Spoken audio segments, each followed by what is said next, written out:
Hello, chess fans. I'm James Eade of the Eade Foundation. The Eade Foundation is dedicated to building communities through chess. We also support chess literacy and chess excellence. And it's chess excellence that we're talking about today.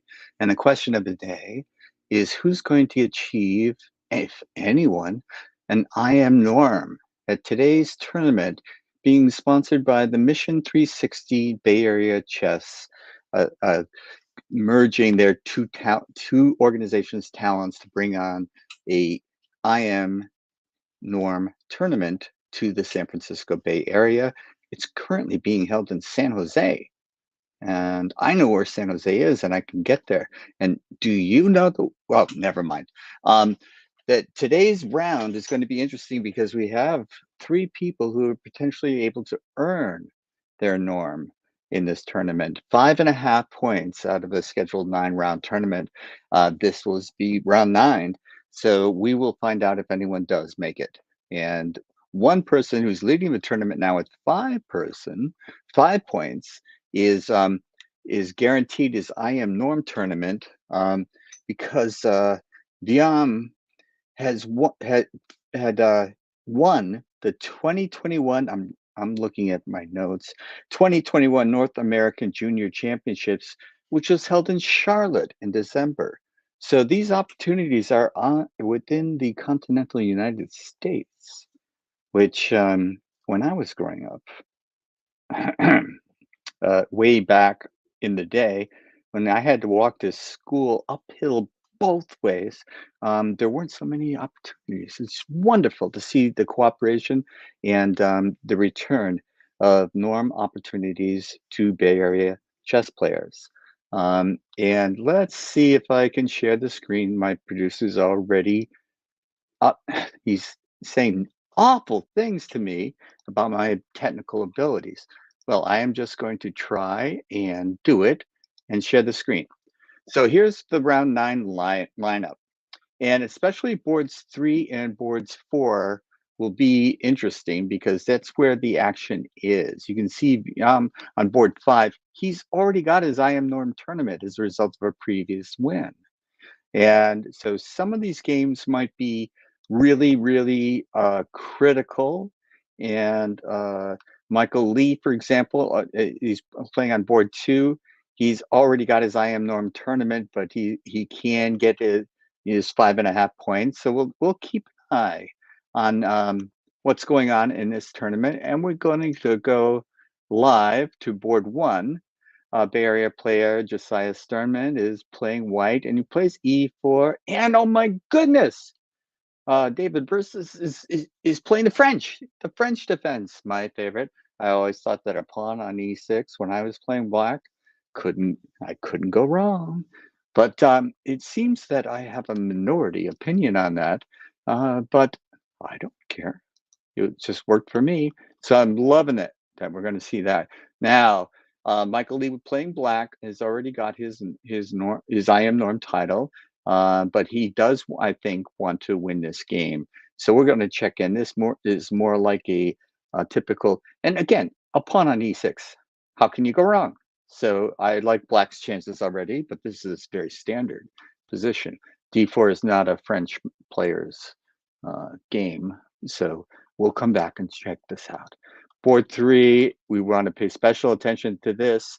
Whoops, no action yet on board 3, but both players need to win in order to get their norms. So that will be extremely interesting to watch. And on board 4, let's see, I'm checking my notes again. My producer's in the ears talking about my memory. Let's see, Eric Lee started out very strong, and he needed a win against 2 GMs, and he got it in round 8. So now he needs a win as white in order to reach the 5.5 point score out of 9 that will give him an IM norm. So this is a typical kind of Queen's Indian defense setup. Now, instead of b6, whoops, what just happened? I'm not sure. Let me check again. Okay, instead of b6, I normally play bishop to b4 check, which is a Bogo Indian, but b6 is one of the safest and surest ways of playing against this structure. Now with bishop to f4, it's taking on it. Is this going to be kind of a London approach to the Queen's Indian London system, which now it's a combination of the BOGO and the Queen's Indian, and I just don't know what's going on anymore. So I'm going to quickly take a look at board 5. And board 5 is already. I'm gonna go through these moves because they're not taking their sweet time about this. They're just oh, b3. I used to play b3 a long time, and this is a typical strategy for.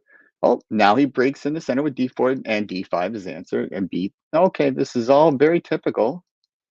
And if you can say anything's typical. But the idea behind this b3 is the development of the bishop on c1 to b2, where it attacks the center from a distance. So he's looking at the dark squares in the center, the d4, e5 squares. He's controlling them or attempting to control them with the knight on f3 and the bishop on b2.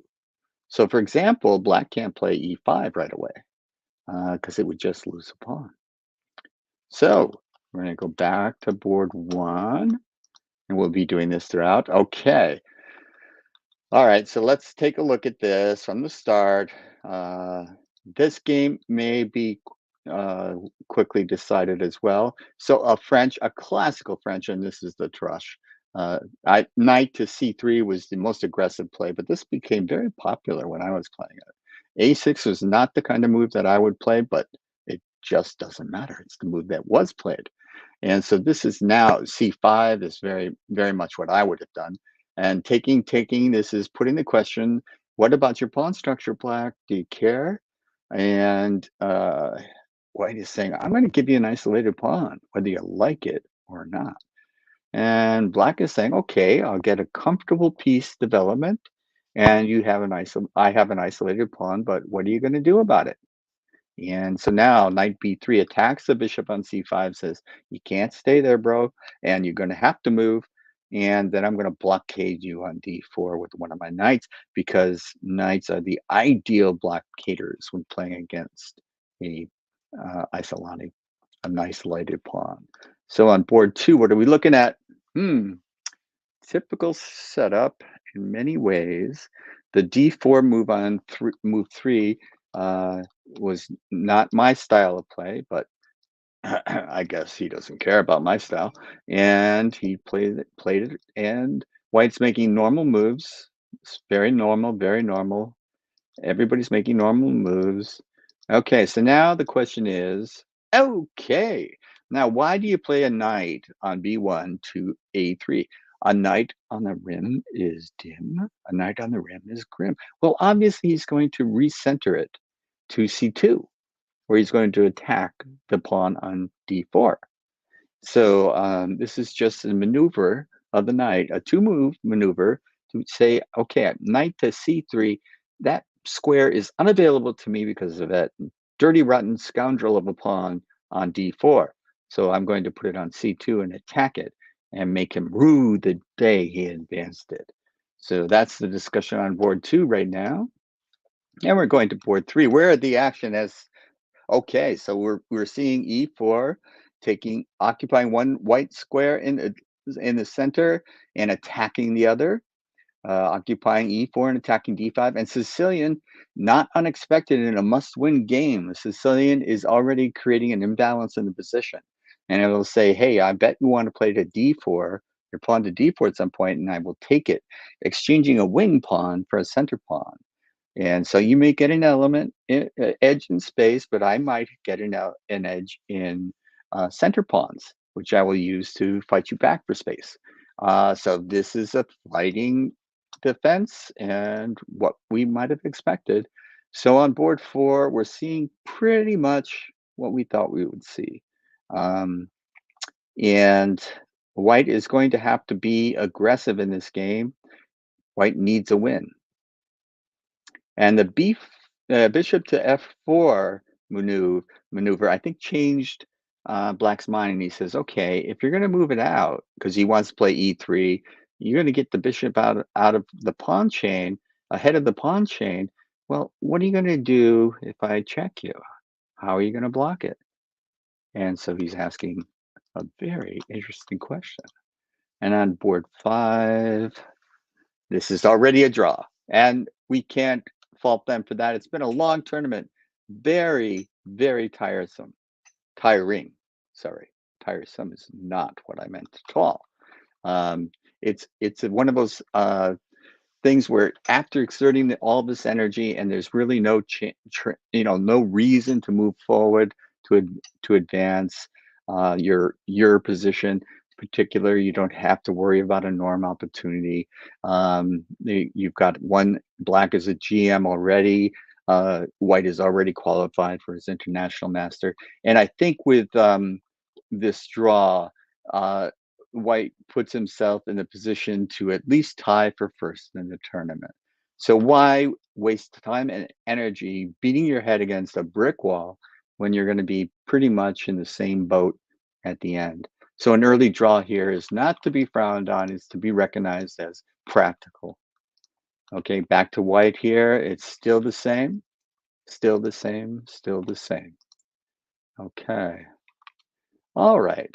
So I am going to stop sharing the screen for just a bit. I'll check in very quickly afterwards um, to sum up some of the action as it progresses. Because as we have already seen, those who have no way to advance their position or secure a norm, there may be some peaceful settlements, but there is also a very realistic chance for dynamic play on some boards where it's a must-win situation. We see two boards where somebody's got to win the game. Otherwise, if it ends up in a draw, they will just not be satisfied. So they will press on and press on until one way or the other, the game is decided, a decisive game. So that's what we're going to tune into. But I wanted to take a little moment here. Um, Mission 360 is scrolling across the bottom of your screen. That's the way that you can contact them. And let's see, I'm going to try. I'm getting teased again by my producer. It does take me a little moment. Cal Chess, Tom Langman is the president of Cal Chess, and he's the international arbiter for this tournament.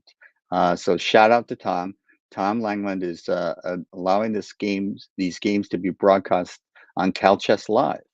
So that's where I'm picking them up, and that's why I can bring them to you because he's put them up there.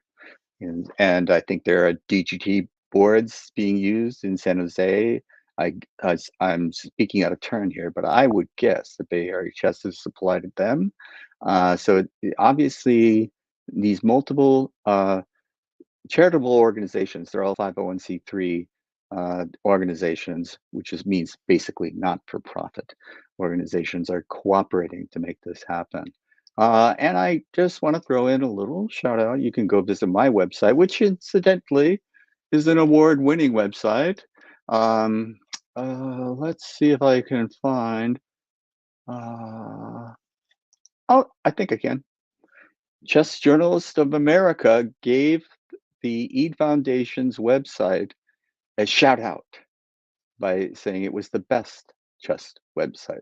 Now, I would like to take all the credit for that. Of course, I do supply the content, but Philip Wharton is the webmaster and gets all the credit for how it looks. So the look and feel is entirely Philip's responsibility, and it really should say James Eade slash Philip Wharton or Philip Wharton slash James Eade, and because can't I cannot tell you that I did this alone. That would be wrong. So and who else do we have here that I know I can look at? Manners, okay. Woohoo. And this is how you would get in touch with BayArea Chess. BayArea Chess is providing the facility, and I assume the DGT boards. Um, and one of the costs an organizer invariably absorbs is the cost of the facility, and this is being donated. So this is a big deal. It's a 9-round tournament, and you don't have to pay for the site. Now, in my day, no, that's not true. In the mechanic, I've organized a lot of tournaments in Mechanics Institute, and that site was provided for free. So um, I shouldn't take all the credit. And most of the broadcasting has been done by Chris Torres. And this is how you can get to Chris Torres' website, The Daily Chess Musings. And doing anything every day takes a lot out of you. So Chris has been a workhorse doing most of the broadcasts. And so I'm just going to let that scroll because I'm doing the broadcast. And so I'll just keep that there. But let's go back and check on some of these games. Yes, I know how to do it. Yeah. Yes, I know how to do it. Okay. So I should be sharing these screens unless I don't know how to do it. Nope, I am. Okay. So just a minute. Let's look. Let's take a look. This is Michael Lee his game. Okay. It looks like it has not changed. Rookie 1 has been played. Shows what I know. Okay. Okay. Oh, this, I've got to go back to this position because I was just saying the knight is going to be maneuvered to c2. But Black said, I'm taking it. Ruined your pawn structure in the meantime. So he's saying with my pawn on d4, my bishop's scope is going to be limited. And a piece's power is tied to its mobility. So if its scope is limited, its power is reduced. So he says, now I'm going to take your knight, which is going to be, if you get to c2, it's going to be well positioned to influence this game. And while I take it away and disallow you the opportunity to put it to a good square, I'm also going to shatter your pawn structure. No one wants their pawn structure shattered. And black castles, this king's safety is another element of chess. So always make sure your king is as safe as it can be, unless you're a wild attacker. And rookie 1 was the next move played here. Again, pointing at the e5 square, not allowing black to play an immediate e5, discouraging the advance in the center. That would free the bishop on c8, which bishop on c8 scope is limited by that pawn on e6. If you could advance it to e5, then the bishop would have nice diagonal to come out on. But with the pawn on e6, the bishop on c8's mobility is severely limited. And since the piece's power is tied to its mobility, it's not as tough as it wants to be. It's not as tough as it looks. So we'll come back to this game in just a moment. Now, this is the game that somebody's got to win this. So let's look at it from the beginning because it was just in the beginning when we left it last. E4, C5, Sicilian. Normal move, normal move, normal move, takes, all normal. Knight f6 normal, knight c3 normal, a6 normal, e3 normal. E5 is another variation of the Sicilian that's been played maybe a gazillion times. And bishop e6 looks normal, h3, knight c6, g4. Okay, so this is the way some players have decided to play against this particular variation of the Sicilian with an advance on the king side. Now, doesn't that weaken the king side, which you normally try to castle? The answer is yes. But he's saying, I am going to defeat you. This is a very, I'm kind of entering the game where one of us is going to win, which is precisely what needs to happen on this board. One of them must emerge victorious if they're going to get an IM norm. So I applaud this. I applaud this. And this is where the game has been left off now. And black has his choices of how to go about. Can you exploit the early advance of the g4 pawn? And where's the white king going to end up?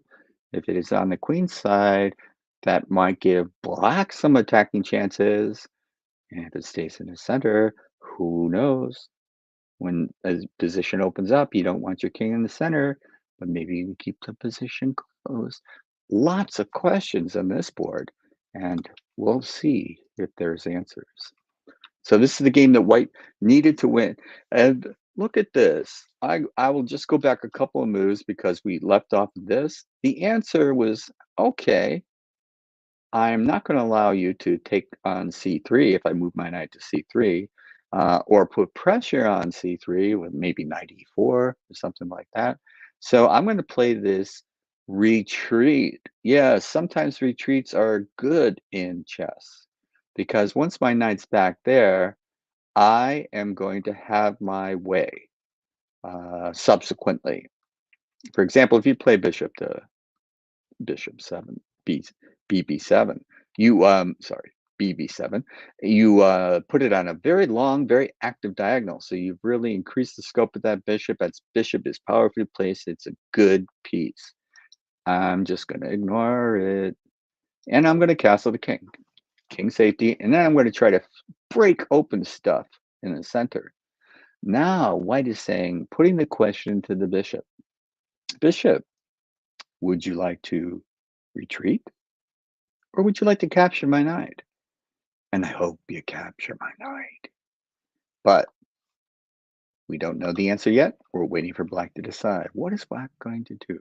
Retreat, saying that, hey, that bishop to b4 check forced you to move the knight to d2, but now that pawn on a3 is forcing me to make a decision.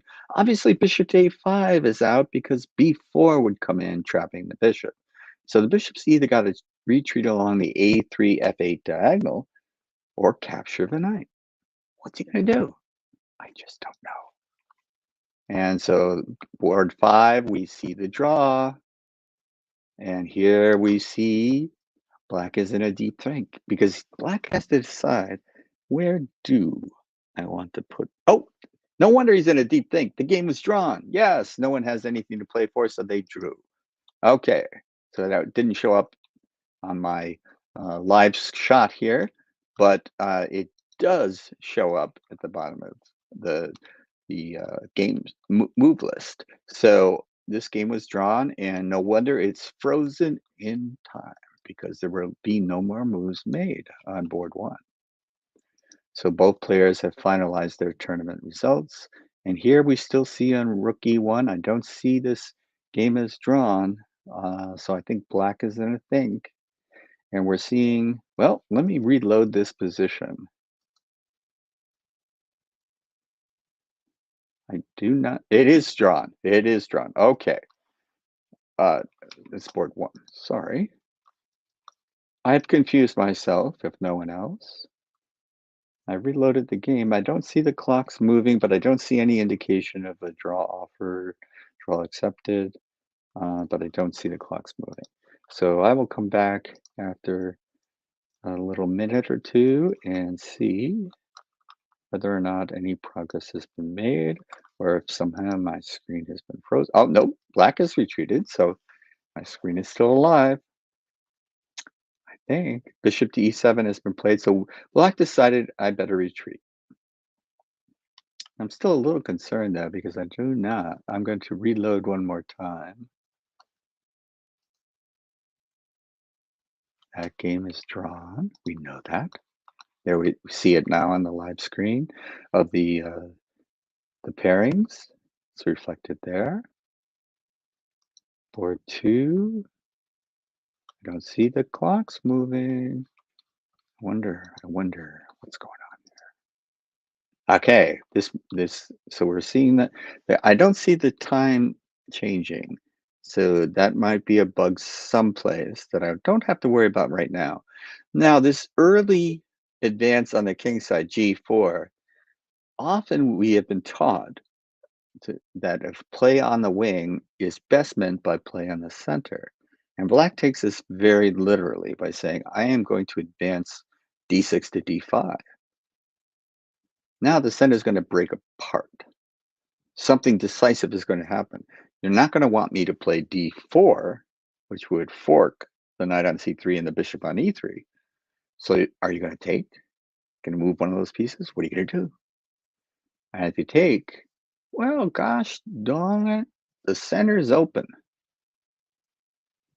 What is going to happen there? So this looks like a thematic thrust. d6 to d5. When you play on the wing, meet it in the center, and then if things get open and airy around white's king, black will have winning chances. This is what it's all about. So now you have to calculate that when you play d5. What about g5? Does my knight have to move? And then where does it move? And if it moves, can white capture on d5? So you have to think this through. You have to think, what if g5? Can I play e4? D4 rather, and then it's really kind of an exchange of pawns and pieces. And does that favor white or black? Or you've got to ask yourself, and you got to solve these variations in your head before you move. So very interesting position, and we will come back to it. Now, white is saying, okay, you've retreated your bishop to e7. So you could have moved there with one move, but it took you two to get there. So now I'm just going to develop my knight to c3, which is where I wanted to put it all along. But black is saying, well, yeah, but you moved your knight to f3 and then to d2. You took two moves to get it to what is arguably an inferior square. So black saying my position has no weaknesses. I've castled my king to safety. I can pick and choose what I want to do. And white, your setup is just a little bit less optimal than you would want it. Just a little bit. So who got his way in this opening? Did white get a satisfactory position that he's quite happy enough with? Or did black get his way? Typical Queen's Indian setup with no structural weaknesses. The ability to attack in the center with d5 or c5 change the course of the game. Well, white doesn't have quite so many options. And you notice the bishop on f1 is undeveloped. It wants to develop, but if it did, then the pawn on g2 would be hanging. And is that good or bad? Well, could the half-open g file be used by white to attack the king? Because white's got to win. Is he willing to sacrifice that pawn for an attack? And black is saying, okay, I've made my choice in the center. I'm playing d5. So, interesting. Very interesting game. White has to win. Black is taken up a very solid defensive structure, which will be a tough nut to crack. So again, 2 draws, 3 live games. This game has not progressed, and since the time on the clocks are not moving, I don't know if an early decision to this game has been made or if black is in a deep think. I just can't tell. So I'm going to go back to board 3. d5 has been played there, and no change. Been a very interesting position. May have been played many, many times before, so both players may be very familiar with this position, and we'll see how it develops. And now, okay, so there's roughly no change in this position, and I will stop screen share.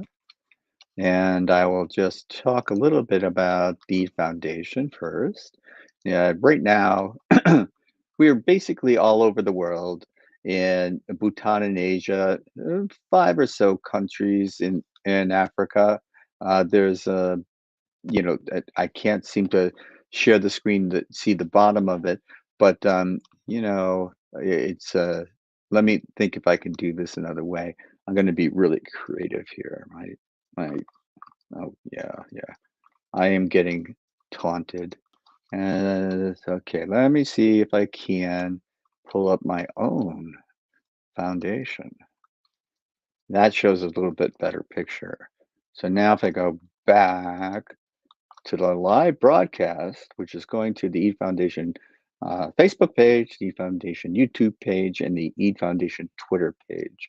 uh, to be live streamed to all of you so fortunate people that are tuning in now. And I am going to share screen and I'm going to put this. Okay. Now, that's a little bit better for me. For the purposes of what I'm trying to do, you can see that we're covering just below the Chess Without Borders logo.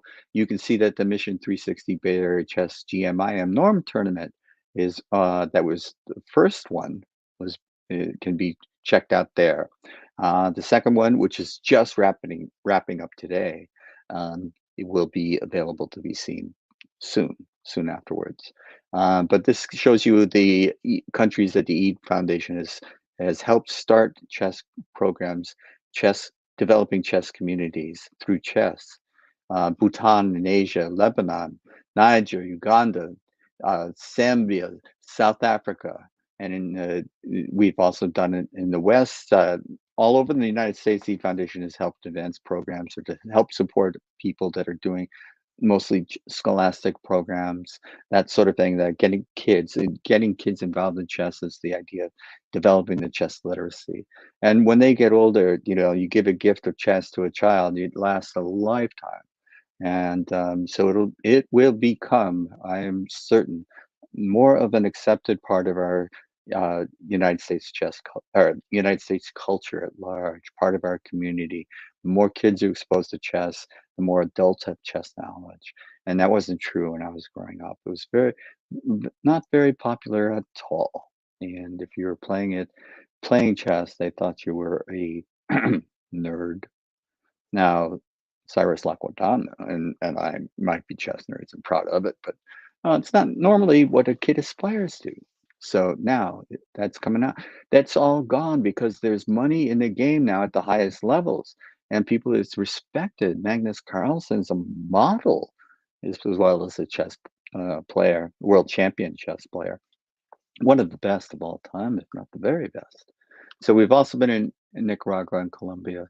So we asked for donations. You can see that there's a donation button up there because we basically want you to help us help them. Everywhere in the world, people don't have the resources to start a chess program, chess culture, chess community. They just can't afford the equipment. So that's where the foundation comes in. We send it to them so that they can start there. Now, I'm going to stop sharing that screen. And what else do I want to tell you a little bit about? Um, oh, behind me is a picture of that's Irina Crush right behind me. Above my shoulder is Sophia Polgar, former women's world champion. Above my other shoulder is Magnus Carlsen. Okay. And the world champion. And right below Susan is Joel Benjamin, a friend of mine who I shamelessly asked to help me in many of the things that I do. But Joel just published a book called Winning the World Open, along with Harold Scott, who I got to meet last August at the US Open. Uh, and seems like a great guy to me, and I've known Joel for many years now, and he's played in one of my tournaments out in San Francisco. So, winning the World Open has been the most prestigious open chess tournament in the United States. And this is a great book. I bought it. I don't buy a lot of chess books because I'm in my dotage. I'm retired from competitive play, but this is the kind of thing that I'm very interested in because this is a good, solid recap of the people who were stars.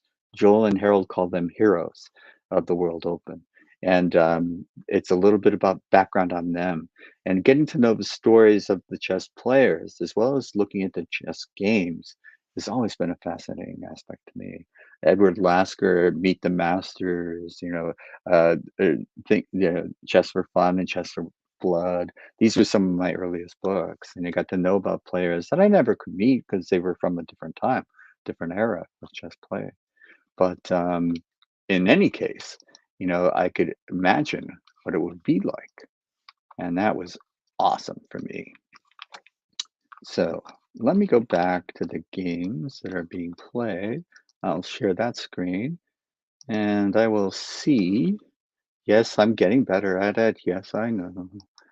Okay, so this game has not changed. Let's see this game. This game has changed. So queen to d6 has been played in response to white's rook e1. Now the queen, why would it go to d6? Well, it's supporting e5. So the advance to e5 would open up the diagonal for the bishop on c8, greatly increasing its scope, which would greatly increase its power. So, and and the bishop on c1 is discouraged from moving because that pawn on e3, that doubled isolated pawn, that weakling of a pawn, would fall. So there's a kind of a double-edged point to this move. And we will see how the game develops from here. And we'll go to board 3. Now it seems like white is in a deep think. Either I've gotten a glitch in the system and it has advanced, but I can't find it. I can't show it to you. Or white is in a deep think in this position, which would tell me that he may not have expected that move, or may not have been prepared for that move. Or maybe he's just going through some final double check calculations. I don't know because I am not in his head. Okay, now we talked about this position before and it seems to have stayed the same. So I don't know what to tell you. I am going to once again reload just to make sure, and we've seen that that game ended in a draw, that it is not some internet lag problem on my part. Okay. Okay. So it seems like either players are in a deep thought, which is very possible, or I'm going to stop sharing. Oh, and I just saw a flash. It flashed right before my eyes.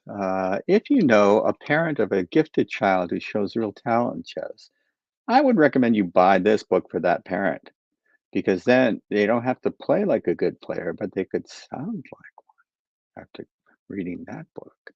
Uh, Here's a little picture of, let's see, what should I show you next?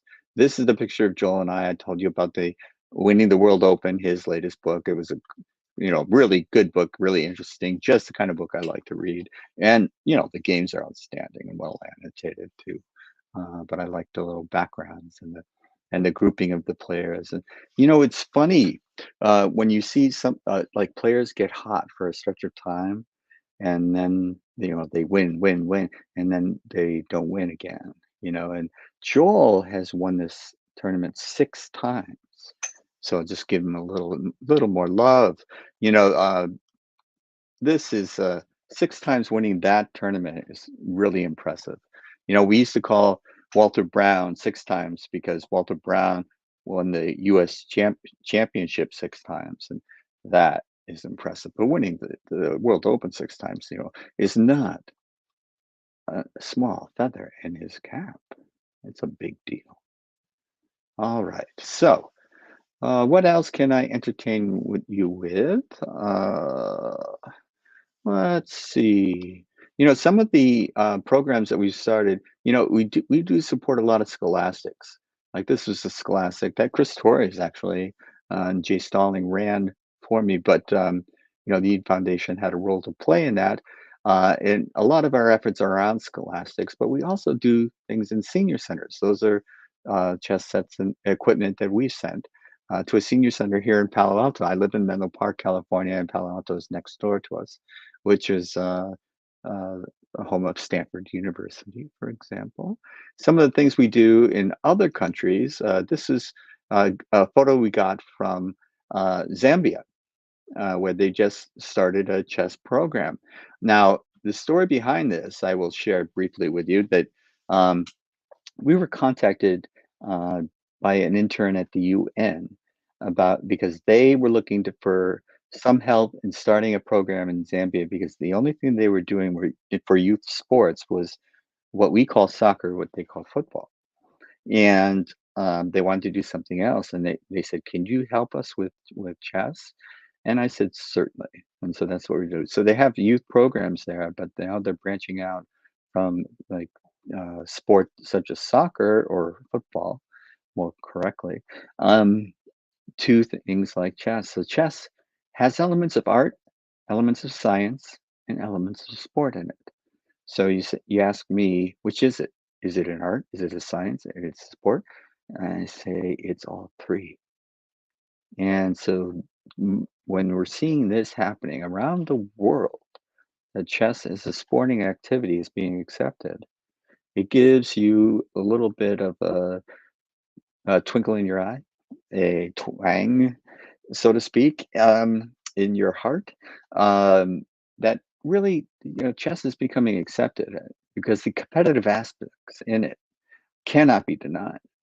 And also, they think of the people like the old men playing in the park, and that you don't have any physical uh, need, or your physical abilities don't play a role, but they do. Stamina is so involved.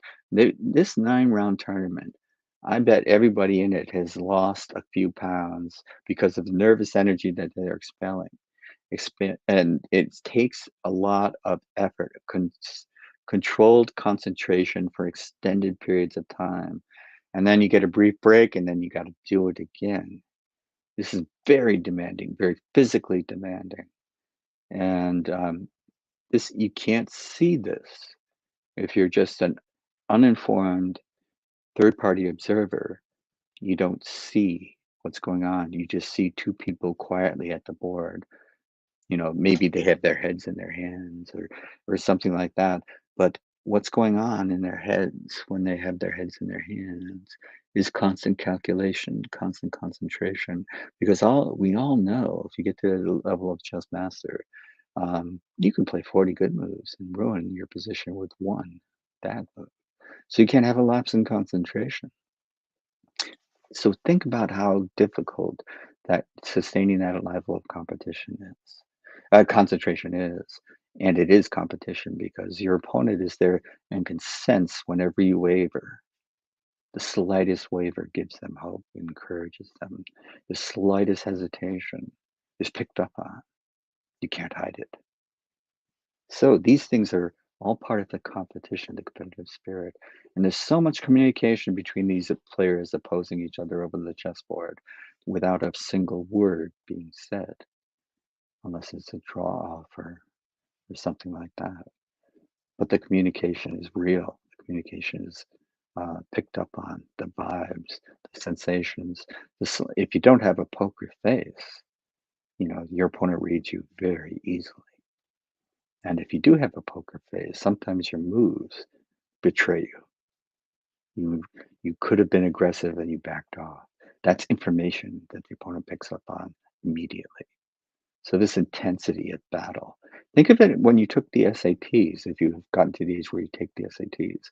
That was a pretty long test, and you had to, keep your concentration active the entire time. Well, it's kind of like that, only it's, doing it again and again and again and again for 9 rounds. Doesn't sound so easy now, does it? Okay. So the other thing I do is we have this program that we help start in um, Uganda. And you go, why do you do it, Jim? Why do you start these programs in these remote areas that you're never going to see or may never see? And because I got this photo wishing me a happy birthday on my birthday. And if that doesn't feel rewarding, I don't know what can feel rewarding. And it's why I do what I do. Let's see. Okay. Oh, by the way, just clicked on this by accident. I was given an award by the U.S. Chess Federation for outstanding career achievement. I don't know why I picked that. I was trying to pick on something else, and that came up. Just let's see. I'm looking around. I'm just trying to uh, fill in some time. And I don't have a co-host today. Well, not one that says nice things about me, anyways. And so I've got to fill in the time by myself. I'm going to look at the tournament again.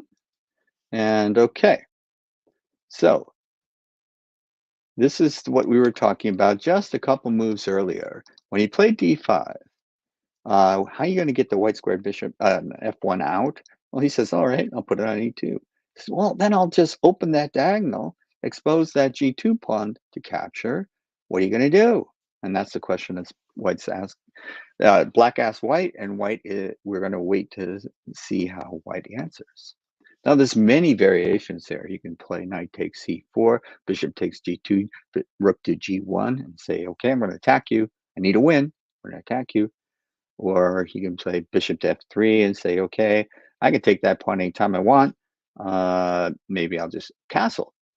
I'll take that pawn whenever I feel like it. Not when you want me to, whenever I feel like it. So that's the discussion that's going on board 4 now. Well, let's check back. Okay, we've had some action here. Remember, queen d6 was the last move. This was the move that was played when we last checked in here, supporting the advance to e5 and attacking the pawn on a3. The poor weakling of a pawn on a3. I feel sorry for it. But then queen e2 discourages e5 from being played once again. So, very interesting. So, black, who really wants to win, I would say, because that would, 5.5 sounds better than 5 to me. When 5.5 is the IM norm, now he's already an IM norm, so he doesn't need it, but it's kind of like, it sounds better if I got it. So we see that on board 3. Let's check back in on board 4. Okay, so the question has been answered. Remember, we were looking last at d5, breaking in the center. So White's got it. You can take it. Knight takes d5, e takes d5. We were looking at g5. Is that a possibility? I couldn't calculate it. I wasn't sure. And so White says, I'm going to play e takes d. And that kind of makes black say routinely knight takes d5. So now you're thinking, or I'd be thinking, what's that pawn doing on g4? Because I really wanted to kick the knight on f6 by playing g5. Now the knight's on d5. Now, should I take it? Knight on c3, capture on d5? Well, it looks like bishop takes on d5 would hit my rook. And then is my rook better on g1 than h1? I don't know. I'm thinking, I don't know.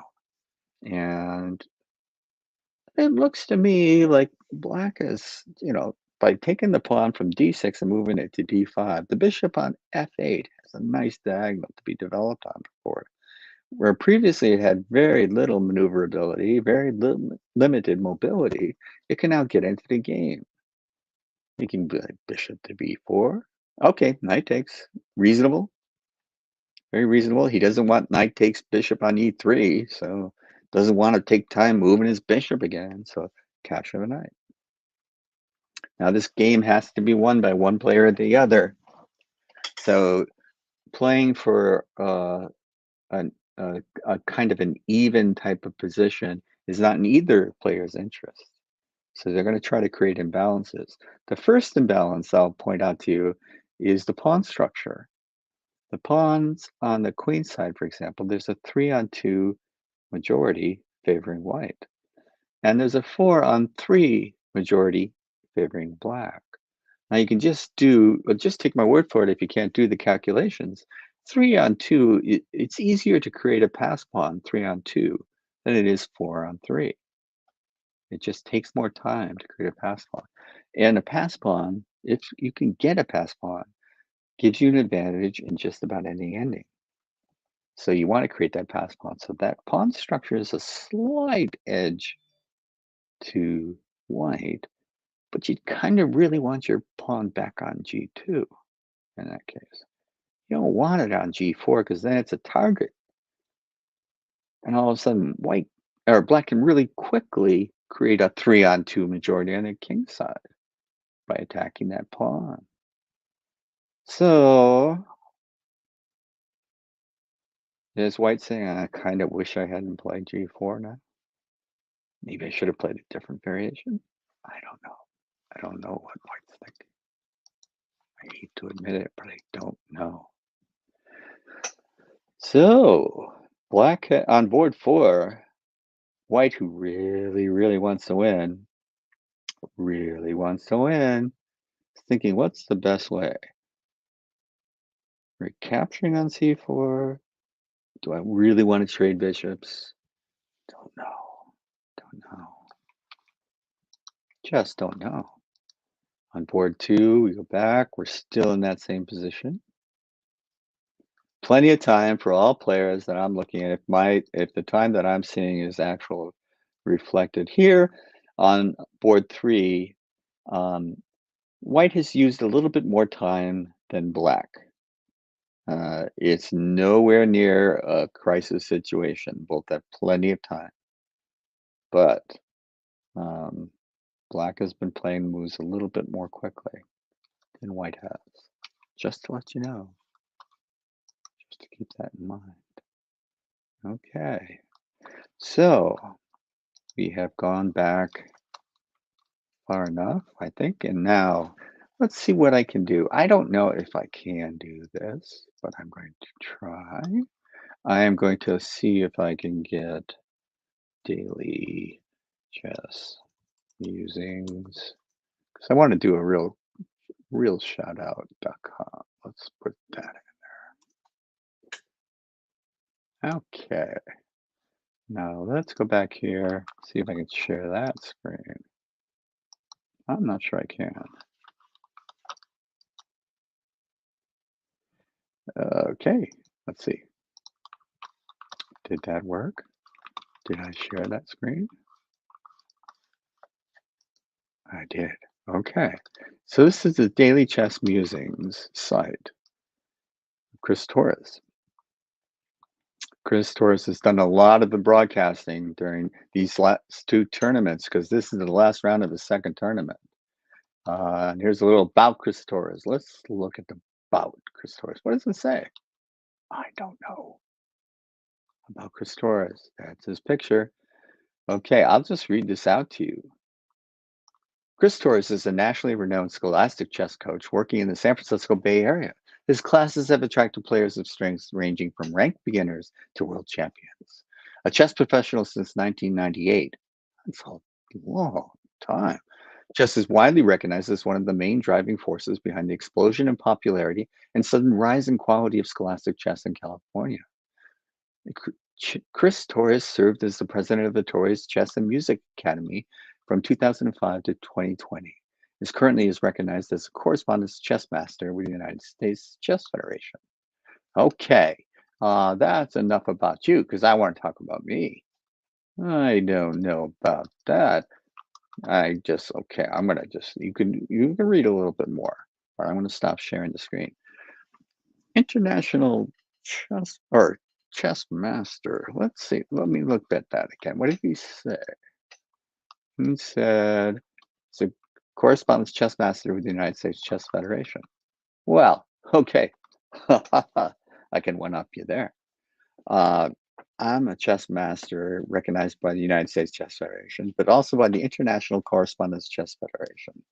And I've represented the United States in many team tournaments against other countries, which I really love team tournaments. But Chris, that's an achievement in international, sorry, just U.S. Correspondence Chess Master. That's a serious achievement. I know what it takes to accomplish that.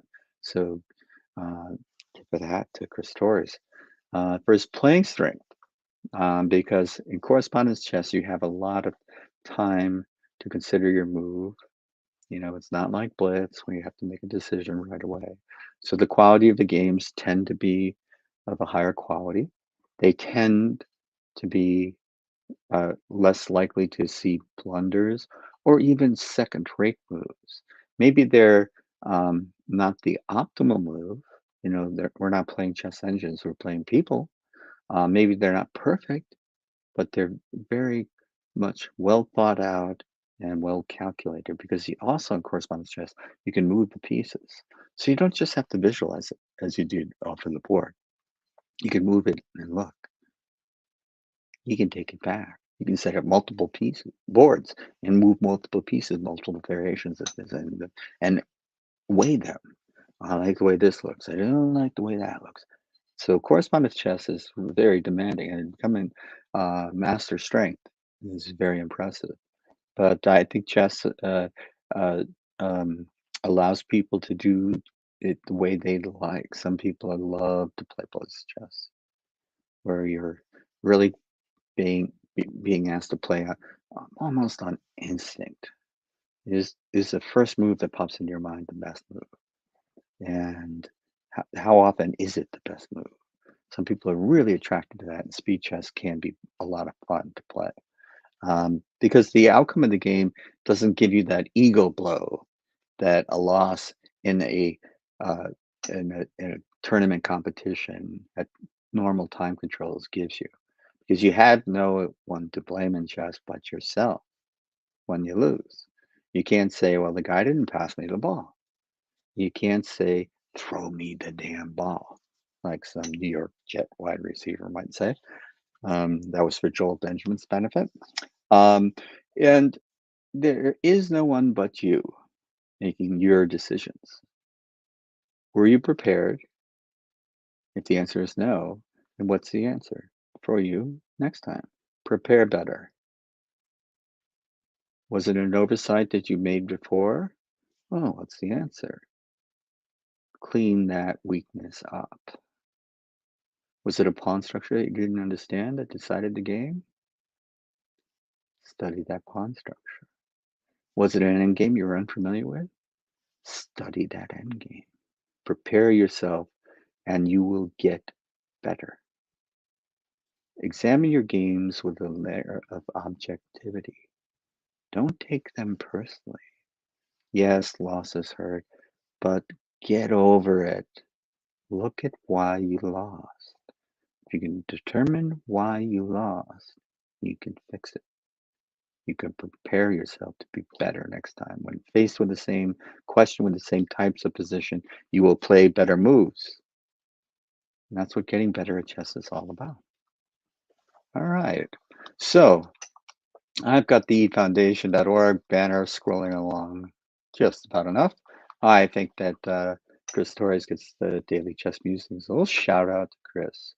Very involved. I saw him at the K through 3 Scholastic Championships that were held in Santa Clara, and he was analyzing games, and so he's putting in a lot of work to make himself very available. And if he's your chess coach, I think you're in good hands. A little bit more about Cal Chess. Cal Chess is the state affiliate in the United States Chess Federation. Now, somebody might not agree with this, but some people will, that the Chess Federation is a federation of state affiliates, such as Cal Chess, which is the Northern California state affiliate. And so the CalChess is responsible for managing tournaments in the Bay Area, giving the awards of the top tournaments, like awarding to a particular bidder. Some of the top tournaments, like the Cal Chess State Championship, and it is the ones that certify the delegates to represent Northern California when they go into the United States Chess Open and participate in a delegates meeting, an annual meeting that requires people to agree majority rules to make any changes in chess tournaments, chess time controls, anything like that. Whether or not they're going to accept the latest and greatest digital clock, for example, that has to be approved, and it's a formal thing. And yes, it can be bureaucratic, and it can be that people who like bureaucracies dominate those types of positions. But then you get a lot of people who are just in it for the spirit of the game, to make the game better, to make it more accessible.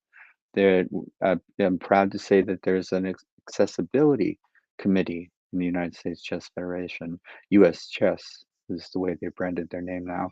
And US Chess has an accessibility uh, committee in order to look at whether or not we give equal chances to players that may have a hard time physically playing in a tournament. Because say you're in a wheelchair, for example, and there's only steps, there's no ramp. Well, that's not very friendly, is it? There's no elevator, there's no ramp. How do you expect them to get up those steps? Come on, give them a fair chance to play chess. So there's a lot of things like that that are involved in chess governance. So chess governance is, somebody's got to do it.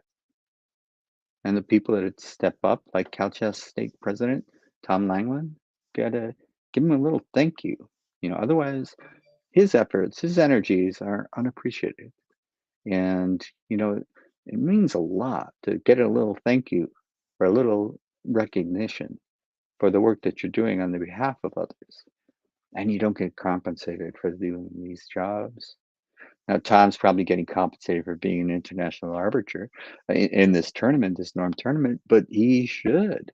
You know how much work that is, how much effort, how much time? Oof. And he's got to maintain control and he's got to certify the results. Someone gets an IM tournament in his tournament, he's got to certify it. He puts his name on it and says, yes, this was accomplished. This was a fair competition. Everyone had an equal chance. Nothing untoward occurred. According to Tom Langland, tournament director, international arbiter, and FIDE accepts his results because he has signed off on them. And the the national affiliate, the United States Chess, US Chess, United States Chess Federation, has signed off on it. They said, yeah, Tom's, if he says it's okay, it's okay. And then FIDE rates it, and FIDE processes the norms. And when FIDE norms are handed out, the ones that are earned here are recognized. Now, does this sound like paper pushing, paperwork? Yes, and they call it work for a reason. There are papers to be formed out, forms to be filled out, submitted, double and triple checked by others in FIDE, and then a player gets rewarded with an IM title, a GM title. This doesn't happen by magic. We didn't go to Hogwarts. This happens by the hard work and dedication of those people, and you can find them at calchess.org. Some of them, anyways, that have been doing this quite a long time. So a shout out to them. So I'll just leave that running on the screen for a little while, and I will go back to check out the games. Oh, look at me. I'm doing this practically in my sleep. I can do this with my eyes closed. No, I can't. Okay, I have to do it with my eyes open. All right, so that's board 4.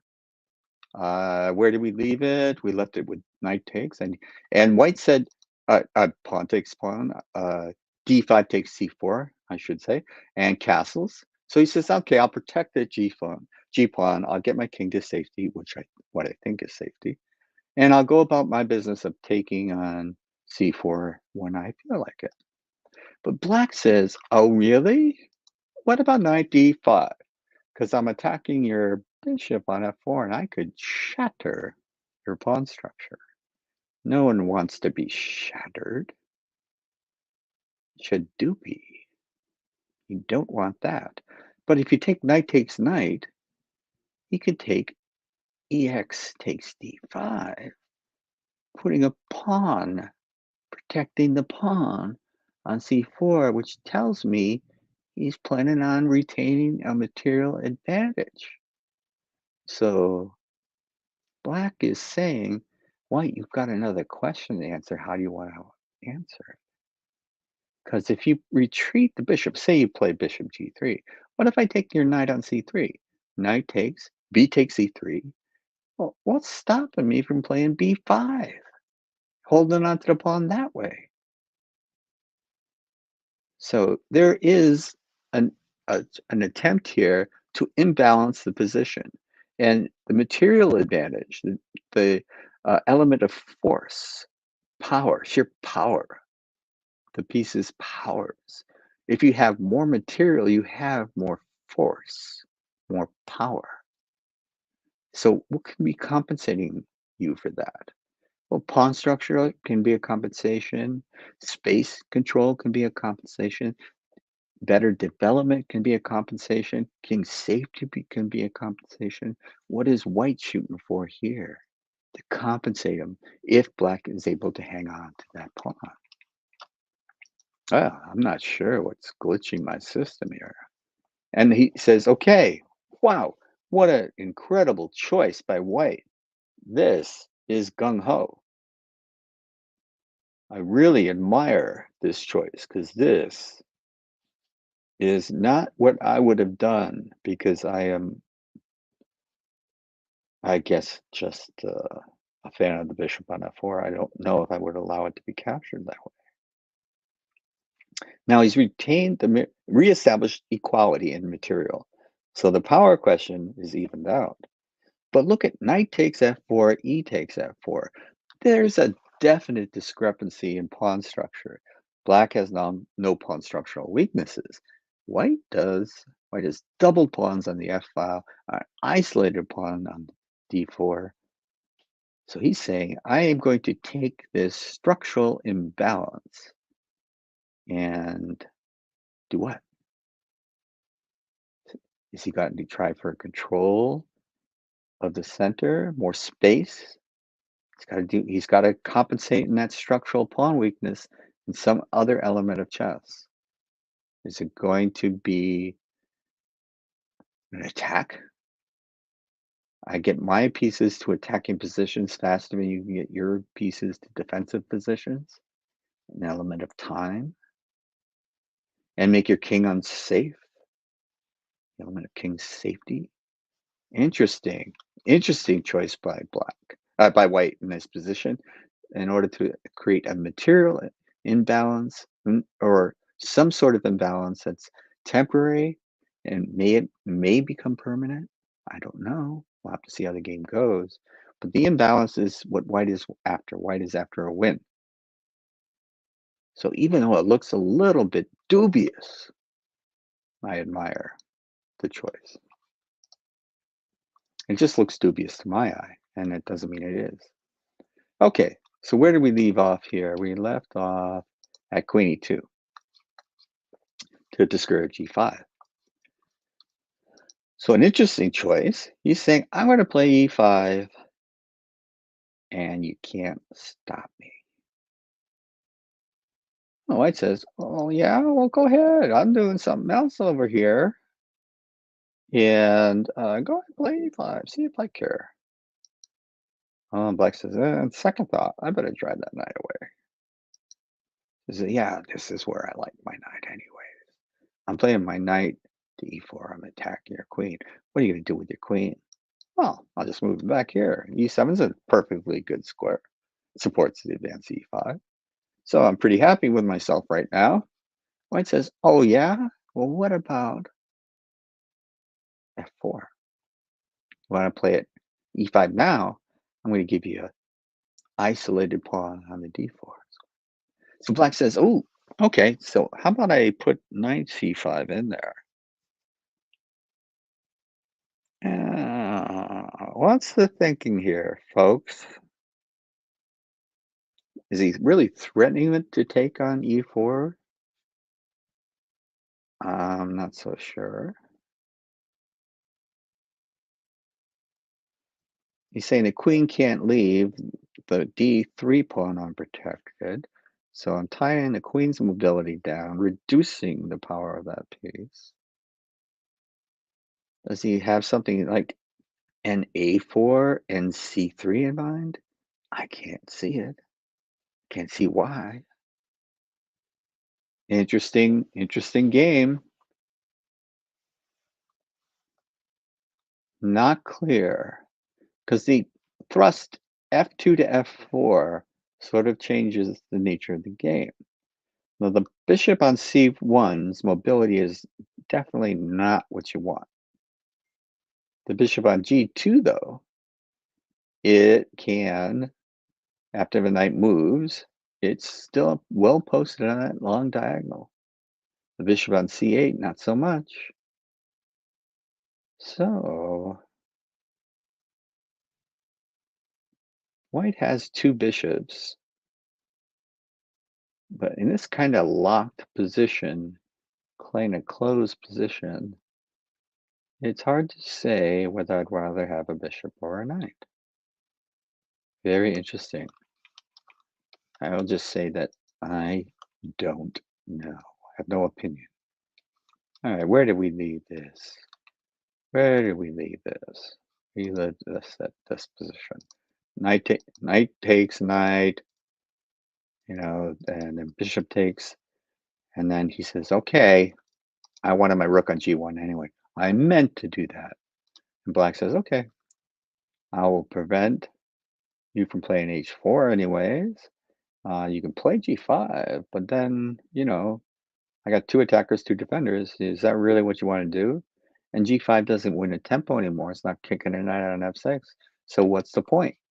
What are you going to do? So white says, I'll play my queen to d2, which allows queenside castling.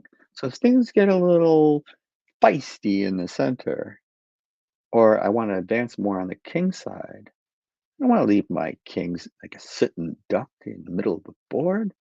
So I'll just whip it over to the queen side, get it out of the way. And then I'll just throw everything in God at you on the king side where your king is. Is your king going to castle? Hope so. Because then I'll have a target. I'll know where it is. If I know where your king lives, I know where to go to get it. And if you castle, I can storm the castle. That's just the kind of guy I am, playing this kind of game. And black's pieces are developed. Bishop on e7, bishop on d5, knight on c6. They're all looking like they're in good squares. But you know what? A castle would put some pressure on that d5 bishop. So queenside castling by white put some pressure on the d5 bishop. So can that bishop be maintained? Because the queen really has very few options of maintain defense. So should that bishop move? There's a lot of questions for black to answer, because ideally you want to develop your queen, castle one way or the other, connect your rooks, and then complete your development. And she does castle. Okay. Our Hungarian FIDE master trying for an IM norm. Castles says, yes, come at me if you choose to. I am unafraid.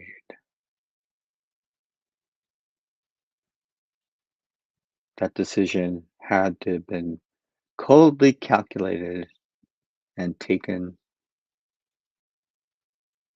quite seriously after serious reflection. And I think it's the correct move, but we'll see. We'll come back to board 3 and we'll see. Okay, so that was an obvious. Knight d5 was met by knight takes c4, which was stunning to me. I was just agog. But knight takes f4, e takes f4 is indicated at that point. That structure, that pawn structural weakness, and kind of like I'm a kind of a pawn structure guy, and so that just looks wrong to me. I don't like it, but that could just be personality tick that I have. I don't like my pawns ruined where they can't protect one another, where they get in one another's way. Just don't like that. So I don't like the way it looks visually. The aesthetic quality of white's position does not appeal to me. But look, white's got 3 pieces developed. Black has 2. It's a little tiny edge in development, a little tiny edge in space. So there's some compensation for this weakened pawn structure. That can't be denied. Black also has the 2 bishops. Knight c6 seems like a good move to me. Um, what was I thinking? I think I was thinking c5 might be played, but that would allow white to get rid of the isolated queen pawn. So maybe that's why knight c6 is better. It's forcing that it's attacking that d pawn twice. It's only defended once, and it's not clear that black would try to defend it. So I see two possibilities. One is bishop to f3, pinning the knight to the bishop, which would take the pressure off of d4, or d5. Now, the first thing that occurs to me is d5, because then I get rid of that isolated pawn, and that makes me happy. So I think I would play d5. If this was a blitz game, I would have already banged it out, played it. So white's under no obligation to play quickly. Again, white has used more time, but is not yet in any danger of time trouble. So just to keep an eye on that. Take a quick look back on board. Okay, so we've had some action here. Knight played to c5 is where we left it. White chose to take it.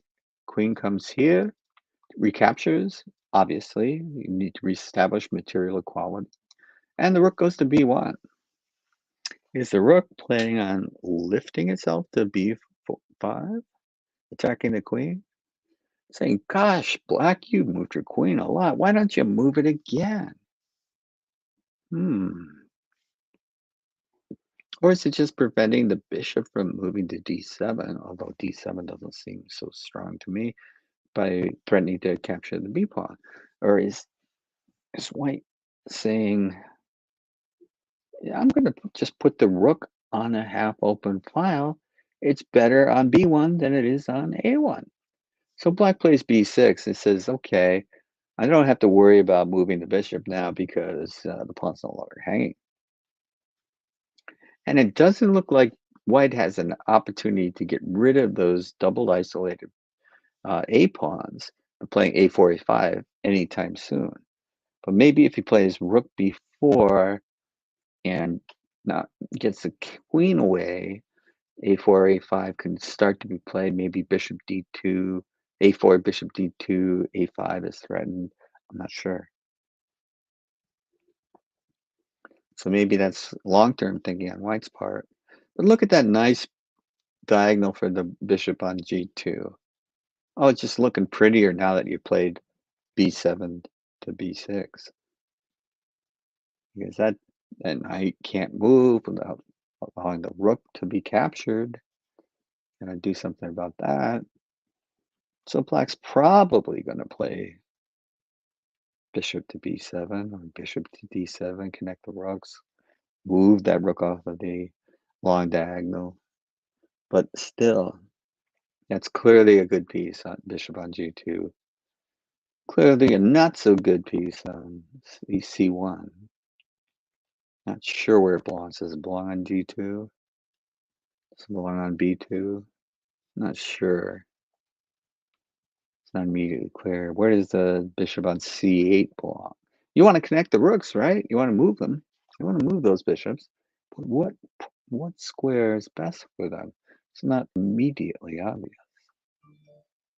So we take a chance here to look. Okay. So what has been played here? Let's see. We left off at queen d2 castles. So I thought was the right idea. Castles. Again, that was clearly what queen d2 was about, was castling, queenside. Now this is a really interesting move to me. Bishop x3. He's saying, okay, do you want to trade heavy movers, queens and rooks? Do you want to do something else entirely? What do you want to do? It's an aggressive move. I think a good move.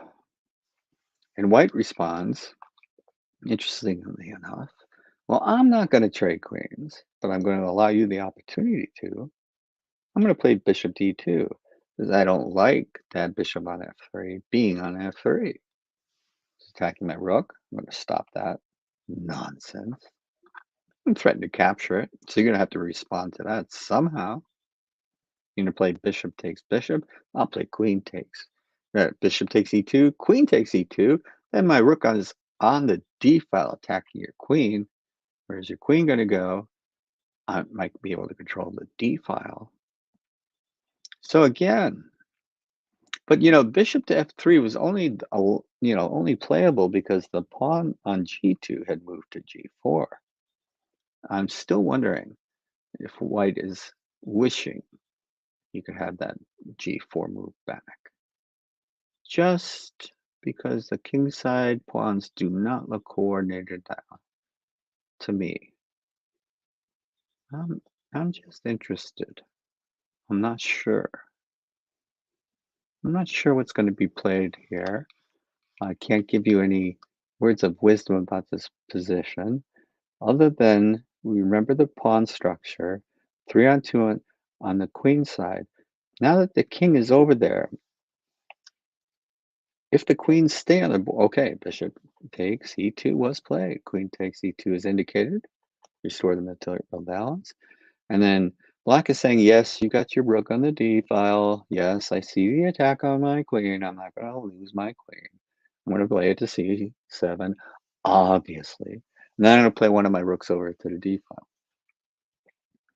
But now we see some exchanges happening. And the more pieces that are exchanged, the closer you get to the ending. There's still plenty of play left. So we aren't in the ending yet.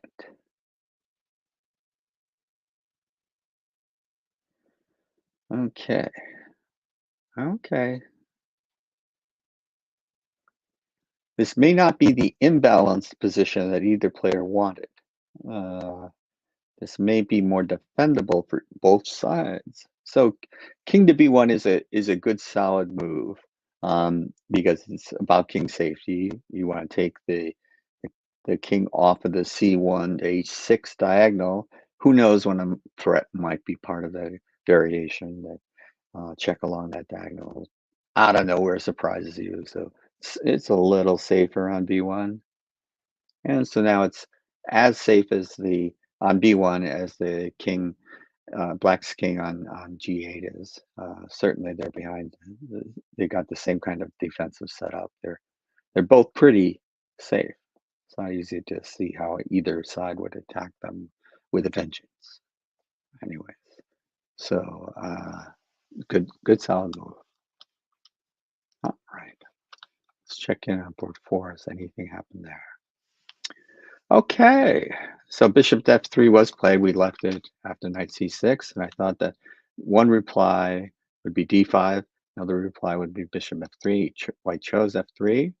And rook to b8 is a very reasonable reply because now the knight is no longer pinned. So the threat on d4 is once again possible, or is once again reestablished because there's 2 attackers, 1 defender. Now, would you play something like knight e2, which would hold the pawn, but would represent a retreat? Oh, would you play d5? My choice is still d5, but we'll see. We'll see when we come back.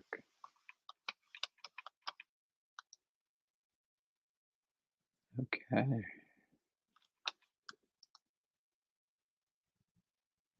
Still status quo in these positions. So I'm going to stop sharing screen, and I am going to go. Oh, I got a comment. Just saying hi. Hi, Rath. Okay. I've got to look at this. I thought I had a little insert. I do. So I'm going to take a short break here, and I'll come back as soon as is comfortable for me to come back. Okay, be right back.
Oh, hi.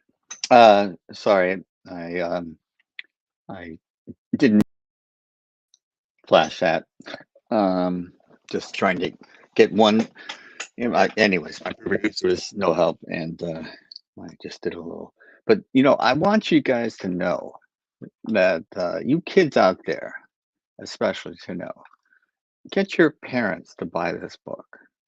Unless they're chess players already and they know what they're doing, they really need help. Now, as kids, you should be already appreciating how much your parents have helped you in your development. Getting you to and from chess tournaments takes time and effort on your parents' part. And if they don't know how to play chess, and they don't know how to talk about chess, you know, they can't really understand some of the things you're going through when you play in a chess tournament, when you're trying to do well and you sometimes don't do as well as you wanted to, or sometimes you do. And do they really appreciate it? Do they know what it means to get your rating from 1300 to 1400 or go from class X to class Y? Do they know? Well, then they can benefit from a book like this that tells them all they need to know about chess. It gives them information about who to contact, which organizations are available to them, so that they can reach out for help because your parents need help too. Your parents need help too. And they are doing a lot for you. So let's check back in with the games. Uh, oh, and I should say that I had to step away and check to see whether the Stanford women had still lost in the semifinals of the Final Four. And the answer is yes, they still lost. So um, let me share screen, get back to chess, and not dwell on that tragedy. Oh, okay. So we're looking at this position. Let me go back to that game and see if any moves have been played. And I see none. I might have to refresh my browser. Okay, so there has been a move played here. A couple of moves. We left off at King B1. So challenging on the D files indicated. So rook FD8 looks like a good move to me. Now G5 has been played. Now, this was what White was going to do, see space on the king side. I'm just doubting that this will be all that uncomfortable because there's not enough material over there to constitute an attack. I'm not really scared. G4, G5. Well, you gain some space. You've actually moved your one of your pieces, pawn, into enemy territory. So you have gained space. You look at Black's setup, it's pretty normal. There isn't any inconsistencies in it that I can see. It just seems like it's fine. Very hard to attack a pawn structure that has no weaknesses. Very difficult to attack with reduced material on the board. Um, I'm not sure the knight on b3 is well positioned. The bishop on e3 looks really, well positioned, but the knight on c6 looks great to me. The knight on bishop on e7 looks very well posted to me. If there's any defensive need for it, it certainly could retreat to f8. Um, I don't. I see nothing inherently dangerous in Black's position. But you remember the point we made at the beginning of the game. Somebody's got to win this if somebody's going to get an IM turn norm. So both sides really are focused on winning, not just defending and being able to draw. So does this position look like a wild position where either side has winning chances? Not to me. It looks a little bit not I won't say boring. That was the first thought that came from my mind, but hard to generate winning chances. Let me put it that way. Okay. And yes, White has chosen after rook b8 was played, knight has chosen to defend the d pawn rather than advance it to d5, which would have been my preference. It is retreating to e2, or it defends the d4 pawn.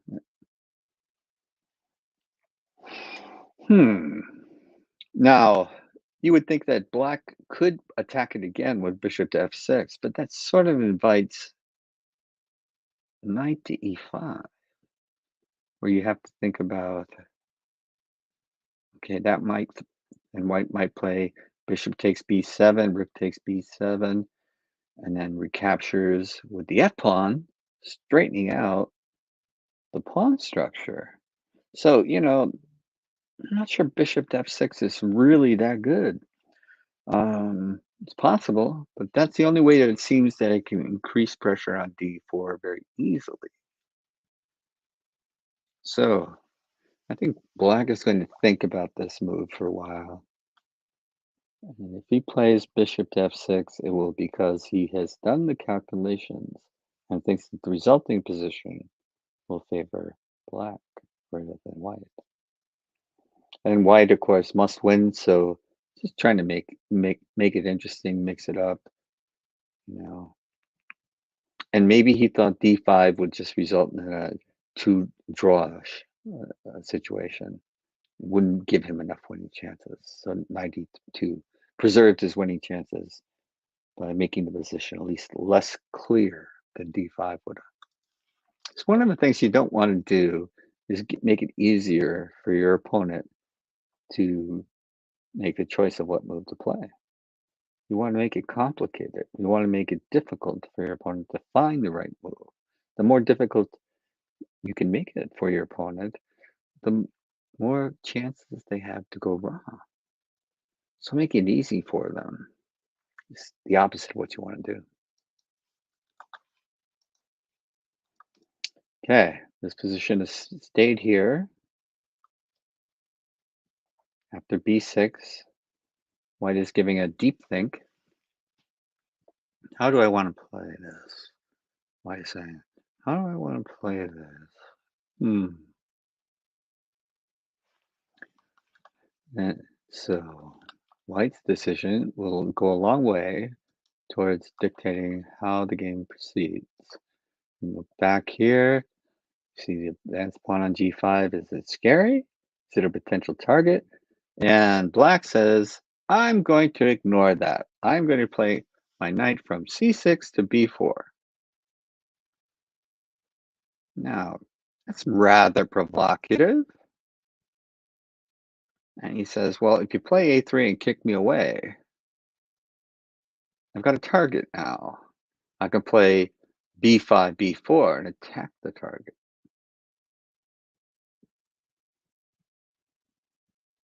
And c3, you probably don't want to play c3 because that's a target too. I can move my knight back and play b4, b5, b5, b4, attack the target.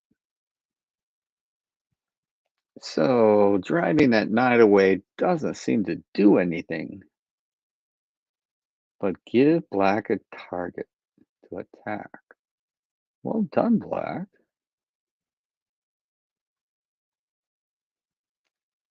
Black might be thinking of playing the a rook to c8, putting more pressure on c2.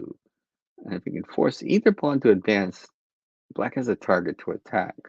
So it seems like a good strategy to me. And both players want to win. Draw's not going to do anybody any good. Nothing changed there. Nothing changed here.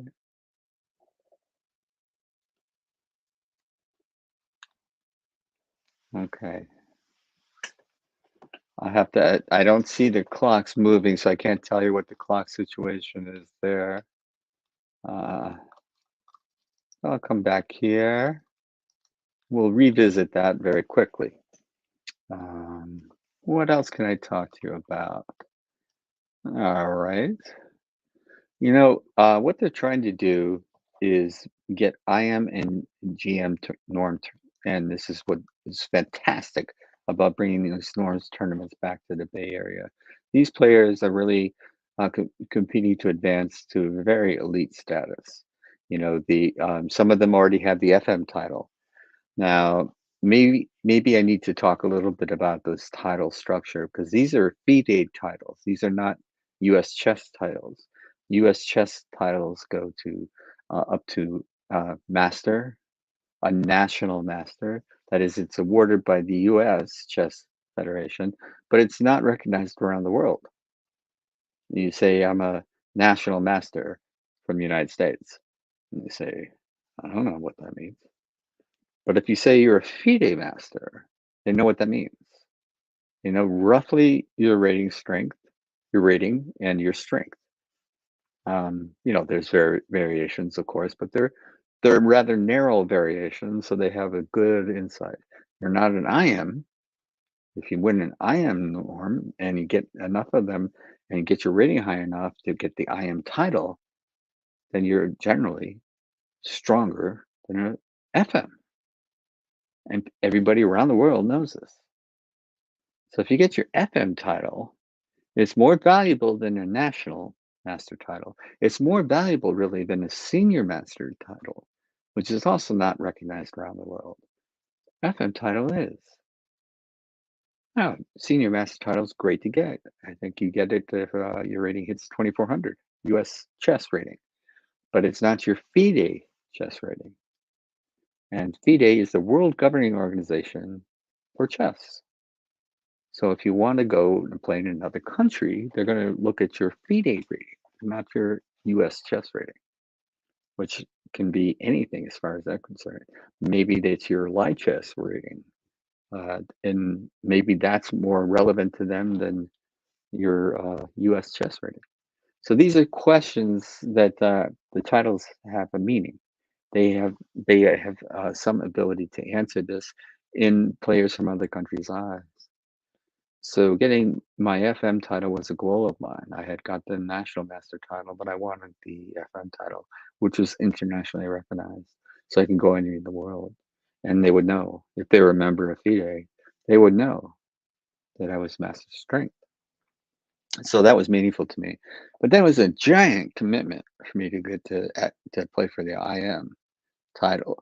And it wasn't the commitment wasn't one that I was willing to make. I had career obligations. There's things that get in the way of your chess, and you become an adult, and you have to have a career. You have to pay your bills. You have to, try to get a home so that you can live in it, and you don't have to be afraid of being kicked out, and evicted, or have your girlfriend throw you out.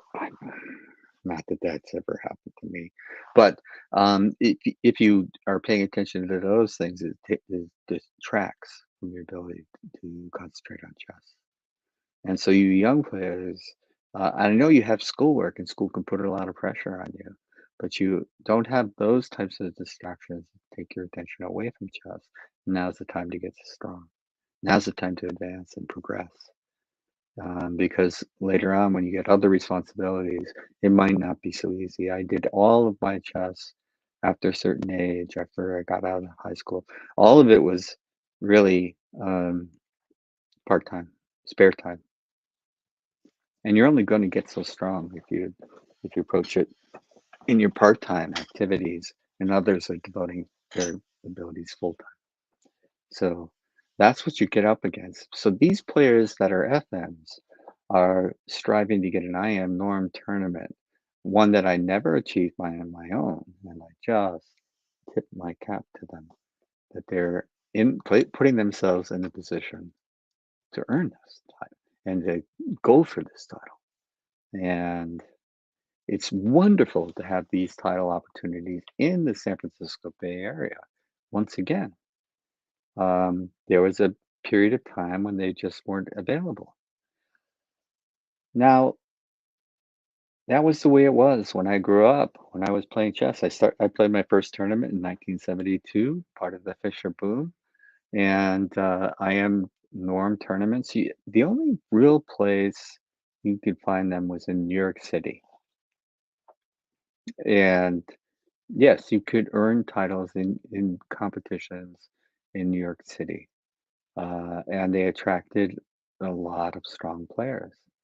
But, if you didn't live in New York City or close by, there was a lot of expense to traveling to those tournaments and participating in those tournaments, and absolutely no guarantee that you'd get the type of type of result that would earn you one of those. So they were relatively few and far between, and the opportunities came at a cost. So when they're local, uh, and around the country, I also do not only has St. Louis put on some fantastic tournaments, but also Charlotte has come onto the scene running great tournaments, giving people an opportunity to earn norms. And now we're seeing it in San Jose. I'm just so happy for today's players that they have opportunities that I did not. And I'm not saying for me, I'm not saying I should have, because putting on one of these tournaments is a lot of work. So again, we want to say thanks to the people that have done the work to give players these chances. And I'm going to go back and I'm just going to say, instead of looking at the game right now, we'll come back to that really quickly. Uh, let's see if I share this screen instead. So this is one of the couple of kids, I call them kids anyways. Let's see. I'm not sure. Ah, that's the one I want. Okay. Mission 360 Foundation, again, a not-for-profit foundation. And go to that website and check out what they're doing. Because this is one of the organizations, a couple of high school kids got strong at chess and they wanted to have these opportunities to get stronger, play against stronger competition. And they started Mission 360 Foundation with that, to make those opportunities available to players like them in the Bay Area.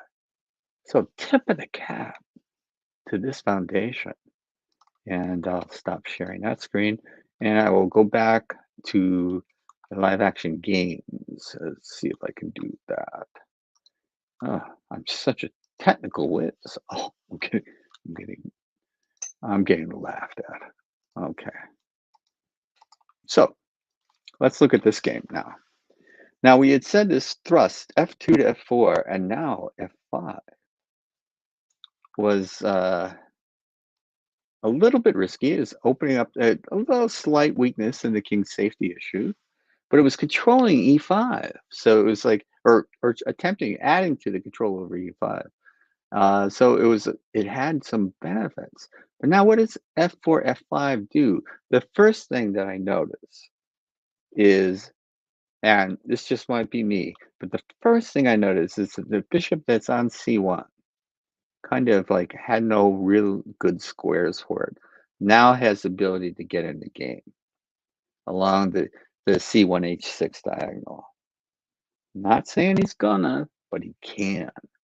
So that bishop's strength, because it's tied to its mobility, since its mobility has increased, its strength has increased. So that bishop is now a more powerful piece. I'm going to move back just a second. Now, the other thing is that it attacks that E6 square. So that pawn on E6, which is bothering the bishops on C8, its mobility is limited by that pawn. So now you're giving that pawn an opportunity to be to actually what black plays is takes on E5. So now that bishop's up, that's it's now able to move to E6, or it couldn't before because the pawn was in the way. So that bishop's mobility has increased. Its power has increased. So what is White's plan here? How's he gonna, it's a pawn. You just don't give pawns away, do you? He says, now I attack your queen. Queen has to move. Okay, okay. What's going on here? Did you give a pawn away for nothing? Are you gonna follow up with rook d5? What's going on? I'm not sure. How are you going to win that pawn back? Are you going to play bishop to f3? Bishop on g2 is on a wonderful diagonal. You're going to reroute it to h3 just so you can take a measly pawn back? Probably. I don't know. Because you can't really defend it by g6 because that bishop that was on c1 all game long could take the pawn on h6. Attack the rook, get in the game. Powerful. Become powerful when it was kind of a weakling before it becomes powerful. So the character of this game has changed with the thrust f4, f5. White seems to be playing aggressively and trying, I would think, to win this position.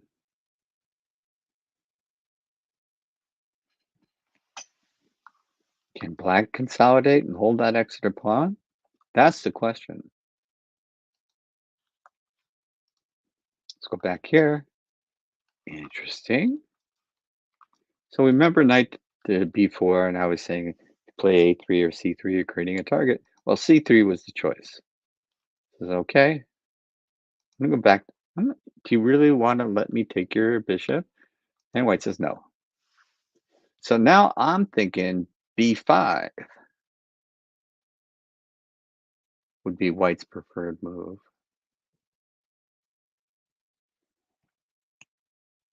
Maybe rerouting the knight after b5 to b6, coming in on a4 or c4, maybe preparing to play b4, break open the queenside position.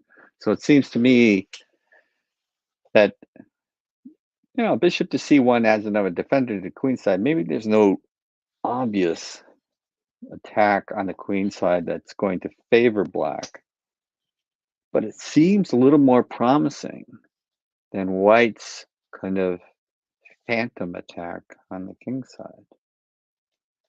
Now, I'm just talking off the top of my head. You can say, what do you know? And you'd be right. But that's the way it looks to me. Unless looks are deceiving. I think black has improved. Their winning chances more than white has. But let's see. Let's take a look at board 4. All right. Okay, so some action has taken place here. Remember, the knight had retreated to e2, so what's black's plan?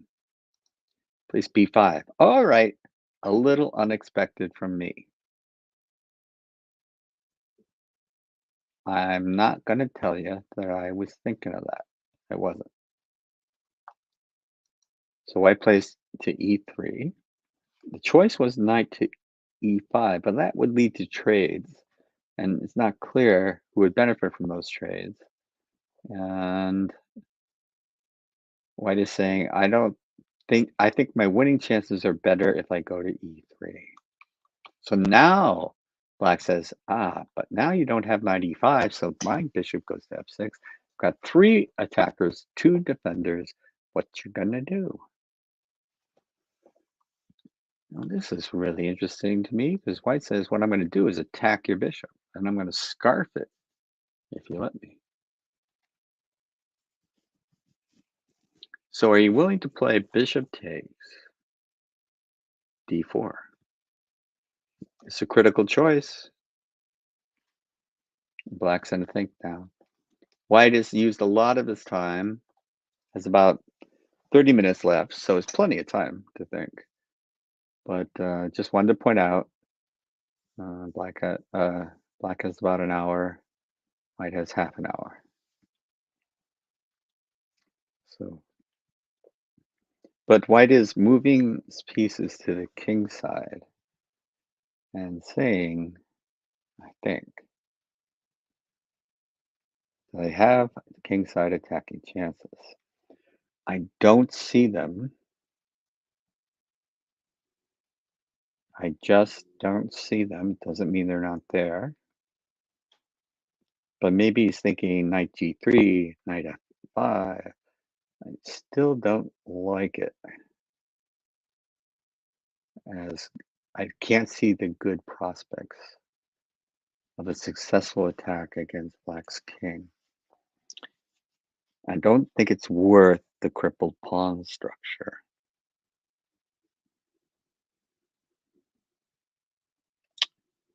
So we'll see. Oh, now it's Black's turn to think, because bishop takes d4 is critical. Knight takes d4, then you have the choice. Do you want to play queen takes or knight takes? You got to calculate all this stuff, and you got to calculate it correctly. Accurate calculation is a big part of chess. Inaccurate calculation leads to losses. I guess that goes without saying, but I said it.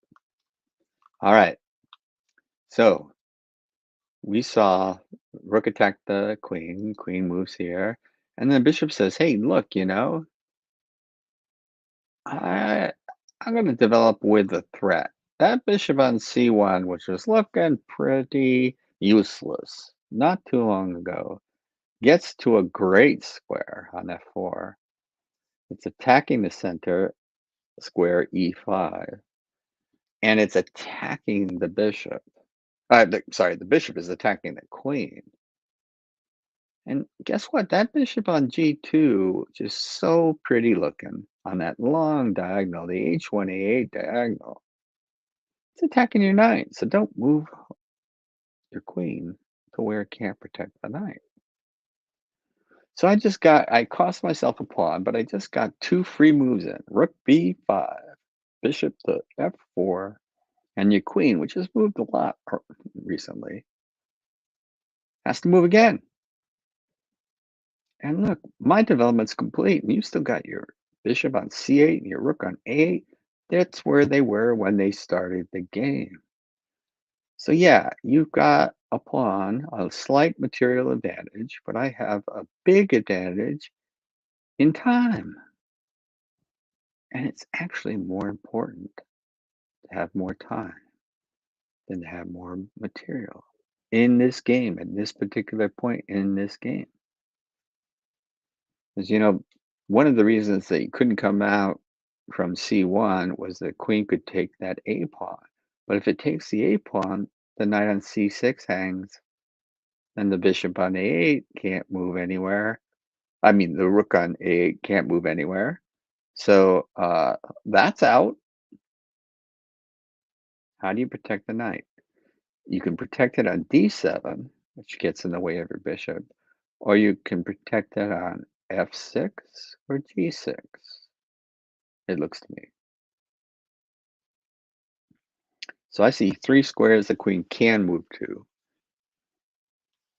And Black is thinking right now, which one is the best chance for me? I've got an extra pawn. Is that the best I could hope for? Play to f6. I'm looking right now. Can I play bishop d5?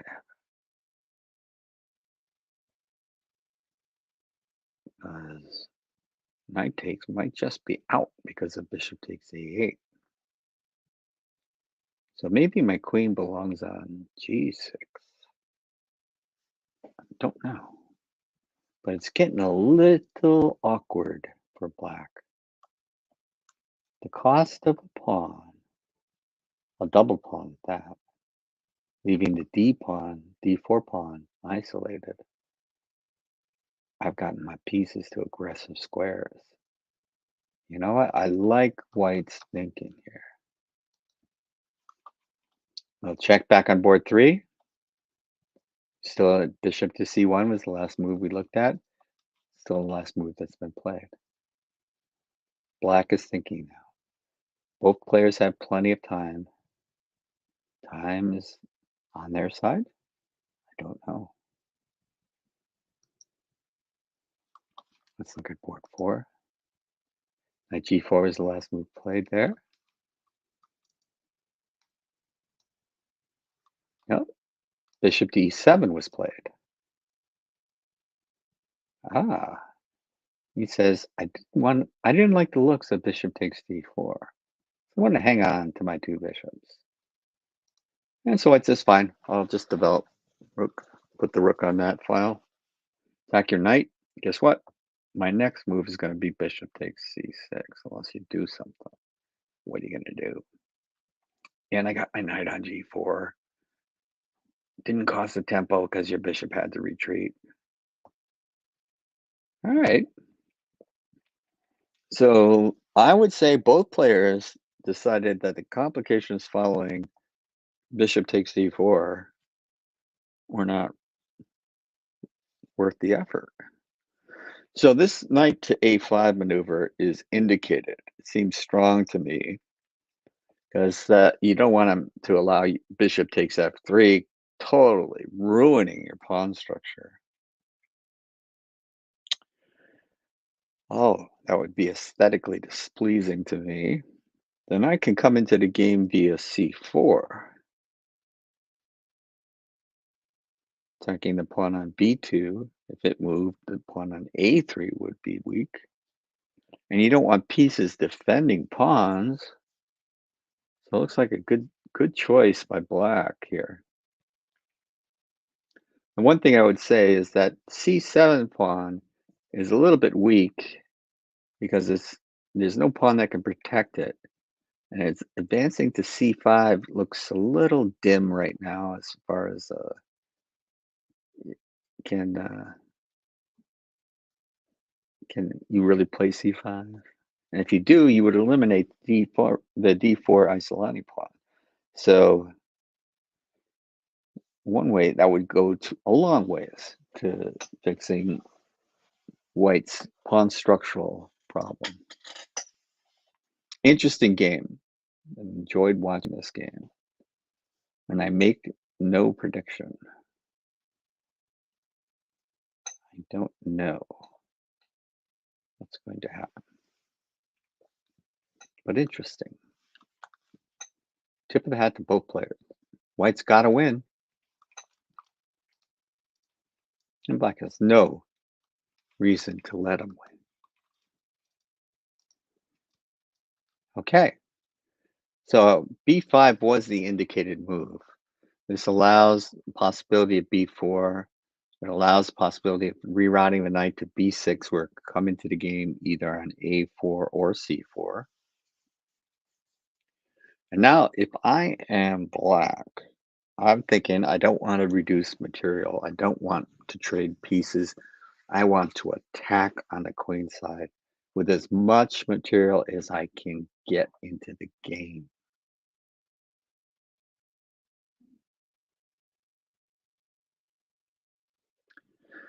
And there is one thing I want to point out.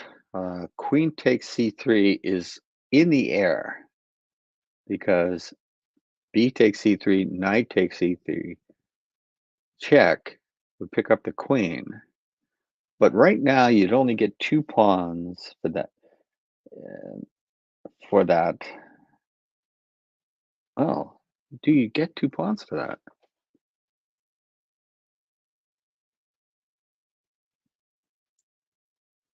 Was that playable in this position?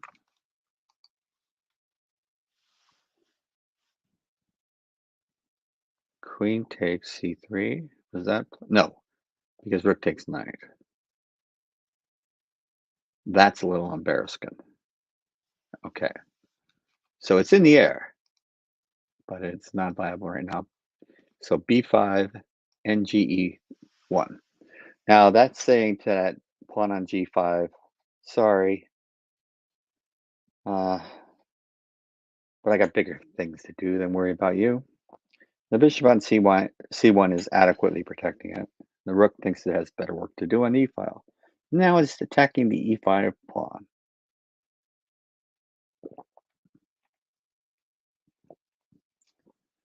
And how is black going to defend that? Looks like a good move. So just when I was singing the praises of black's setup, white has done a very good job of rearranging his pieces to put pressure on the black position. Confusing the heck out of me in the process. I do want to point out there's another thing in the air now. Uh, and that's f4.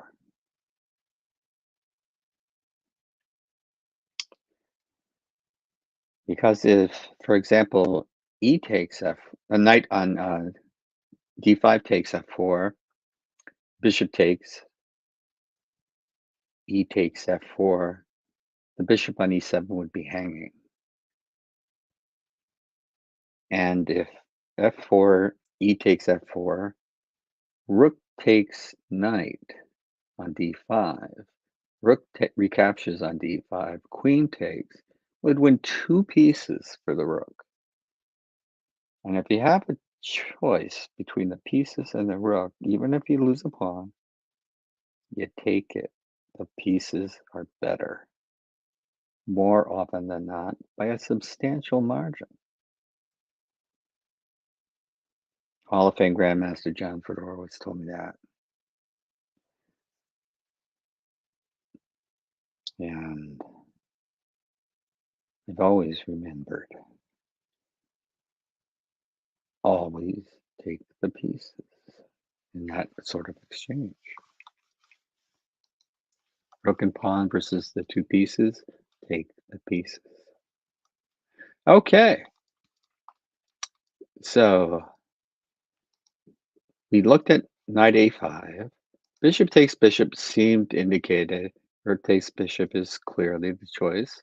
Knight e5, threatening knight c6. Okay, he says, but I'm going to play knight c4. Whoa. Whoa has been called. This is a very imbalanced position.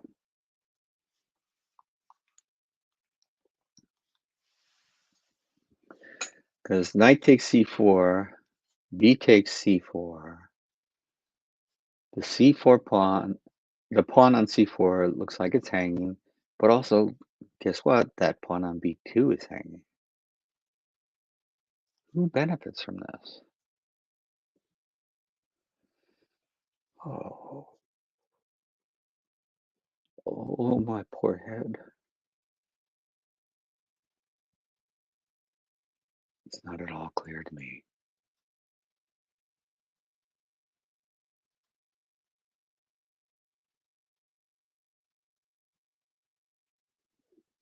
So there's some serious calculation has to be done now. White is down to 24 minutes, still not time pressure. So there's a 30-second increment, so you gain 30 seconds every time you move. So there's still plenty of time. And black has put a question to white. How is white going to answer this? Just want to point out that the A pawn is hanging if the B pawn moves. Even if it moves to B4, knight takes A3 would be possible. So do you take time to defend it? Do you just capture the knight on C4 and then defend it? What do you do?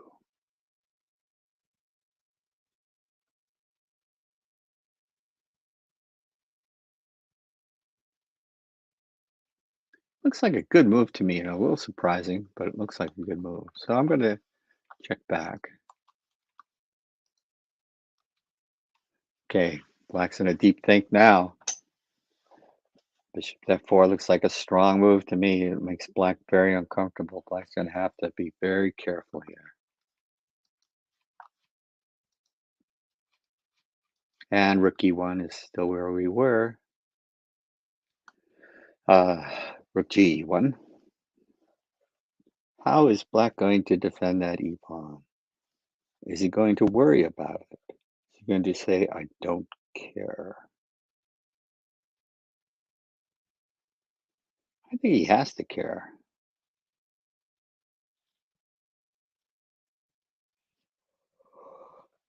I don't think he can play something like knight b6 and just try to ignore it.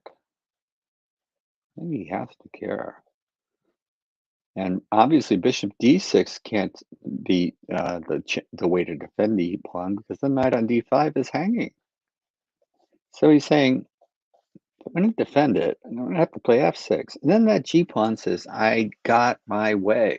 This G2, G4, G5 was brilliant on my part because I got to exchange and open up at least half open the G file. So it would justify the G pawn's advance if you played F6. At least that's the way I look at it. Let's take one more review of the games that are still going on. Okay, so Black has made his decision. He's going to defend the knight by queen to d2 with the hopes of being able to play bishop to b7, defend it that way. But doesn't this move run into rook d5? I'm not sure it does, because then the knight is not under direct attack. But man, it seems like rook d5 is crying out to be played, because it can be followed up like by bishop to d6. Ooh, that looks rough. So at least both players have been calculating rook to d5. And what are you going to do? Can't be fun to be black right now. Black is trying to hang on to the position and is in the all of his calculations is how do I hold this position? White is saying, I have lots of options here of how do I want to proceed. I can go slow, I can go fast. Uh, White just simply has more choices. It's easier to play White's game than Black's. And White just looks better to the eyeballs that I have. Like, what about, I hadn't even looked at rook takes f5 right away. As queen takes f5, bishop takes c6, doesn't that pick up the rook on a8? Maybe not. Maybe. And is that position winning for white or more or less equal? Maybe he has better than rook takes f5. So you gotta calculate all of this stuff, and it's hard work, all this calculation. One more look around. Okay. Black plays. We left off at rook g e1, and I was thinking the only way to really defend that e pawn is to play f6. And Black says, yeah, but you didn't think of bishop to f8. And I didn't.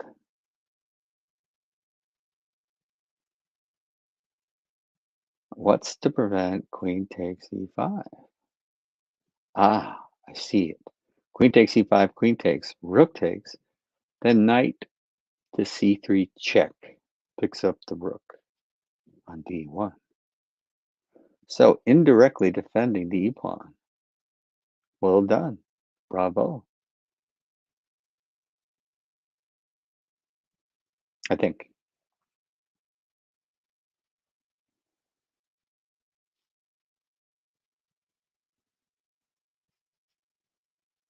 Oh, nasty. Okay. Excuse me.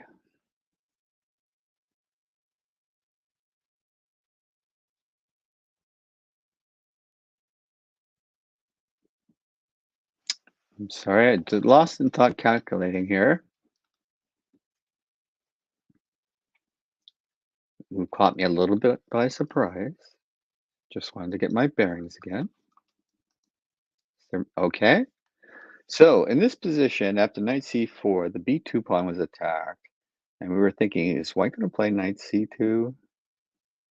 And I mean knight c6, sorry, and fork the queen and bishop. Play it that way. he going to take knight on c6, or is he going to take time to defend the pawn? He takes the time to defend the pawn. And he's basically saying, are you going to repair my pawn structure when knight takes e5? Go ahead, by all means, please do. And he's thinking, you know what? I might play knight to c1, queen to c1 afterwards, so that my b pawn is protected, so I can play knight takes c4, rook takes c4, and I just win a pawn. I don't allow you to take on b2. So he is defending, but he may not be tying his rook to defensive b2 pawn after all. So he's saying that knight can't stay on c4.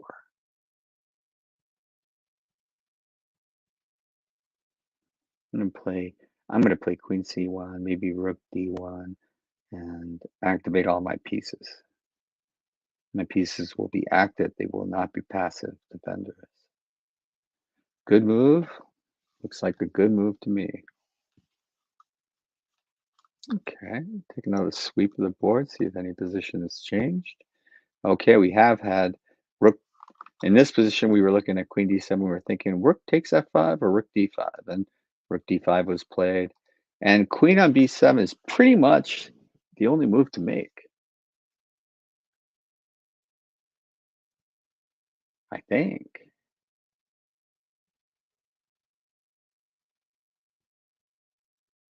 I don't see any other way to defend that knight on c6. And you kind of want to have at least one defender on.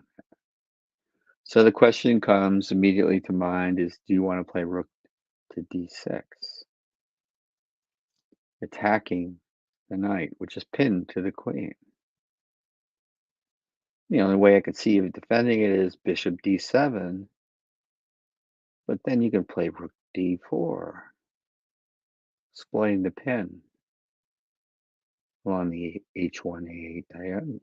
That bishop on g2 is just looking stronger than ever. That bishop on f4 is looking strong. So yeah, I gotta like White's game. Can Black hold it together? This is the question.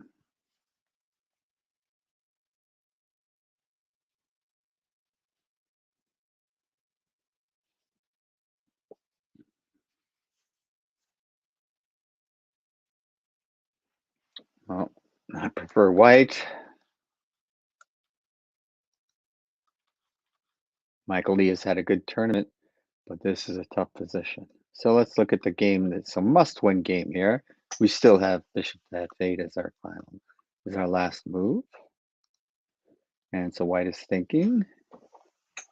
Both players have plenty of time to think. Queen takes e5 is out. We looked at queen takes e5, queen takes e5, rook takes e5, knight c3 check.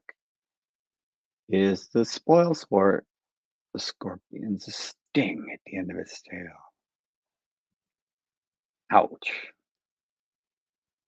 So queen takes e5 is out. There doesn't seem to be any place that's good to put the knight on b3. Can't really reposition it to a good square, can you? Maybe, I don't know, maybe knight d2. But what's the point? I'm not sure.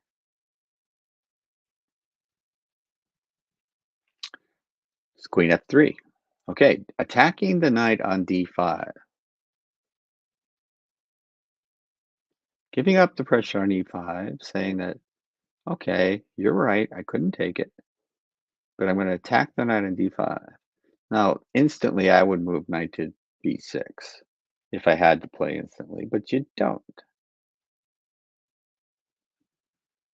So what White might be thinking here is like trade off, the knight goes to b6, I trade rooks and move rook to d1. But doesn't that look like White's winning chances are evaporating? Doesn't White have to win? So what can you do after knight b6 that keeps pressure on? Maybe knight b6 allows you to play knight a5.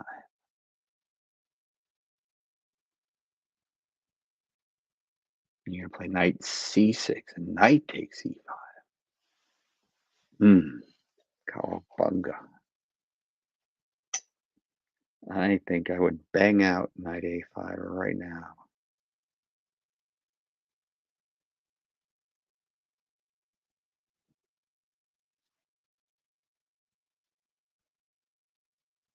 I would say I'm white. I'm going to be up a pawn. I can win up a pawn. Fascinating game. Both players must win situations. Sometimes you make choices you wouldn't have made in other when you don't have to win. Okay, we're still on rook c2 here. Okay, now we got to move bishop f6.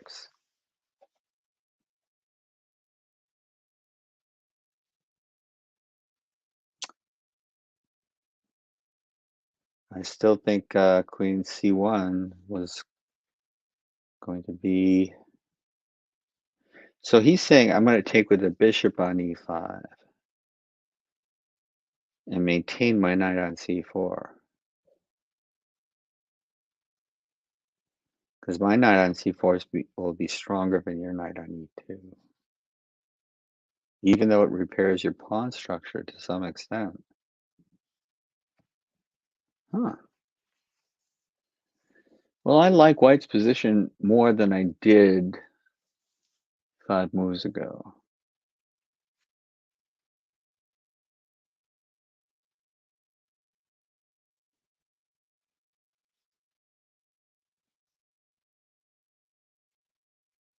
So good job, white.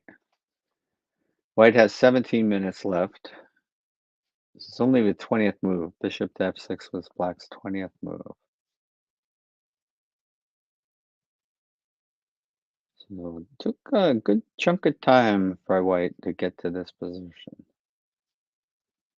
But maybe, just maybe, he's starting to see some results of his, to me, bizarre decision to allow knight takes f4, e takes f4, which just looks so flat out ugly to me, pawn structure wise. Is he gonna force black to repair it, at least partially, and leave him with his pieces better coordinated than black's? If so, a tip of the hat will be due, Eric Lee. Quick scan of the other. Okay. So I was looking at rook d6. Queen f3 was played. Is he basically saying, go ahead, play bishop to e6. I double dog dare you, because I'll play rook to d6 then. Your knight will still be pinned, attacked 3 times, defended once. So you're just going to lose it, man. Or you have to move it and suffer the consequences. It looks hard. Queen f3 looks like a good move to me, right off the top of my head. And I don't want much taken off the top of my head anymore. Yeah.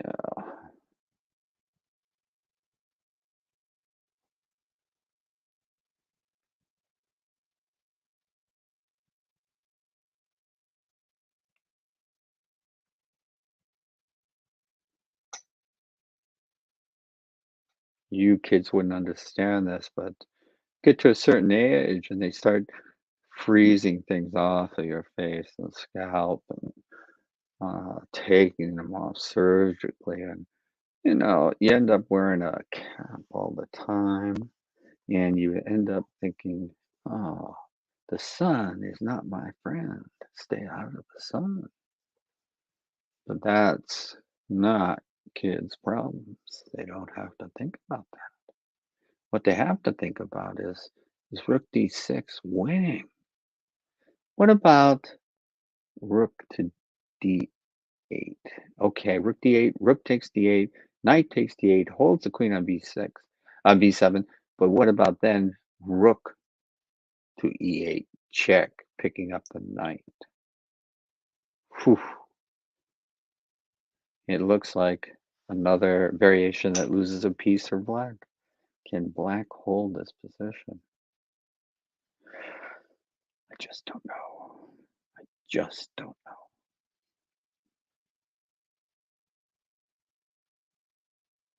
know. Queen f3 looks like a rough move for black to answer. Back to board 3. Okay. Knight to d2 was played. Remember, we left the position. Black had just played knight to b6. I was going to play knight to a5 to come in on c6. White chose a different move. I'm not in any position to say whether it's better or not. But he doesn't want to allow the trade of rooks. I think that is pretty clear. He didn't want to allow it. Don't know how he's going to avoid it eventually. Maybe he's going to do something pretty simple like doubling on the e file.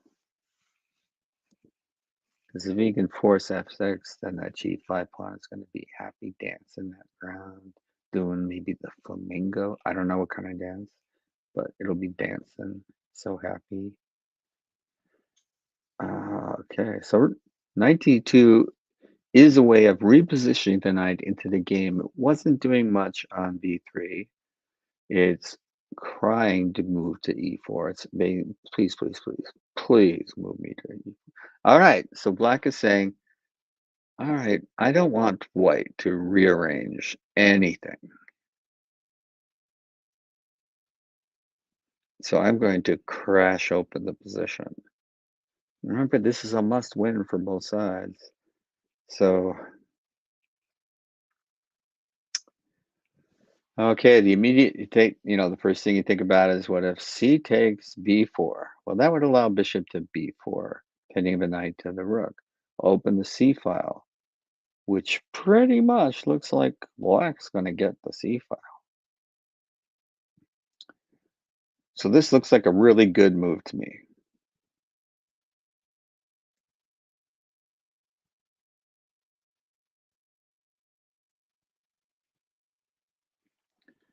So again, just when I was thinking, hey, I like white's position more than I did, oh, black's position kind of springs to life a little bit.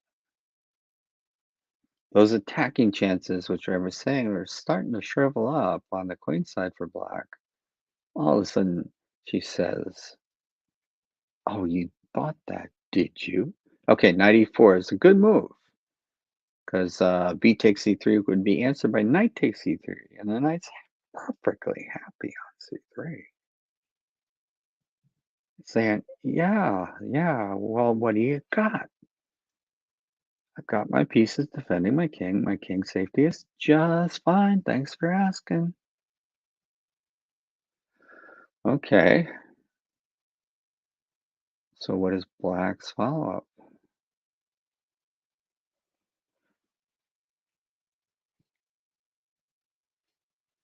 There are multiple ways to proceed here. A5 is one possibility because you're going to want to play A4 and then maybe threaten to break open the queen side where the king is, one way or another. Through a combination of pawn, perhaps piece sacrifices, or just trades. You want to open lines. So a5, a4 is one idea, but lack of anything better. Do you go back to d5 now? Bring more pressure on c3.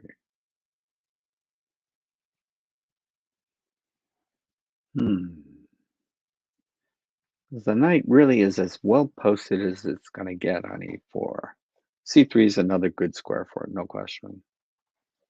But is there any reason you would play knight g3 to come in on the king side? Just don't see the real threats on the king side. I haven't seen them for a while, but maybe once you get your knight centralized like that, All bets are off. A myriad of possibilities open up. Very, very interesting. So we'll come back to this game and see what black decides. Look at board four. Oh, okay. Queen c1 was played. We left off at bishop f6. Queen c1, as I indicated earlier, looked like it was clearly the right idea. So, and bishop takes, he decided, I am going to take and let you repair your pawn structure one way or another, but I'm going to keep that knight on c4. I think that knight on c4 is going to be the strength of my position. Although b3 now, one of the hidden attributes of queen c1 is it protects the a pawn now. So the choice was d takes or f takes. The decision that white made was f takes. It looks right to me. Yes, that d pawn is still backwards on a half open file. It is a pawn weakness. It has to be guarded by pieces. Pieces don't like to do defensive work. But it also opens up the f2, f4, f5 kind of idea. You can play rook d1, freeing up the knight. I think this is the right recapture. And white says, okay, my queen is not going to take your d pawn, but if you move b3, I can now take your a pawn again. Ha ha ha. And I've gotten my queen off the back rank, completing my development. Although the rook on b7 looks a little funny on b7. You don't usually fianchetto your rook. You usually fianchetto your bishops. So it looks a little out of position there. The knight on c4 looks strong. Now, does white just continue and play rook f to d1 and say, I'm going to complete my development and just take it easy and how I'm going to proceed?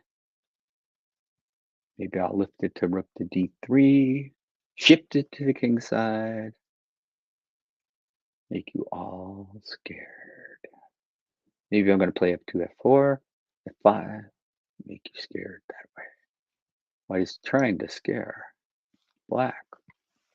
White is playing for a win in a must-win position. Drastically improved his position, in my opinion. Wonderful play to improve his position. And I'm not sure what black did wrong, if anything, to allow him to improve his position this much. But improve it he did. Okay, swing back around. We only have 3 active games. The other 2, nobody needed to spend any extra effort for perhaps rating points or anything. It's the 9th round of a long tournament, a long, difficult, fighting tournament, playing strong player after strong player after strong player. So there's nothing to be ashamed of. Oh, oh. So he's saying, you know what? I'm pretty much can't defend. But you can't take it right away on c6. Rook d6 still is looking good, but maybe I'd give up 2 pieces for a rook and a pawn, and yeah, yeah, white's still probably better, but I'm in the game. Certainly better than losing a piece. So a good defensive try. He'll play bishop to b7 if he gets a chance. If he gets a chance.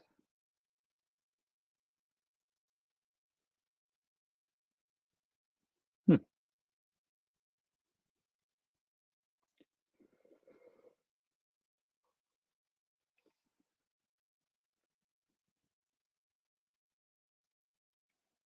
So this really has not really had much bearing on the game, but those double isolated A pawns for white.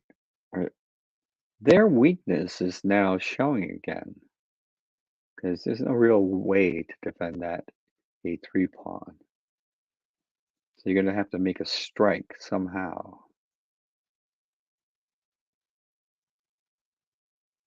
because the queen was running out of squares. But bishop to c6, bishop to on c8 to b7 threatens like to get out of trouble with. Okay, so rook d6 is the forcing move. Now, bishop to b7 can be answered by rook takes knight, you'd think.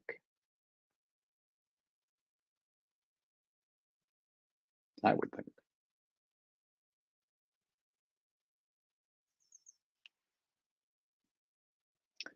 That if rook takes c6, bishop takes c6, queen takes c6, queen a3 gives you some chances. Oh, no, maybe not. Because at the end of that, there's this bishop to d6 possibility. Oops.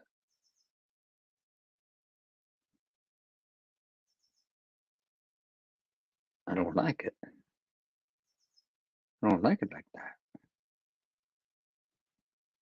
Okay, so still think rook takes c6 is indicated, but then it's pinned.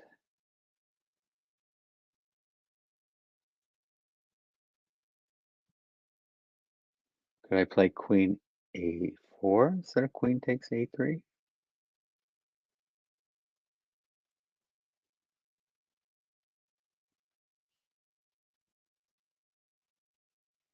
Take on c6 at my leisure?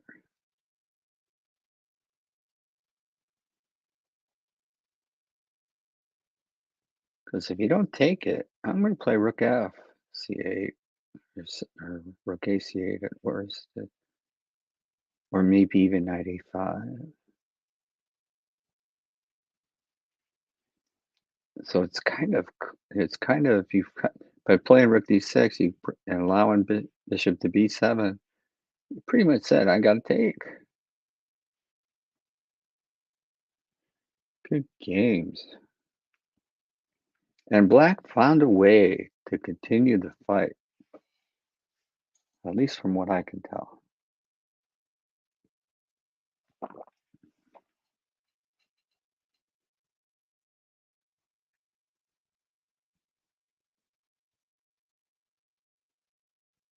Okay, let's do another swing around.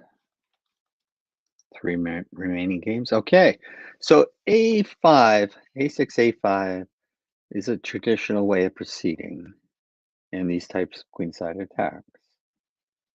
So there was some serious thought put into it by black.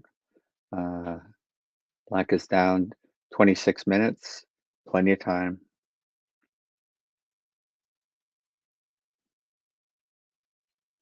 Queen g3 was pretty much played right away. Now, moves like knight f6 check are in the air now. G takes, pawn takes, check, king to h8, rook to g1. Ow. So knight f6 checks looks like a threat.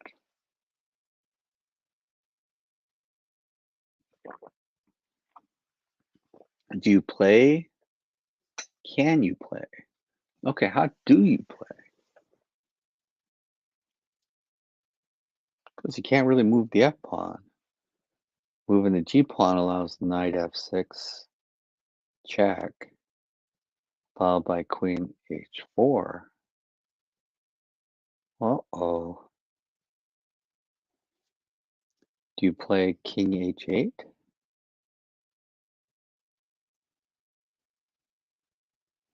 So try to ignore knight f6?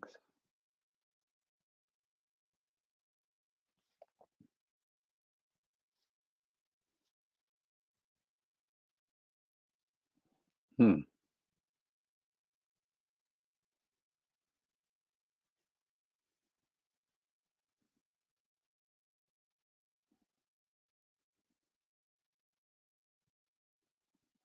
Well, this is double-edged, what both players wanted.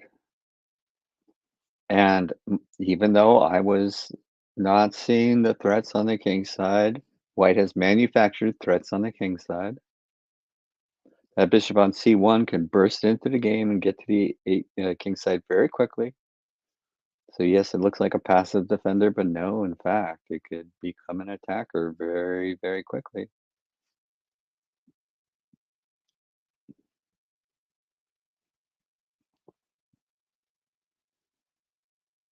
So despite my doubts, my lack of faith, white has whipped up some action on the king side.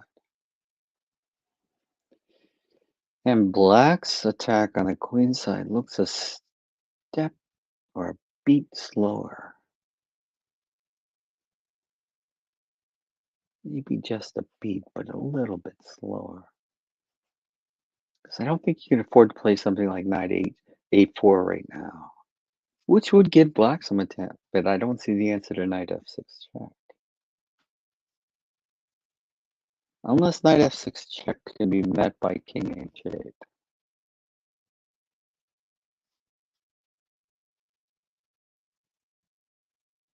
And on queen to h4, then and only then take on f6.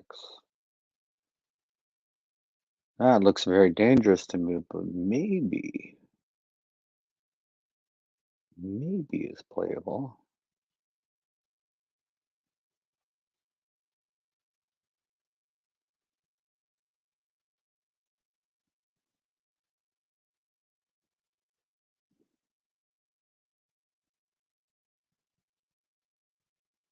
Hmm. Good complications and a must-win situation. It looks now like somebody's going to win this game. Well done. All right. In this position, where did we leave it? We left it at queen e7. Queen f4 was played. Okay. Not a move I was considering. Does not mean it was a bad move. It means it was a move I didn't consider. It shifts the queen over to the king's side. Rook d8 seems like a good move because it's putting the rook on the half-open d file, attacking the backwards d pawn. Seems logical. Rook fc1. What are you thinking about here? What's the rook doing on c1? Doubled on the c file, but doesn't that black rook look like it's going to stick there? I mean, the knight on c4 doesn't look like it's going to stick there, blocking the rooks. He says, yeah, okay. I'm going to coordinate my rooks now because I'm going to bring them both to the D file. What are you going to do? You're going to take? All right, well, I'll take. Now, can I do that? Wow, doesn't it look like B3 is a threat?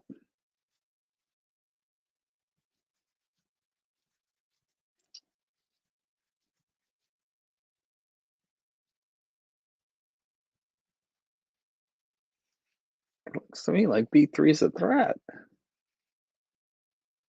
Yes, the A pawn's hanging, but can you take it? Queen takes E5. I'll just play B takes C4. Oh my goodness. Now I don't know what to expect.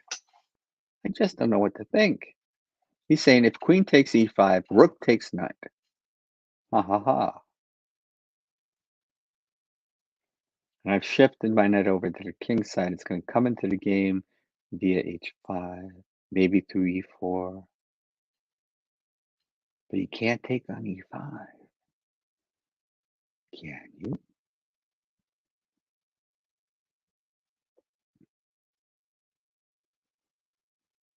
Hmm.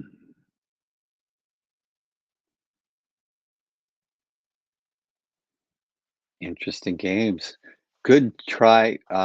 White has got to play for win. Eric Lee needs a full point. He's going for it. Tip of the hat. Okay, so where do we leave off here? Rook B7. Now, I was thinking he pretty much had, he said A, he has to say B until rook takes C6. Yeah, this is why you're kibitzing and not playing, Jim. I'll play Queen H5. I'm piling up the attack. Now I can play Bishop takes C4. Maybe I have threats Bishop takes H6. What are you going to do, Black?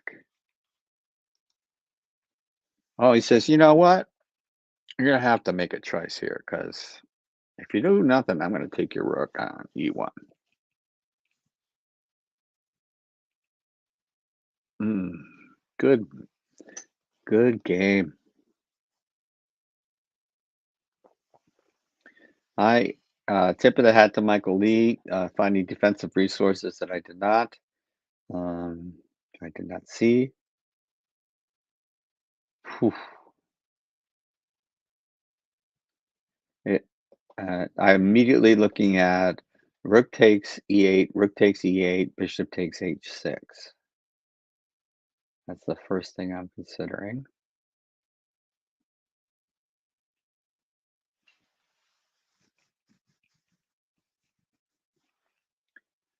Okay. The action's heating up on all three boards. Love it. Okay.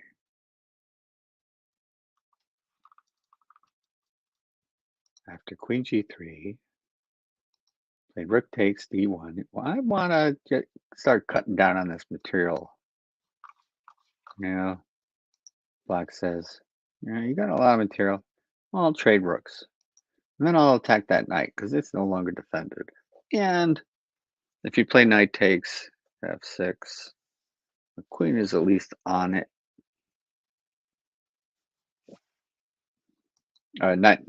Knight takes, the knight F6 check. Because I think knight F6 check, G takes F6, G takes F6, check, King H8, Rook G1 still looks really scary to me. So I think that's still in the air.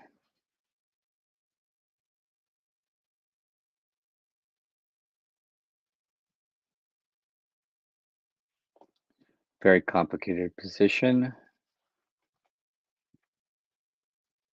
Like I was saying, as long as my queen is on that 6th rank. Oh, white says, nah, okay, let me take my time. I'm just going to protect that knight again. Keep that threat in the as a possibility, because what you gonna do? I am not sure. I can't say for sure. The knight F6 check would have been preferable. But he does have that queen guarding the F6 square. So if knight F6 check, King H8, Queen H4, maybe what? I don't know. Looks bad. I don't know. But white played rook E1 anyway. So let's keep going. Look at board 4. Okay, still knight G3. Still thinking. Can't take on E5. Do I want to play something like rook B D7, threatening back rank mate? Not a back rank mate, at least you know, you can't, it rules out a move like knight H5 because it introduces a back rank mate possibility. And what's the harm in doubling rooks? Could he play knight E4 then?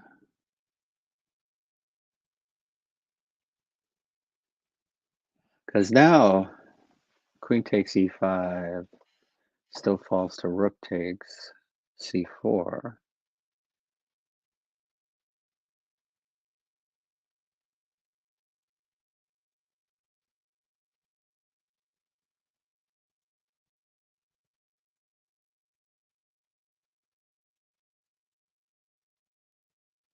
Huh. Yeah. It's interesting that there are bank rank mate possibilities on both sides that are showing up in some variations. Okay, let's take one more swing through. All right. So after Queen H5 is played, Rook A8 was played. It was indicated. Rook takes, Rook takes. Oh my goodness, another move I didn't spend any time thinking of. Bishop D5. Sort of forcing Rook E7. But that blocks off any king retreat. King can't get away on F8. I'm still thinking Bishop takes A6.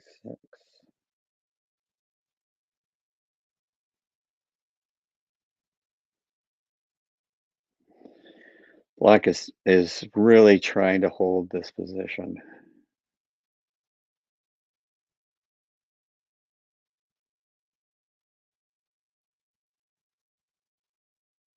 Multiple threats, though. White has bishop takes C8. Bishop takes C6.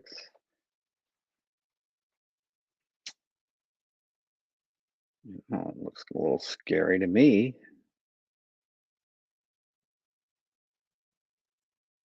Don't you end up a piece up?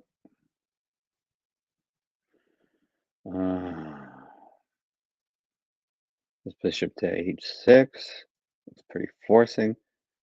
There's prosaic moves like queen takes F5. I hardly think that done all of this. Can you retreat queen F3 and just keep the pressure on? I don't think so, because moves like knight A5 are possible. So I think you play bishop takes C6. No, he plays this stronger rook takes H6. Wow. Okay.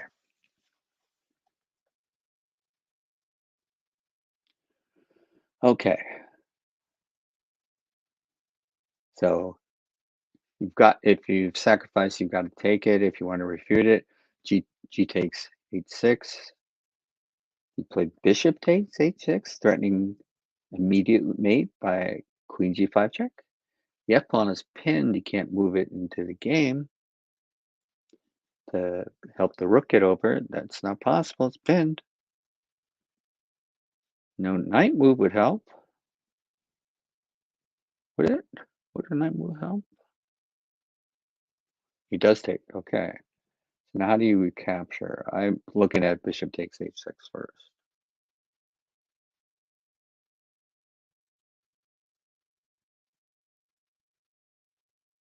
Then maybe knight E5 is possible here.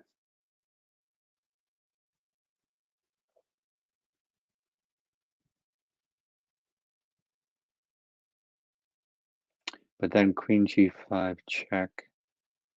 Knight G6 is out because queen takes knight on G6. F pawn is still pinned. Looks over to me.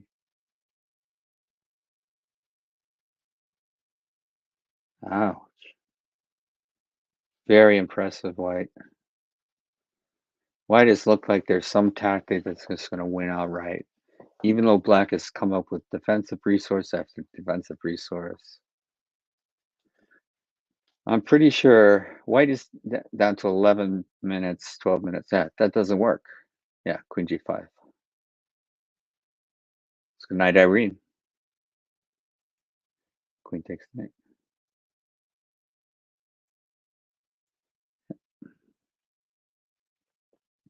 Black tried very hard to save this game, but he could not. And White is a deserving winner on board two. Wow. Okay, we're down to 2 games, 2 must-win games. Knight C4. Holy smoke.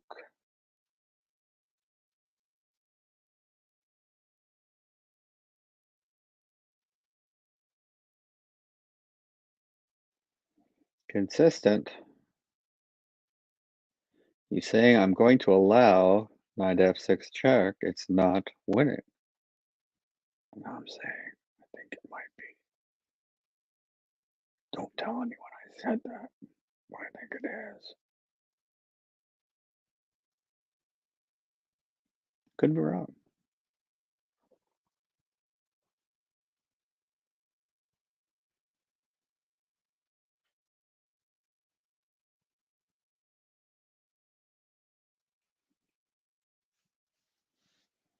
Okay. I must be wrong because both players are allowing it.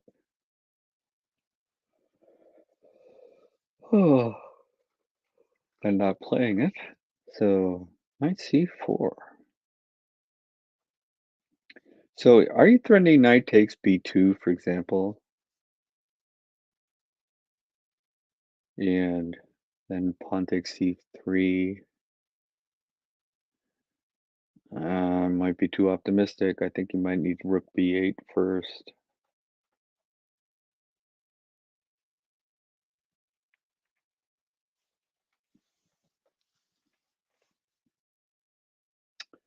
Not sure. It's a must-win game, and it looks like somebody's going to win it. Very exciting. Well, both players had to go for it, and they both went for it. So exciting chess. Love, love it. Oh, this has changed. This has changed so much. Where did we leave off? I'm not sure where we left off.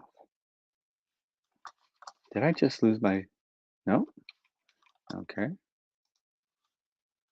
All right. Queen f4. Rook d8. We saw that.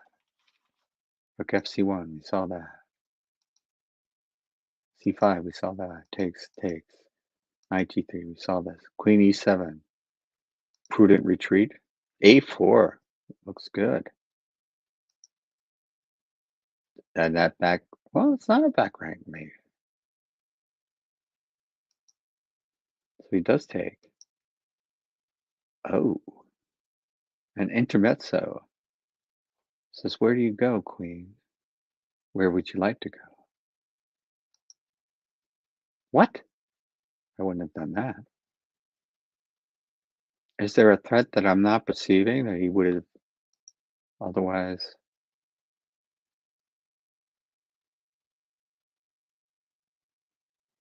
He's saying I don't have any square to go to but f3, and that allows knight takes.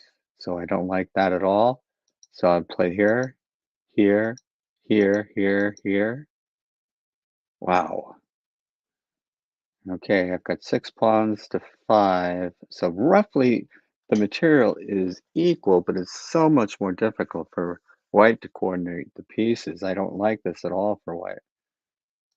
But so queen d7 just says, okay, now I can go to d1 check when I want to. I can take your b pawn.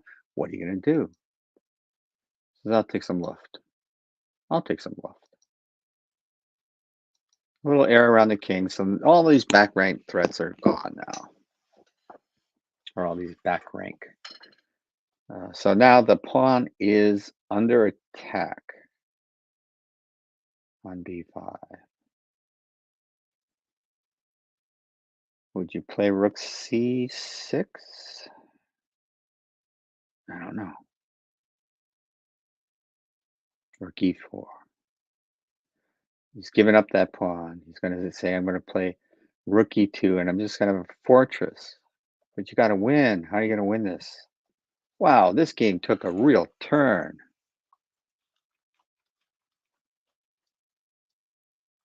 After this, a4 forced everything to kind of happen. But I think black's going to play rook b d7 anyway. So maybe this was, in hindsight, we're going to say that was questionable. Because I may have overlooked that, and I think black overlooked that, or white overlooked that. That hurts. Ouch. Still don't like this choice, but maybe there is no other way to seed. Okay, but this looks like the best we can hope for is a draw, and that would be inadequate for his norm chances. Oh gosh, and I wouldn't want to be playing black when black's a GM in this position. Oof, no, thank you. Oh, okay, so we bet back here, and black did resign this position. It was very resignable, 8-1, and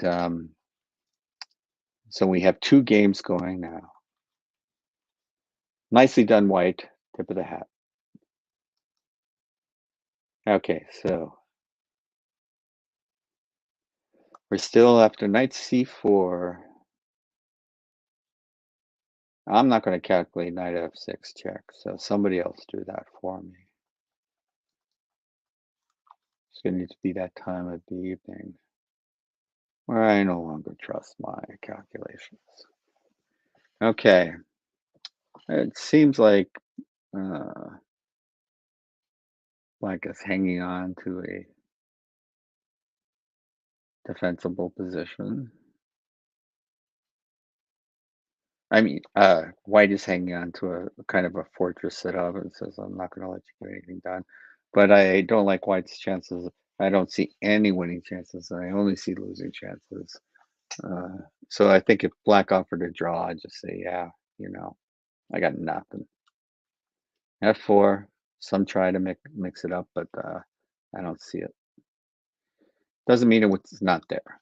Just don't see it. Okay, so we did get a couple moves here. We left off at knight c4. Now b3 is like, to me, it's like saying,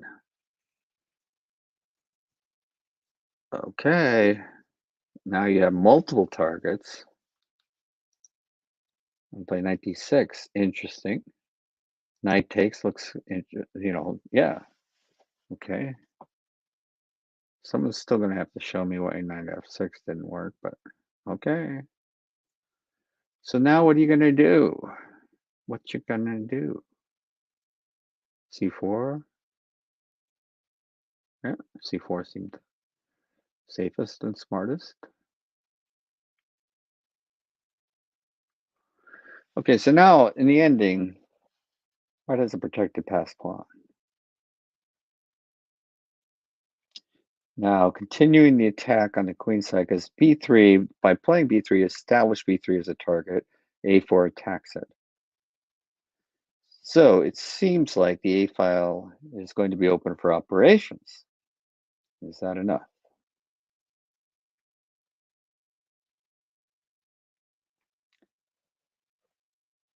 Gosh, golly, Miss Molly, I just don't know.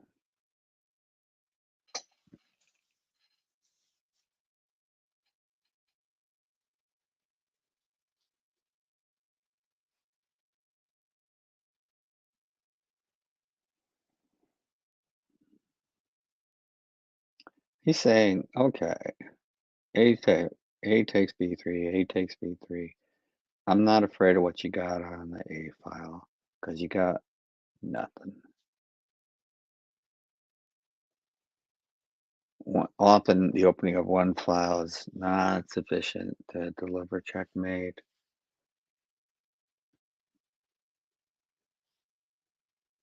And it looks like if a takes b3, a takes b3, eventual bishop to b2 covers everything, gives the king an opportunity to run away to safety.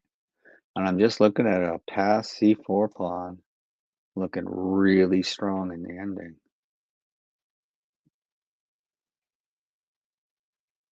So I would have to say think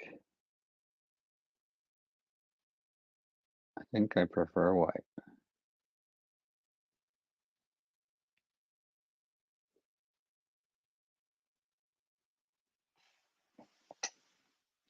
And the g5 pawn did its job with creating threats. So I can do a little happy dance.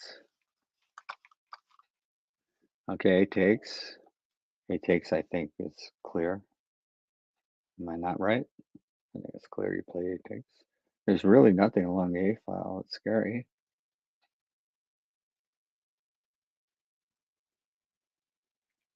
A takes b3, queen to c6, bishop to b2, queen to a2 check.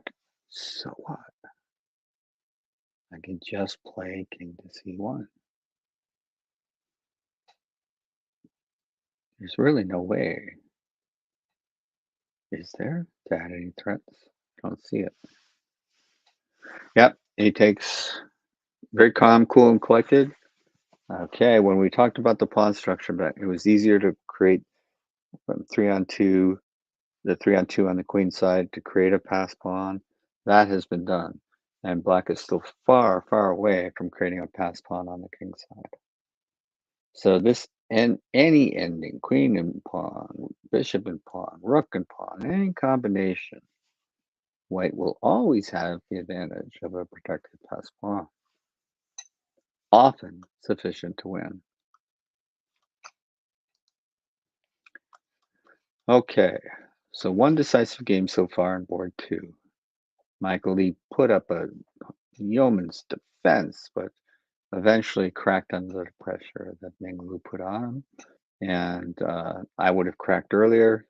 Well done, Michael, and your defensive resources, finding them. They just were not sufficient. White's position was too coordinated, too aggressively posted. It was just a matter of time that a combination would not go your way. So, okay, we've had some progress made here. We looked at f4 was the final move. We looked at h5, driving the night away. Is that a song? No, I don't think that is a song. Oops. Sorry. h4 now I'm not so happy because queen d8 is indicated, hits the h-pawn. What you gonna do? f5, it protects the h-pawn, right? Okay, I'll take it. Okay, you'll take it, but now you're not such a fortress. And queen d3 says, where are you gonna put that rook of yours? Because guess what? If you move it, if you're not careful where you move it. Oh, I think my earbuds.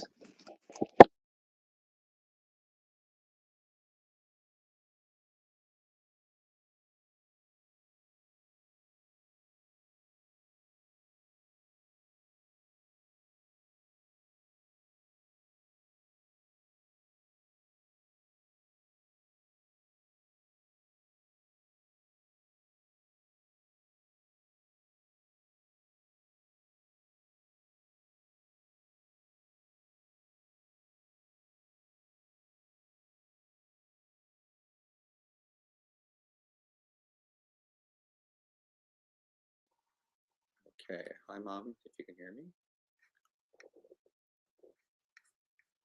All right. I think my microphone is on. Switched, but hopefully you can still hear me. Now, just looking at this position, the rook, it's only one square to move that it can protect the knight. And I can throw it, check in on e7, but that seems pointless. And this was, knight g3 can't be played to protect the rook because queen would take it. So this is why the queen is stronger than the two pieces here. The pieces are difficult to coordinate. So knight d6 does coordinate them again. He says, yes, you are coordinated. But I can just sit and wait. King f2. Okay, it was king f2 indicated. You do. All right. White has managed to reset up a sort of consistent position where the rook on e4 defends the pawns on e5 and b4 and h4, And the knight on d6, which is protected by the e4 pawn, is defending the rook on e4. So it looks like it's a tough nut to crack. It says, hey, it's an ending. I should activate my king, even though it's moving towards a queen, which is big and scary. But what are you going to do? I gotta win. Okay, so we're still looking at the recapture on b3. Now we play queen to b2. Noticing that the pawn on f2 is undefended. Taking it on f2 would attack the rook on e1 and threaten mate on a2. It could be met by rook e2, though. Not sure how deep a threat that is. But that's the position now.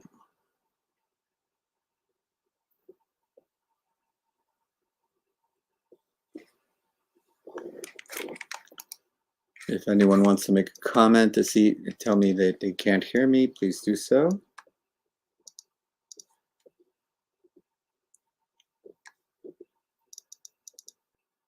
Okay.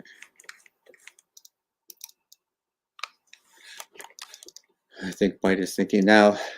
White has a little over 14 minutes. Black has a little over 11 minutes. So we're going to get to a time where they're going to start to move more quickly than they've had to in the past, but neither are in any kind of real-time trouble. So here we saw king f2, queen d5 was the choice. Puts everything under attack. But white says, well, I don't really necessarily have to move anything, do I? So he plays king f3. So this looks like a fortress, but I think it's okay that, you know, perhaps white can hold this position. Slight material disadvantage, but slight.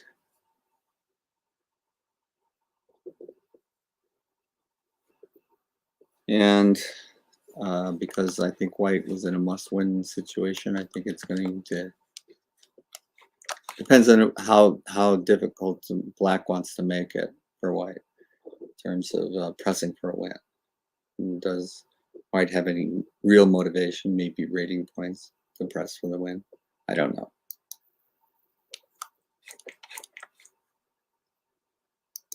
So okay, rook e2 is clearly the right move. Defends f2, defends the weak a2 square.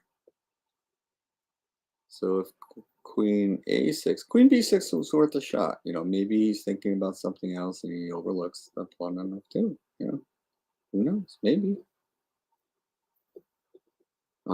Still think that pawn on c4 is going to prove decisive. But maybe there is something that I'm missing tactically here, but I really can't see what it would be.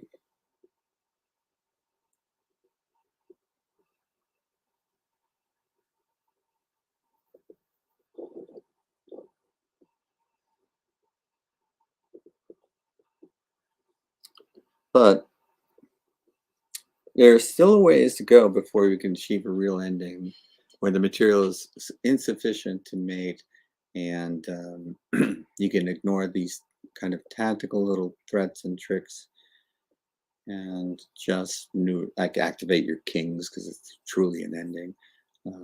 And then that pawn would become more and more decisive, at least appear to be decisive. And I think the bishop goes to b2, covers up any real threats. So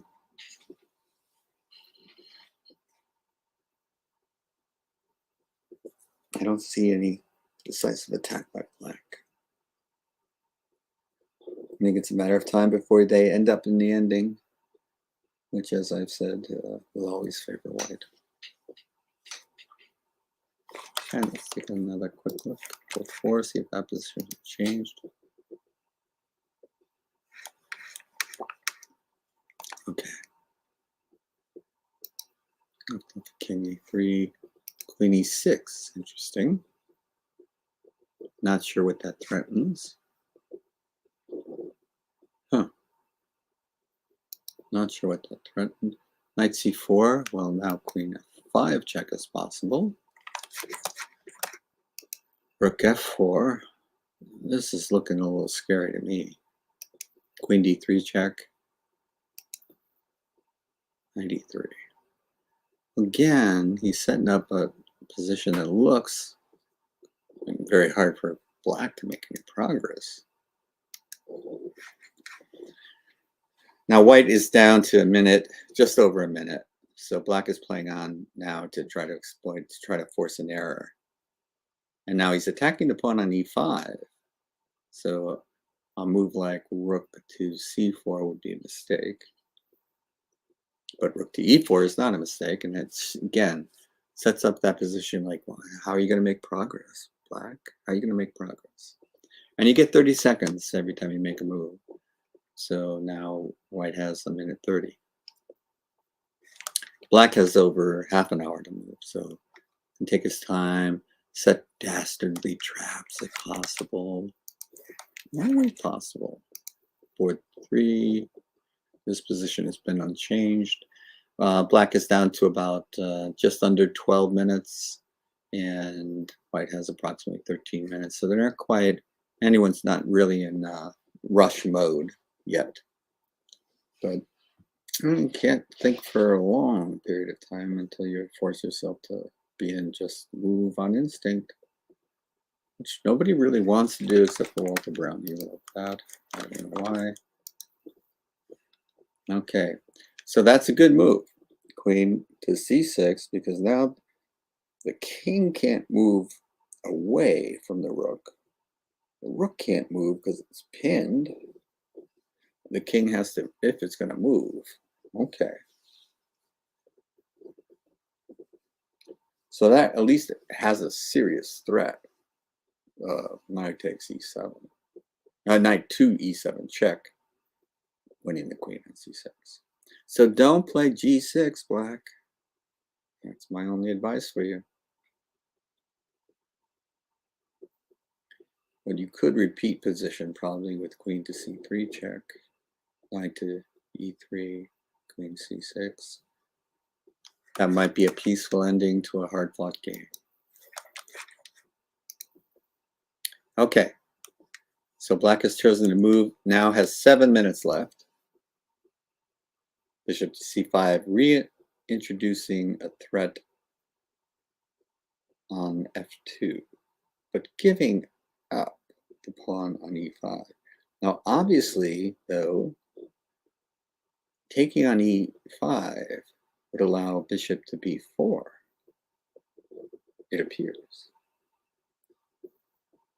Yeah, so he says, I want none of that. Whoa. Bishop d4. Now, this is a way of increasing the attacking chances that I did not see. Well done, black. There's my instinct sort of like, I can't, leave that e pawn undefended. And black said, why not? I'm going to get the d4 one way or the other. And that's the only way I'm going to make real progress here. I got to get the bishop to d4 if I'm really going to have any kind of threats against white's king. What's the easiest way to do it? bc5. Duh, Jim. It's a good move. Okay, so the reason you can't play bishop to d4 right now is the rook on a8 is hanging. So you have to kind of make a commitment here. Would you defend it possibly by playing queen a7?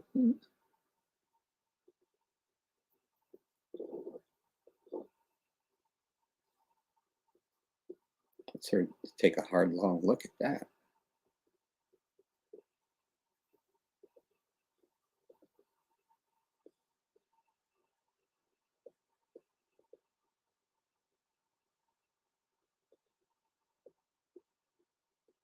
Or a long, hard look, I think. Okay. Black doesn't really have that much time to go into a deep thing, but she is thinking. Okay.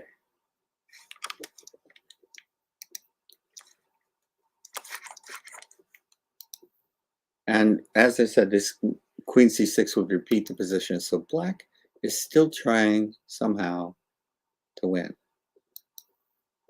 Okay.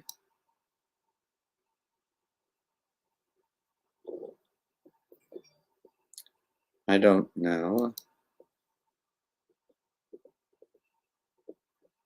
And that seems okay on e3 and f5, some combination there. Not sure. Black thinks that he can squeeze something here.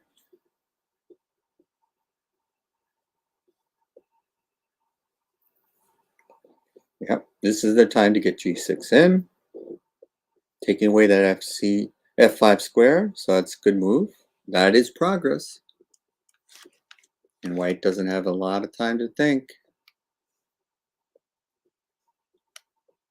You go to d6, go back to e3. You go back to e3, he can play, well, we'll see what he does. I don't want to give away what I'm thinking. g6 is a way to make progress. Good. All right. So instead of saying I'm going to make progress penetrating on the A pawn, says I'm going to defend that E pawn. It's just an open question to me because you know, it kind of walks into f4 kind of things. Bishop to b2. I'm not sure what the intent is because bishop to b2, you can't play bishop to f4. I'm not sure I like that move, but maybe black is seeing something I'm not, which is entirely possible. I thought queen a7 was a better try, but again, I might just be missing something. You know what I might be missing? I was thinking, let's look back at this position. I think I'm missing this. Okay, queen e4. Now I was thinking queen a7.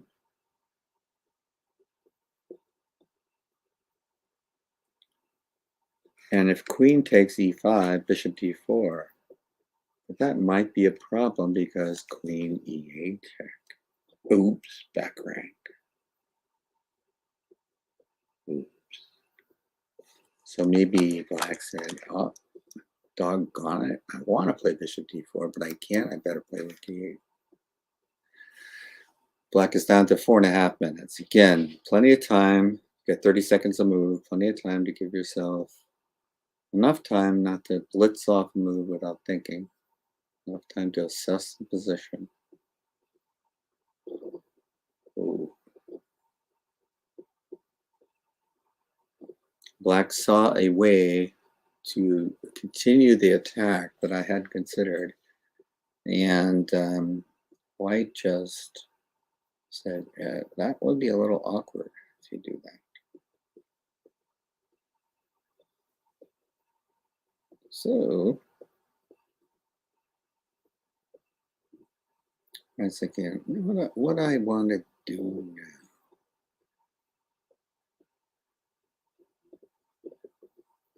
Very interesting. Can he play, for example, bishop to e3?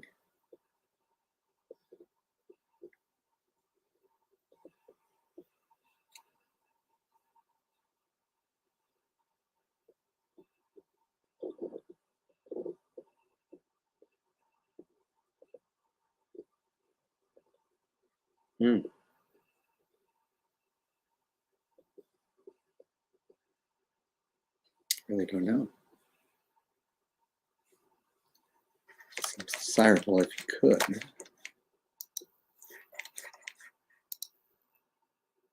Okay, Now, has Black made any progress? He's gotten G6 in and King F8 in. Is that what we're going to say passes for progress? Now, White is down to 43 seconds. Again, you get 30 seconds every move, so it's not a crisis, but it's not comfortable either, because he's got to find moves that work, that hold the position together. So far, he's been able to do that.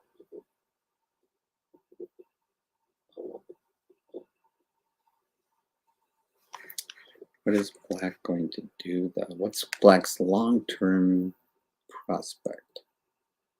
So that's always a good move. Don't want the rook to move. Give up pawn. Knight's pinned. It can't move, so it makes, okay, the king has to move. So now there's a little difference. Is it sufficient to change the position? No. Just don't know. What are you gonna do? Play king e7? Just don't know. Okay, White is down to a minute. He gets that 30 seconds back, so it's a little better off than he was. That's how that works. The increment.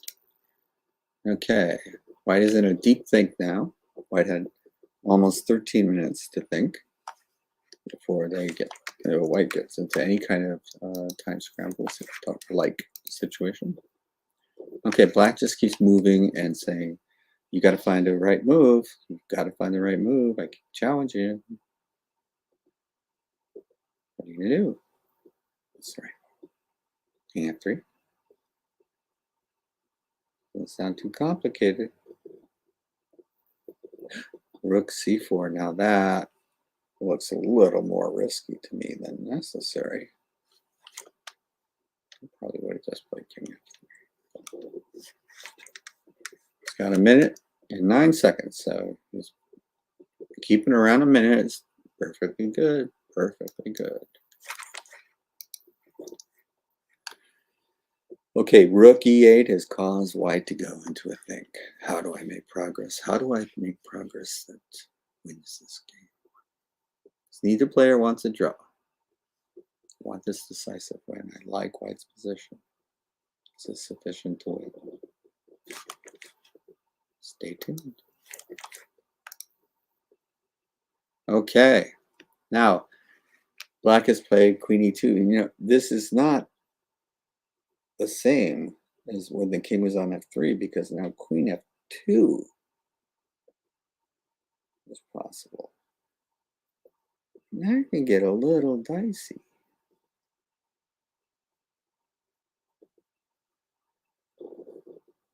Ouch.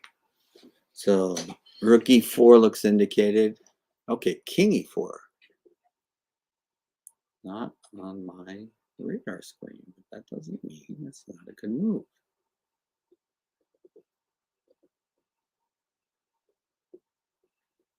Okay, White's down to 48 seconds now, so it took time. Lost a little bit of time, but that's okay. I'll get 30 seconds back next time he moves. The knight on E3 is holding the G2 pawn. It's preventing queen to G4 check. It's protecting the rook on C4. So it's doing yeoman's work. It's good. It's a good knight. And can you hang it all together? He's saying, you know, I got my rook a little bit more active. That's good. Got my king defending both the pawn and the knight. That's good. And that h-pawn isn't really in too much danger because I just have to move the king out of the way. And the rook defends it. Okay, let's take another look at the other board. All right, so White has made the decision to play Rook A2. Now White has 6 minutes and 20 seconds left. He's saying, hey, guess what? I can play along the A file too now. You forgot to. But is that F2 pawn hanging?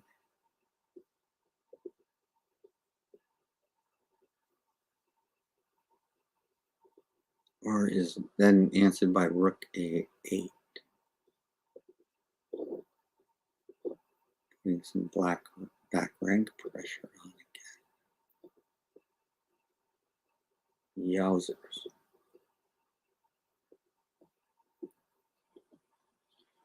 Well, that's why I was thinking about bishop e3. He doesn't want to take that pawn. He plays queen to e6, so that rook a8 is not catastrophic threat. It's also, just to point out, h3 pawn's hanging now.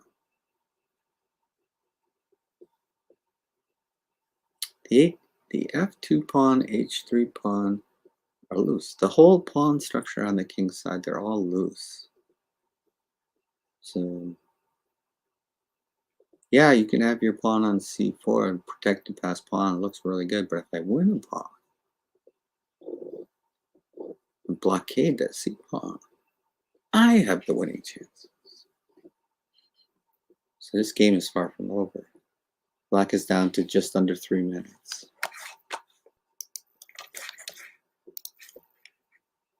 Okay, still oscillating back between c4 and e4 looks like a perfectly fine strategy.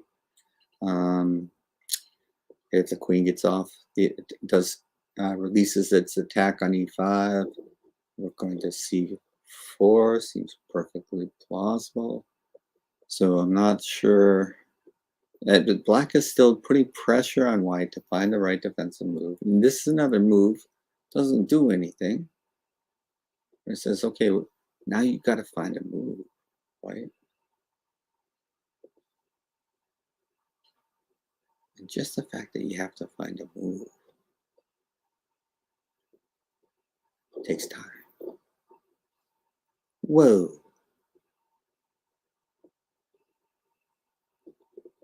Why not?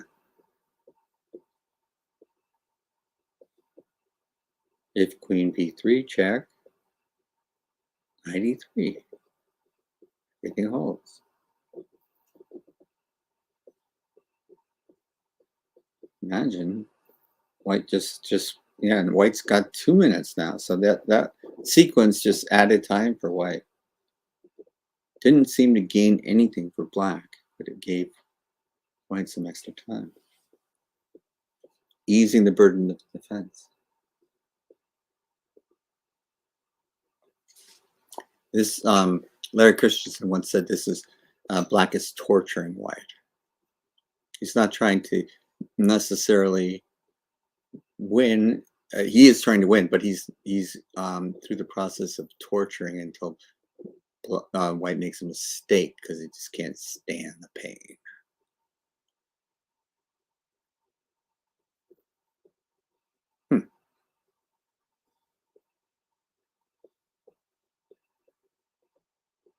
Okay, king to e7.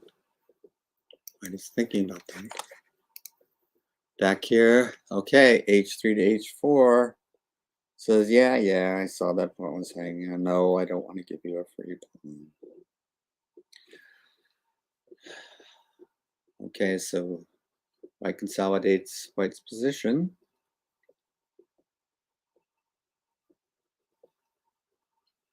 Oh, it's queen to h3 playable anyways because of the attack on the b3 pawn. Is a better position there? All of these questions are going through my mind and I just don't know the right answer.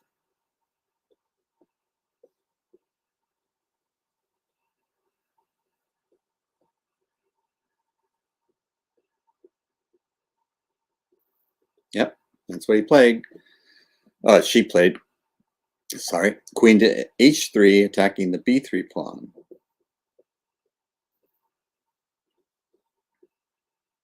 Now f3 removes the possibility if the rook moves that bishop takes f2.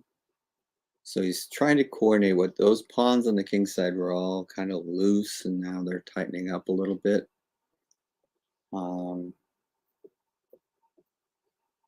Seems very reasonable.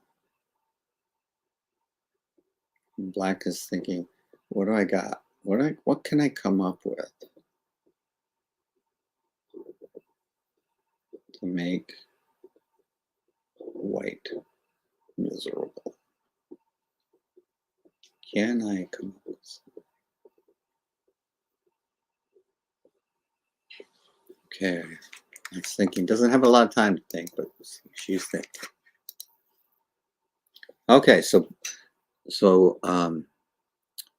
Black has achieved something, and he's attacking the E pawn with the king now. So moving the rook away from the E file allows king takes E5. So these queen maneuvers now are basically the knight's pinned, can't move. The rook is, if it moves, I take on E5.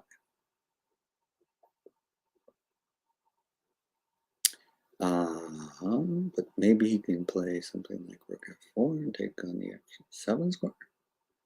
I don't know. But White has gotten some more time back. He's over 2 minutes now, so he can afford to think a little bit more than he could. But Black has improved his position at least a little bit by activating the king.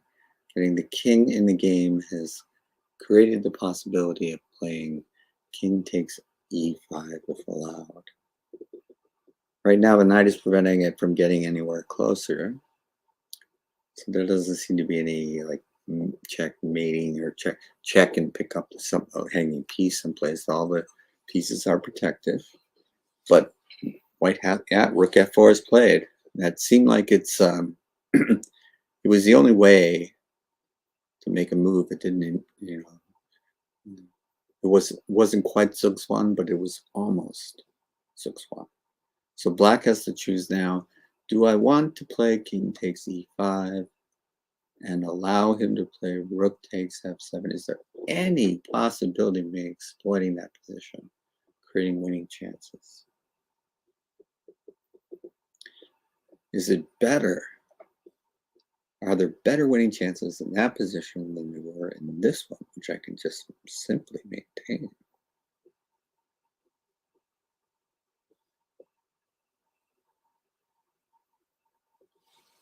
So Black has plenty of time to think. White is down to 1 minute and 9 seconds.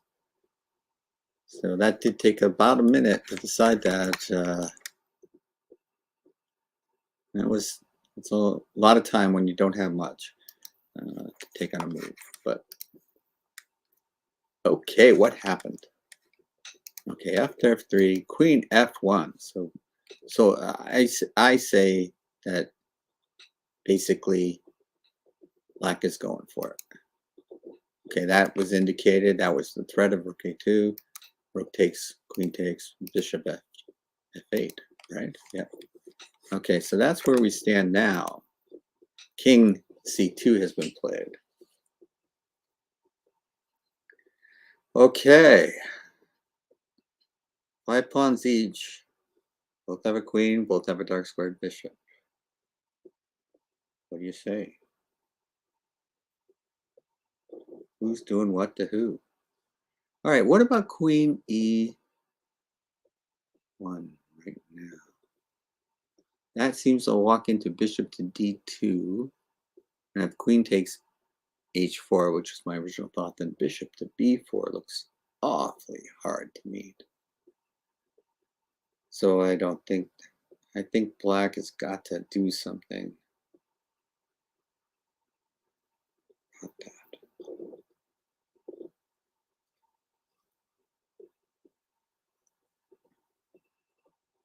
I wondered at the time if in this position rook takes rook was necessary. In this position, can you play king to f8?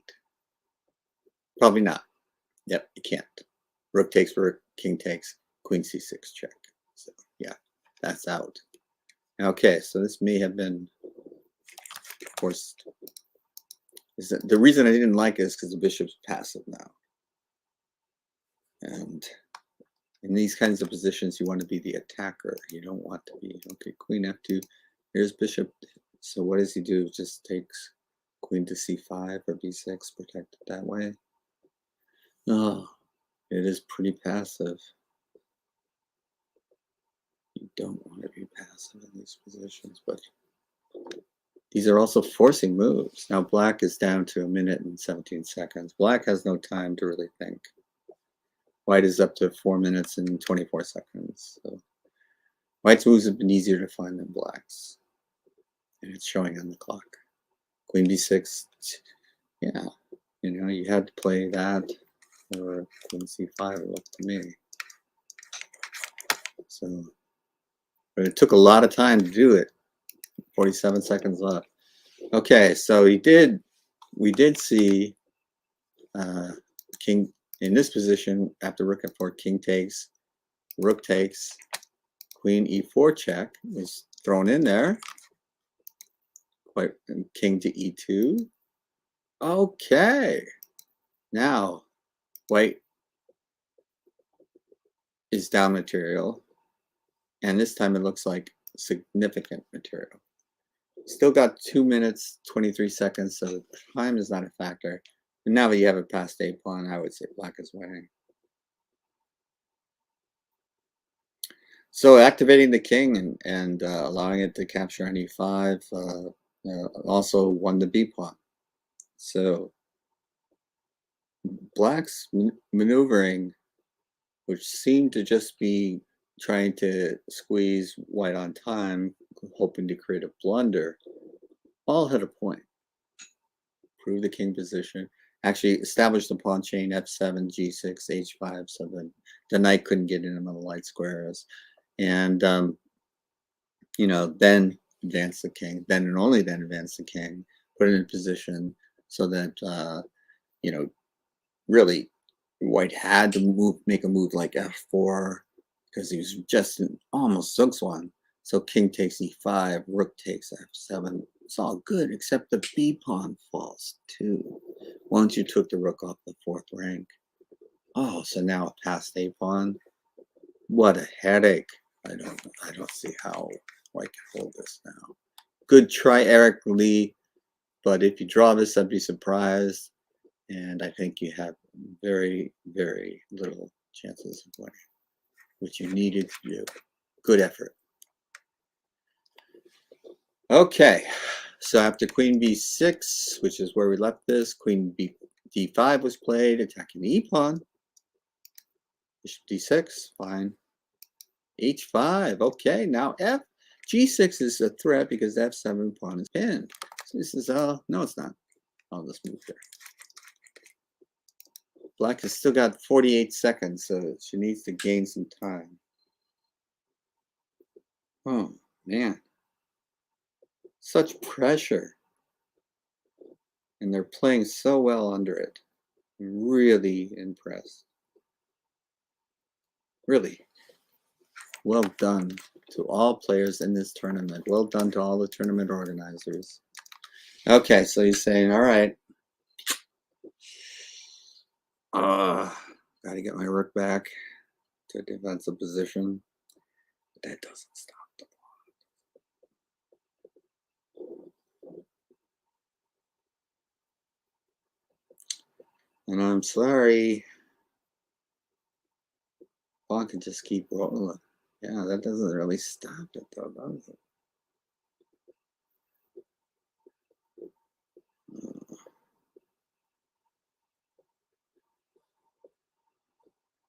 I'm throwing some checks, but it doesn't change the position.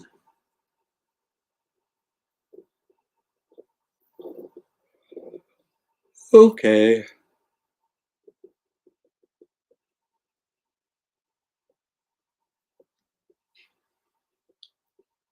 I'm gonna ignore it.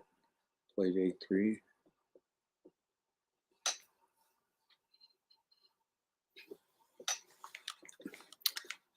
The white is finding moves. Plenty of time. Let's check on black. Black. Okay, so after king f8, king d3 is played quickly. Queen e3, king e7, bishop e3. Ouch. Queen a6. Okay. Black has improved their position in time. They have a minute 18. She has a minute 18.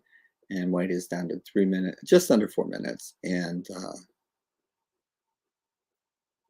I'm wondering if its position, its time, c5 is starting to be a threat.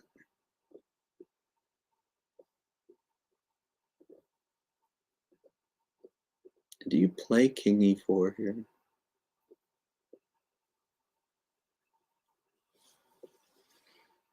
Because you look at the queen as centralized, it's as powerful as it gets. It's a better piece than the queen on a6. Bishop on e3 and the bishop on d6 are close to the same in strength, except the e5 pawn and the b4 pawn are limiting the scope of the bishop. No such problem for the bishop on e3. Bishop on e3 is a better piece. So there's two pieces remaining, and both of them are better for white. This is a good move because white's going to win all the king and pawn endings. Right? And you can't give up b pawn, given connected pass pawns. All those endings would be lost. Bishop c5, strong move. Black doesn't have a lot of time to think, but this is critical. And also, if bishop takes c5, you could throw in queen takes e5 check, and then bishop takes c5. Depending on how you wanted to try to win this game. So yeah, this looks winning for white now. Wow, Austin. Very impressive. And Maria, what a game. Win, lose, or draw. What a game. Okay. So after g4, black threw in queen c5 check. I thought you could just play 3 immediately. King g2.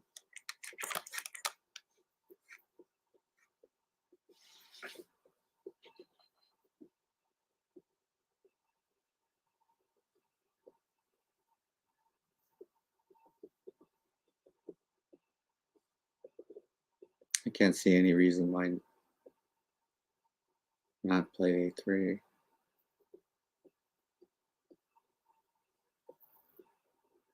Okay, throws that in. Does that help? It means this a3 isn't an option, or maybe it is, but I don't know. He's saying the rook has to stay on the f4 f file. Sorry, has to stay on the 4th rank in order to protect the knight on c4. And can it?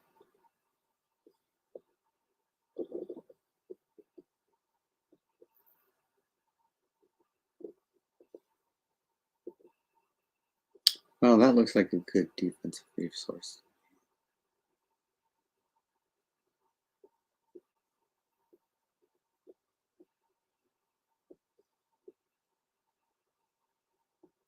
It's tricky. Very tricky. But the best try. H2. Okay, so we've made some progress here. After bishop check, bishop c5, bishop takes, and he does throw queen e5 check in, king d7, queen x c5, queen a3. Says how you going to protect that? And he says, I can't, except by playing a4, queen a4. Oof. Do you play queen a4 now?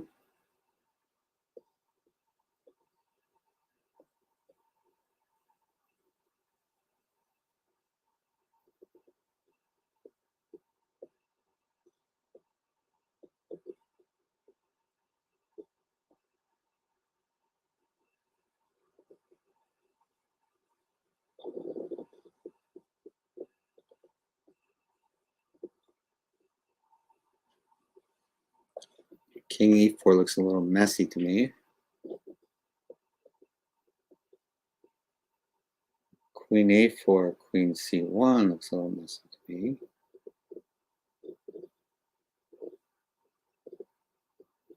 I don't know.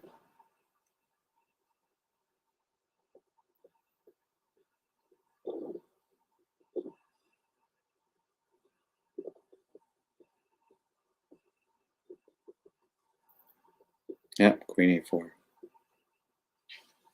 Let's check quickly back. Queen C1. This is what looked messy. You gotta try. Okay. Queen D5 check. King H1. A3. I thought he could have played that earlier. Does it now. Now he pins the rook, forcing the king to defend it. Now that queen takes the knight with check. I think that's all she wrote.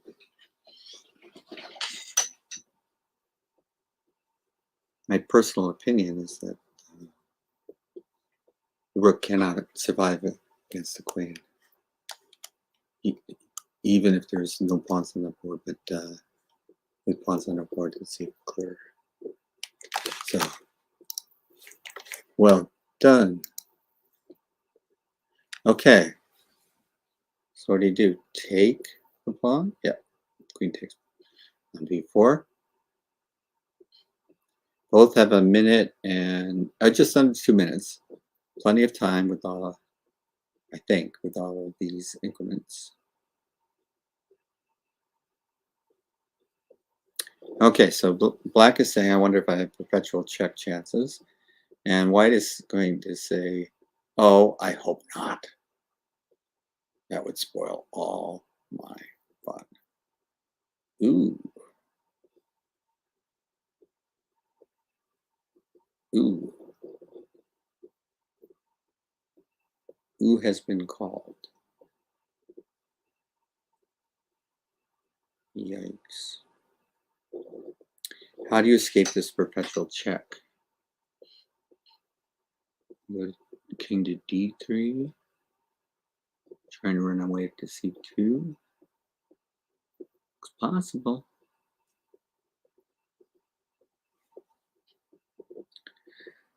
This should be a win for white. However, chances of perpetual check are worrisome. Giving up a pawn with check would be tantamount to saying, oops. Giving a pawn up when another pawn would have to fall would give black chances. But, still, yeah, king d2.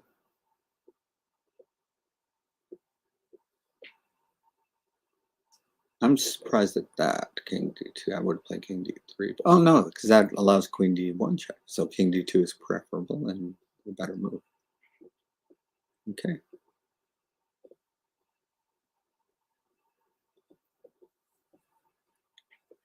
Okay, let's check back quickly here.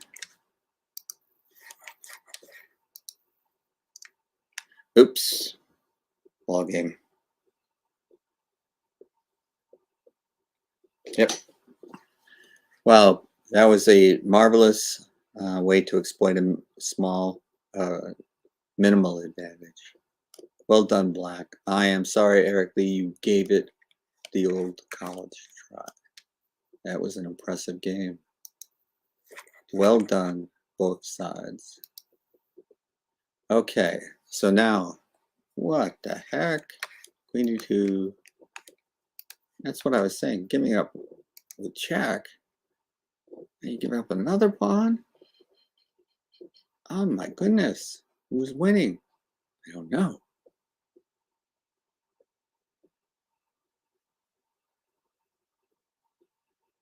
Free for all again. I guess white said that black was going to give a perpetual check unless I went into this variation. Couldn't allow that.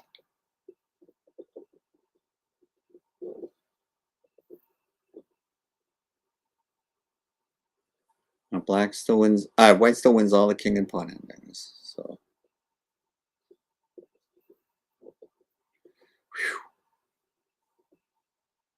And a Chavez. Now it is not as clear at all.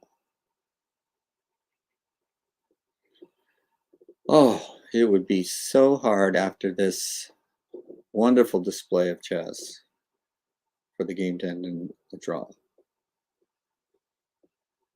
But those chances have really increased.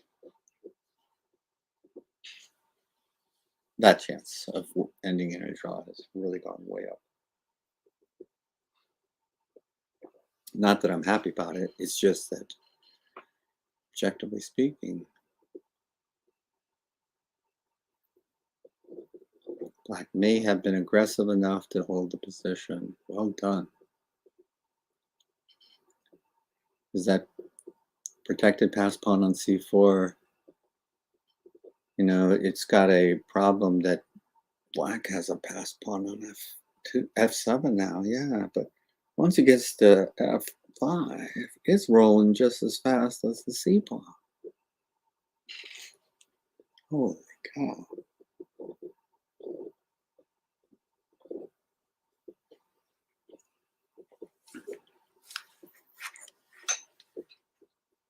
Okay.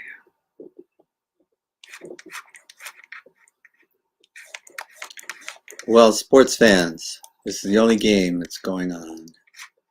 This game is over. Doesn't show reflected yet, but it is a 1. Black has won that game on board 4. So board 3 is the only game, a must-win game for both players. It would be a pity if it ended in a draw. However,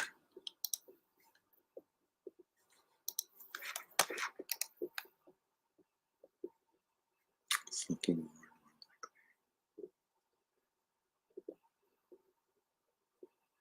and more likely. Now, what about queen d4 check, queen takes g7? So you don't have the protected pass pawns, but you do have 2 pass pawns. Queen takes g7, queen takes h5, holds all the material.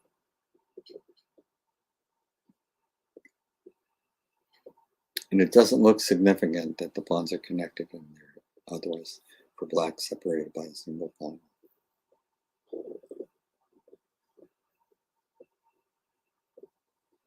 It would be significant in a king and pawn ending, but I don't see how it would be significant in a queen and pawn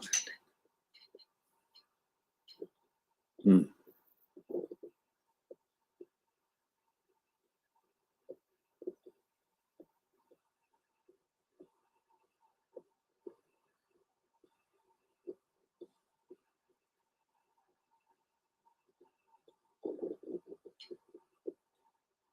Are they just going to ruin my knight and play on forever?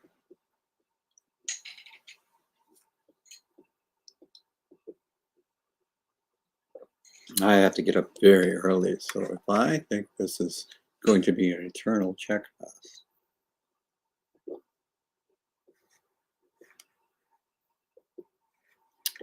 Well, let's see.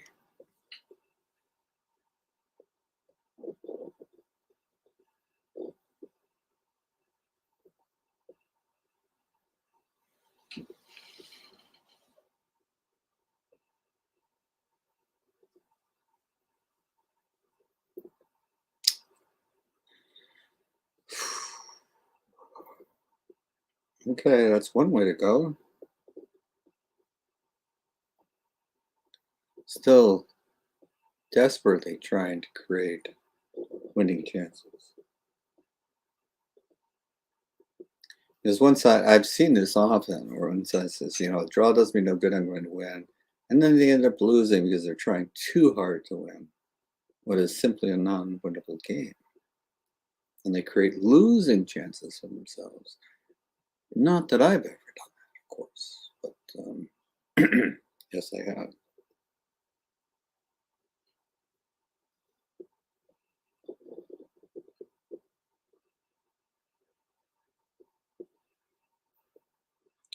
I can regale you with one story. I was playing Grandmaster Walter Brown, and it was a very, very hard-fought game, very long ending.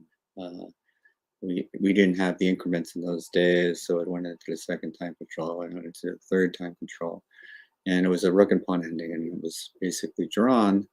But I saw a way that I could queen first, transpose into a queen pawn ending, and I would queen first. I thought it would give me an edge. course, the game has been going on for so long that I'm not sure I was calculating 100% accurately. But I did what I meant to do, and I queened first, and then I looked and I said, oh, geez. Every check I can give his king improves his king position. Uh-oh, I queened first, but so what? And ended up losing the queen and pawn because his king position was superior to mine. That wasn't fun. That was not what I call a happy ending. But trying to win. I hope that does not happen here.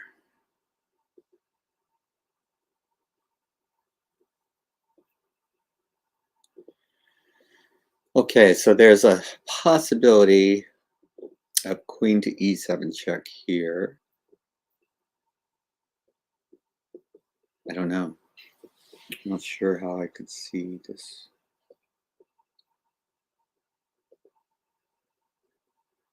Coming in.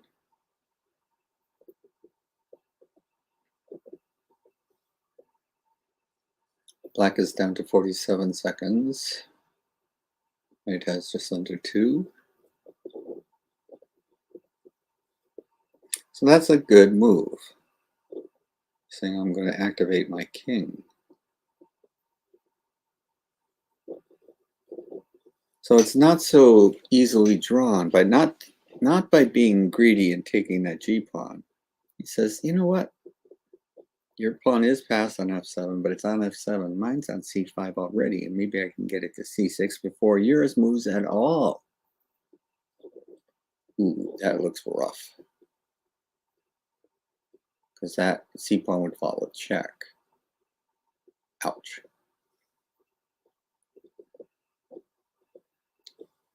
So what if I protect it?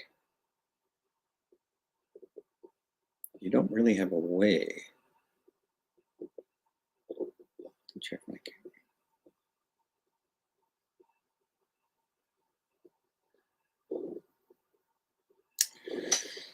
Still trying to figure out.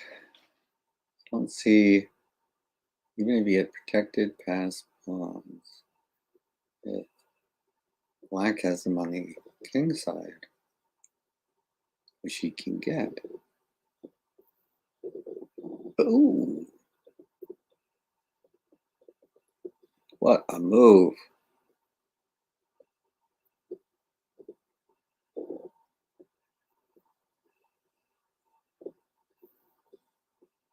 Mm. Now can he play queen takes g7?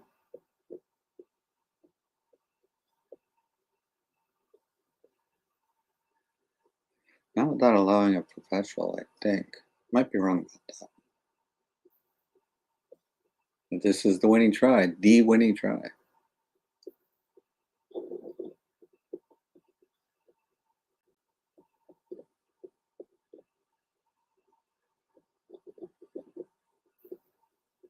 Oh. Wow. Both have recovered some time on their clocks because of the quickness of their moves. 30-second increment. But holy smokes, White has once again changed the nature of the game. And this is not clear to me at all that Black can hold this.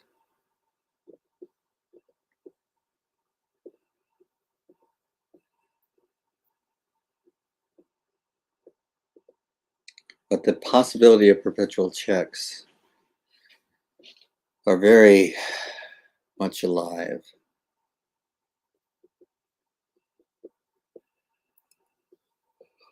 Oh, excuse me. Okay, protects the f7 pawn, threatens the b pawn. C pawn would check, so I'm looking at should you move the b pawn to b4? Or does that give perpetual check chances? Or should he just defend it somehow? Like, I don't know, because he's also attacking that h pawn. This is really tough for me to calculate. Because if he gets Queen takes h5 in.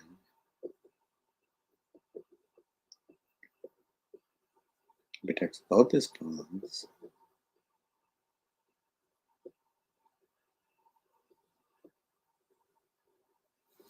Oh gosh.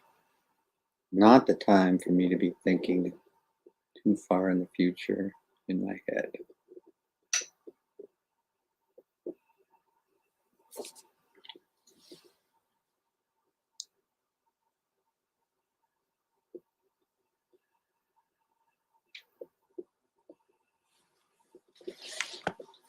Quick recap on the progress. Eric Lee needed a win and could not achieve it. Went down to defeat. Glorious effort on his part, but defeated nonetheless. And board 3, either one of these players wins and they achieve an more. So, what do we think of this position? Seems like the only try. It allows queen takes pawn. But can then queen e7 check, some combination of c6 and queen moves, create mating chances and protect against perpetual check. So that looked indicated. Okay.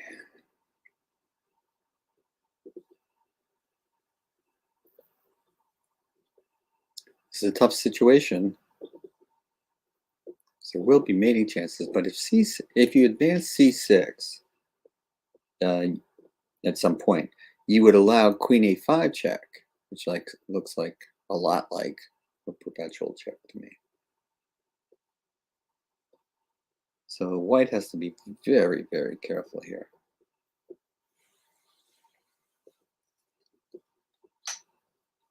If there are winning chances, and there may be, white has got to be very precise.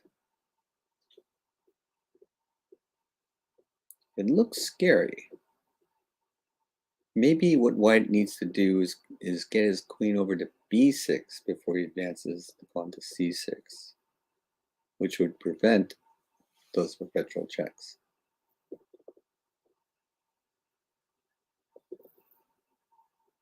Okay, that looks smart to me. Get in front of the pawn.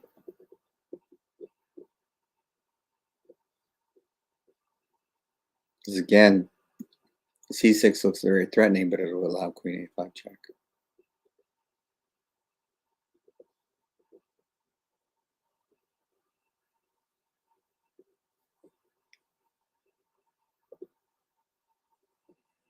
So can you play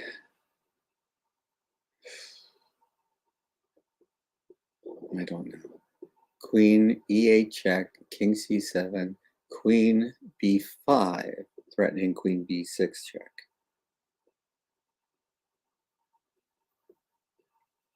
Does that provide winning chances?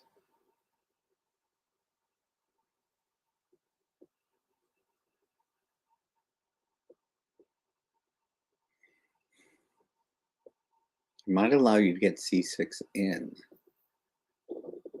Okay, so forget I said that. Place king b4. Okay, he's saying you don't have a perpetual check now.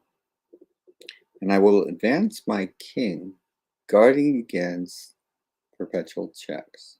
My queen on e7 takes a lot of possibilities away from the black queen.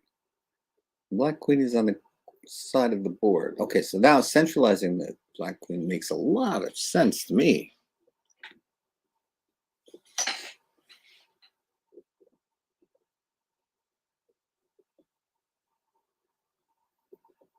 So now all these possibilities of perpetual check are now just really in the air.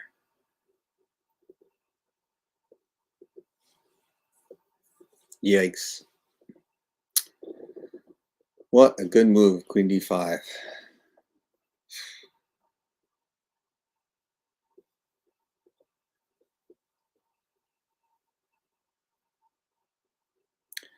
thinking now queen e3, but that doesn't seem like it's a serious chance.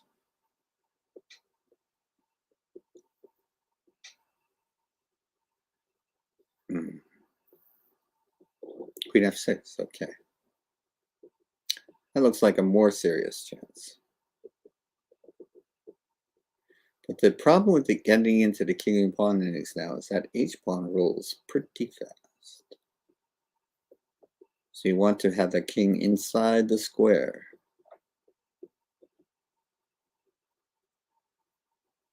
Inside the queening square.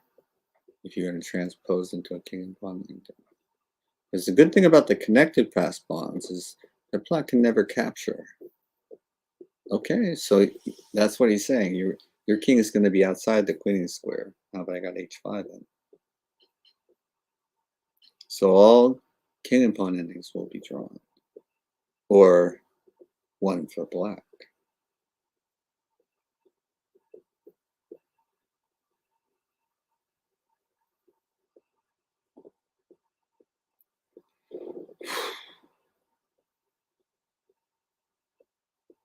Yikes. I don't see.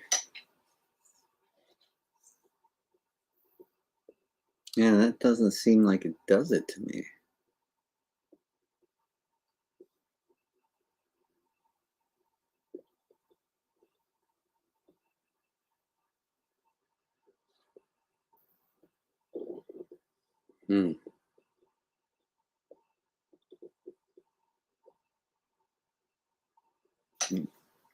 Yeah, I don't want to ever say ever, but yeah. Yeah. Clear repetition. I'm afraid this is looking more and more drawn.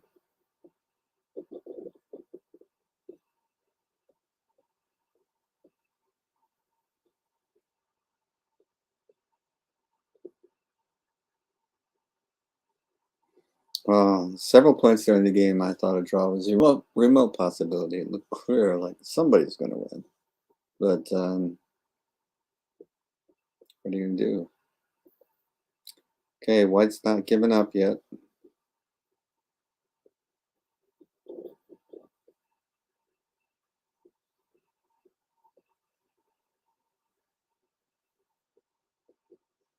If there is a way to make progress, I don't see it.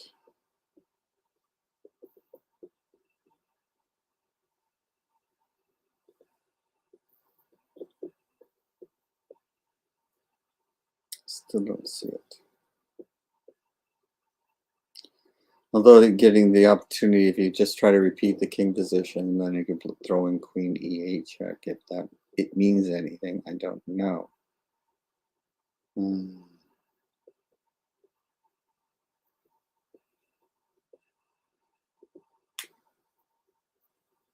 right now, the white king is outside the queening square, so that pawn would just run if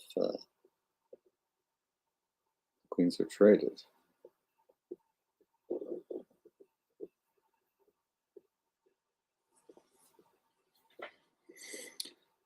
Huh.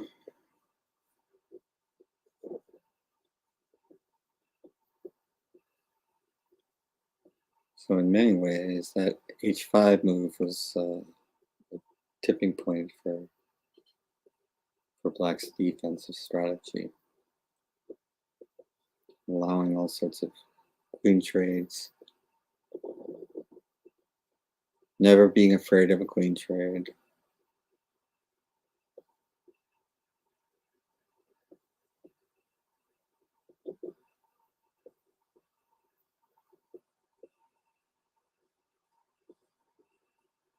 White has ways to lose this position now. Seems impossible earlier, but after the white's h-pawn left and black's h-pawn got to h5, different ball game. Runs pretty quickly to h1.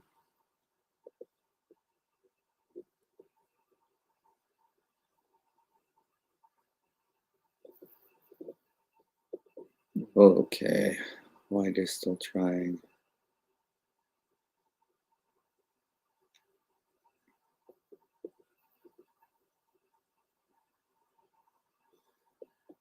You don't want to try so hard that you lose, Austin.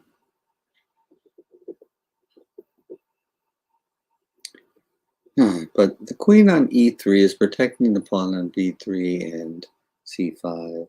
So it's not very easy to see how white could lose. But I don't see the idea behind making... Oh, no, I hadn't thought of that. I was just thinking of queen to b7 check, but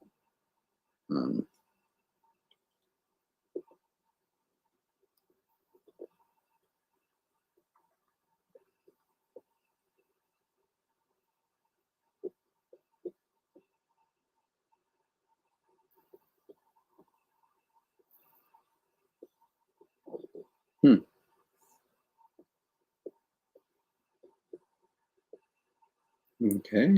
Obviously, the queen can't interpose.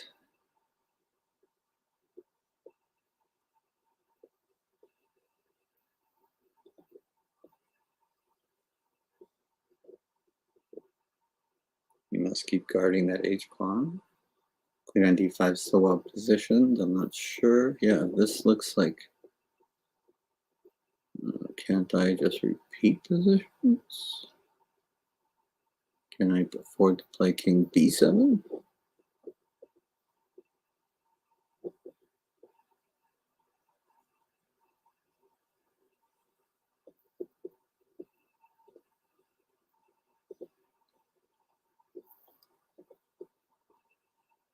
It says I can just repeat this position. You want to draw? Play queen h3 check. You want to play? What you got?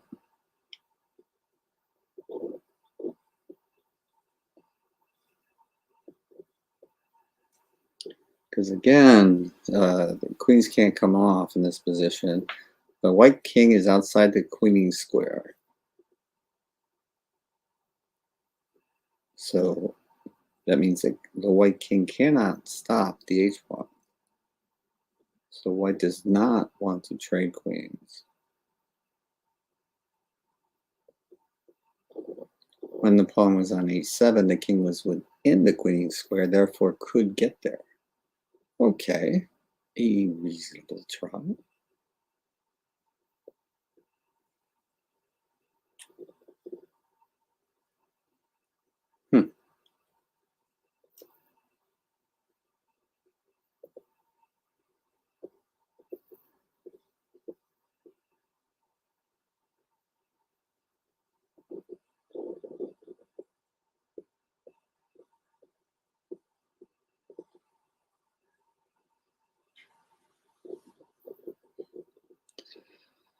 Oh, this is so difficult for me.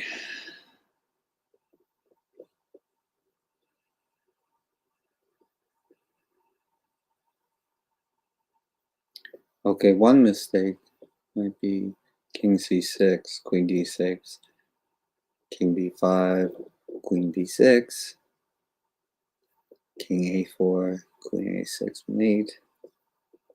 So there are things to walk into still.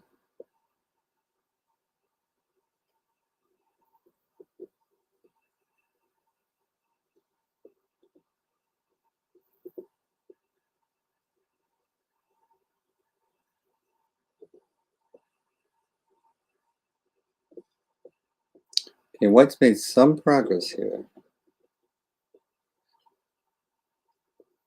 He's traded advance king position for the b pawns to advance to b4.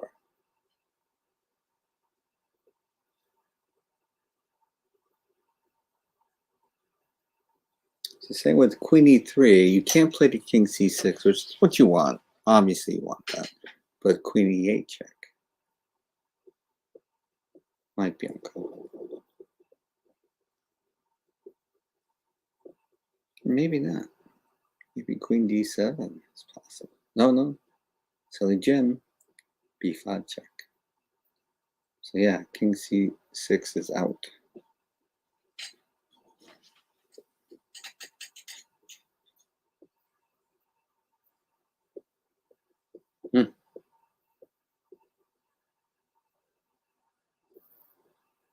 Oops, king c6 was played. Okay, so queen e8 check, and you play king b7.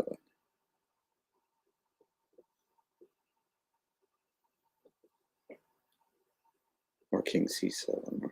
You don't play queen d7.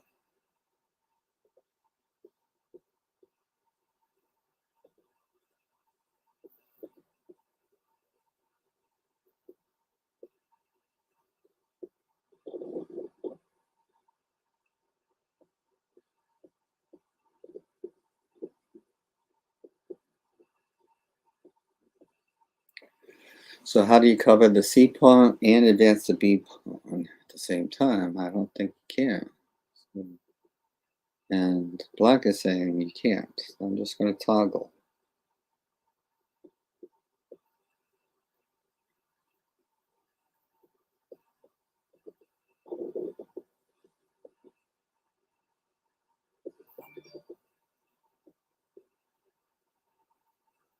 Let's prevent king c6.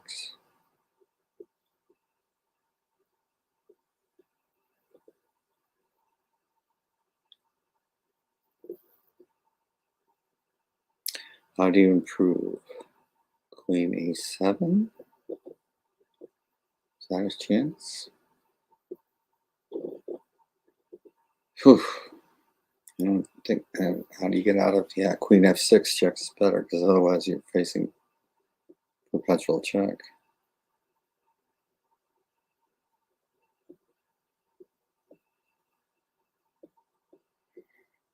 Now can you play king d7?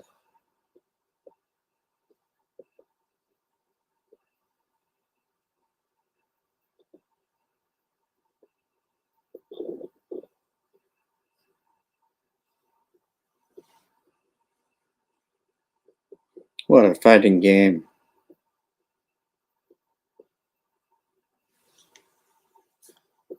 Hats off.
That's the attempt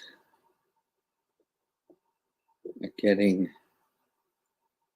e5 in while the c pawn is protected, incidentally guarding the h4 square. But king c6 seems like a way to prevent that.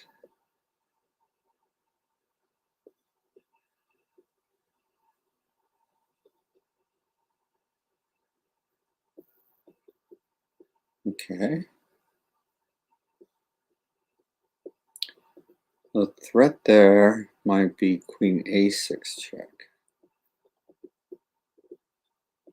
But you've taken the protection off the c5 pawn, so maybe something like king c7 is perfectly playable now.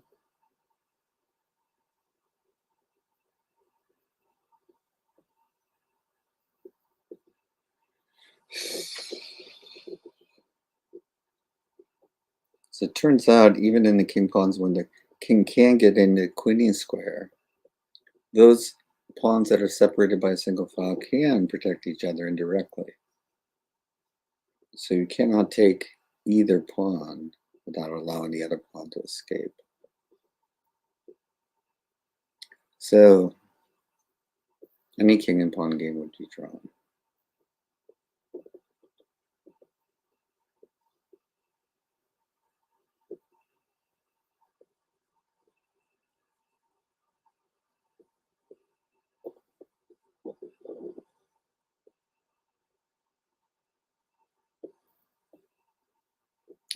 Well, that seems to be the only real try.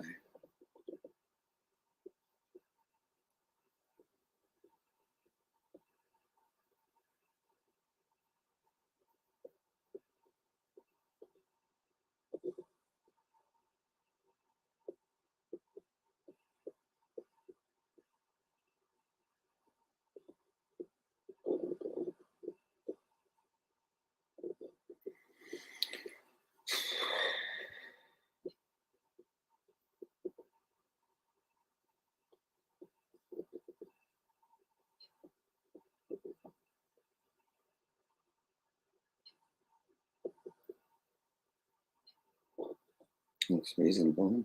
Don't play king c4.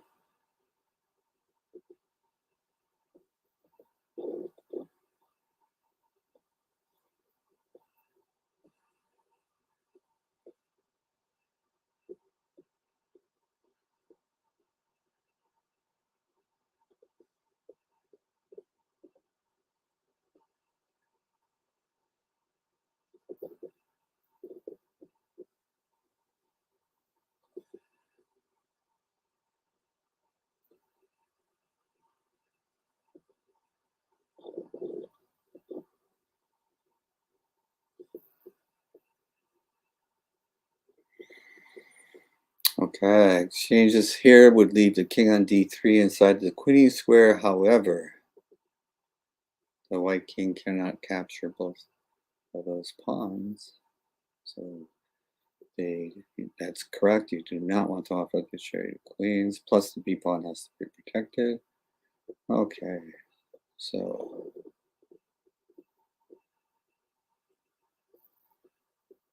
ooh, outstanding. Outstanding. Oh, blunder. Oh, oh. The king is outside the queen square. My goodness. Trying too hard to win sometimes loses.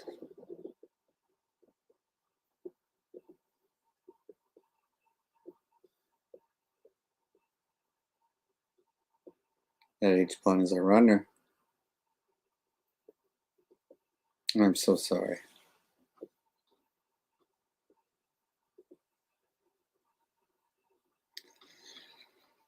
Oh, well, in one way,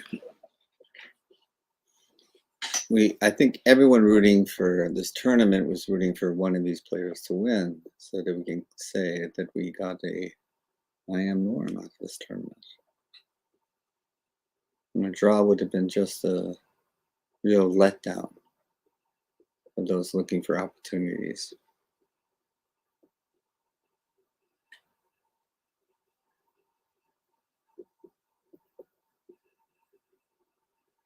So obviously, queen c4, you can just play h4,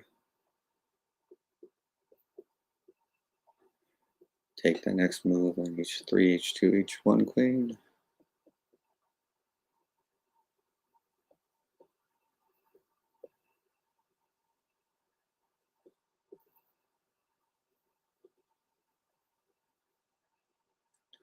Oh, that's so sad.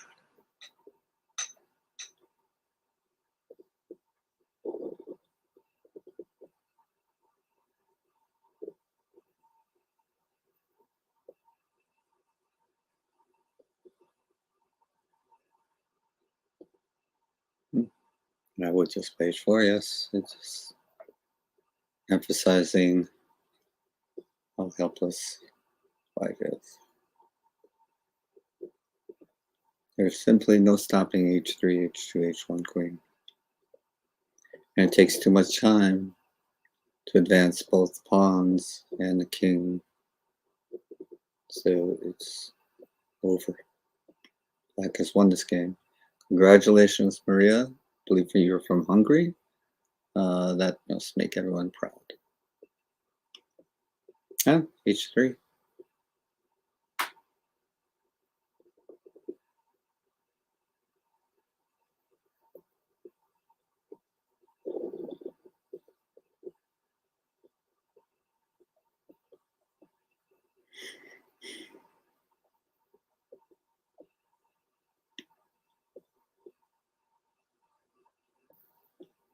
Sometimes you try so hard to win, you end up losing. I wish I had never happened to me, but it has. And it's happened to Austin today. It happens to all of us.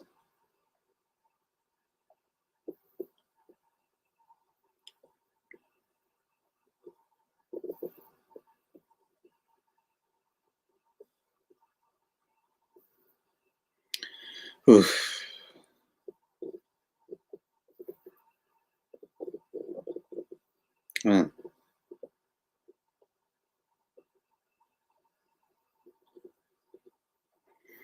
There's no way the connected pass pawns have to be on the 6th rank versus a rook, and they're only on the 5th rank versus a queen. This is hopeless.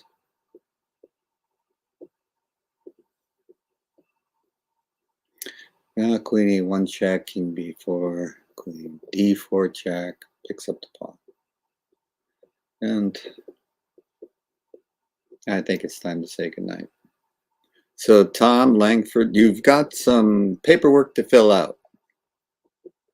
And what a tournament. Congratulations to all involved.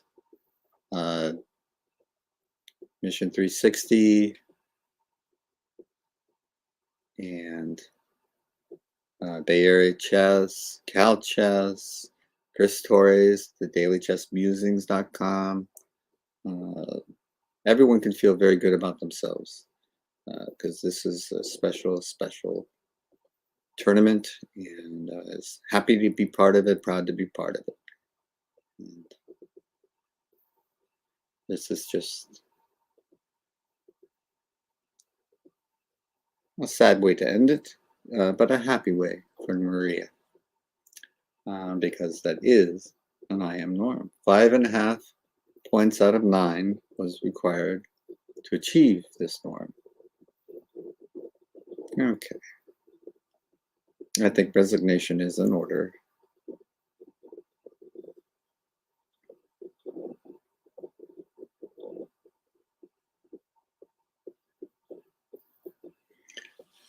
Because of the increment, there's no time, there's no possibility that Black can lose on time. And I think we can assume that Maria knows how to mate with 2 queens and to avoid any stalemate possibilities. I think we're safe in those assumptions.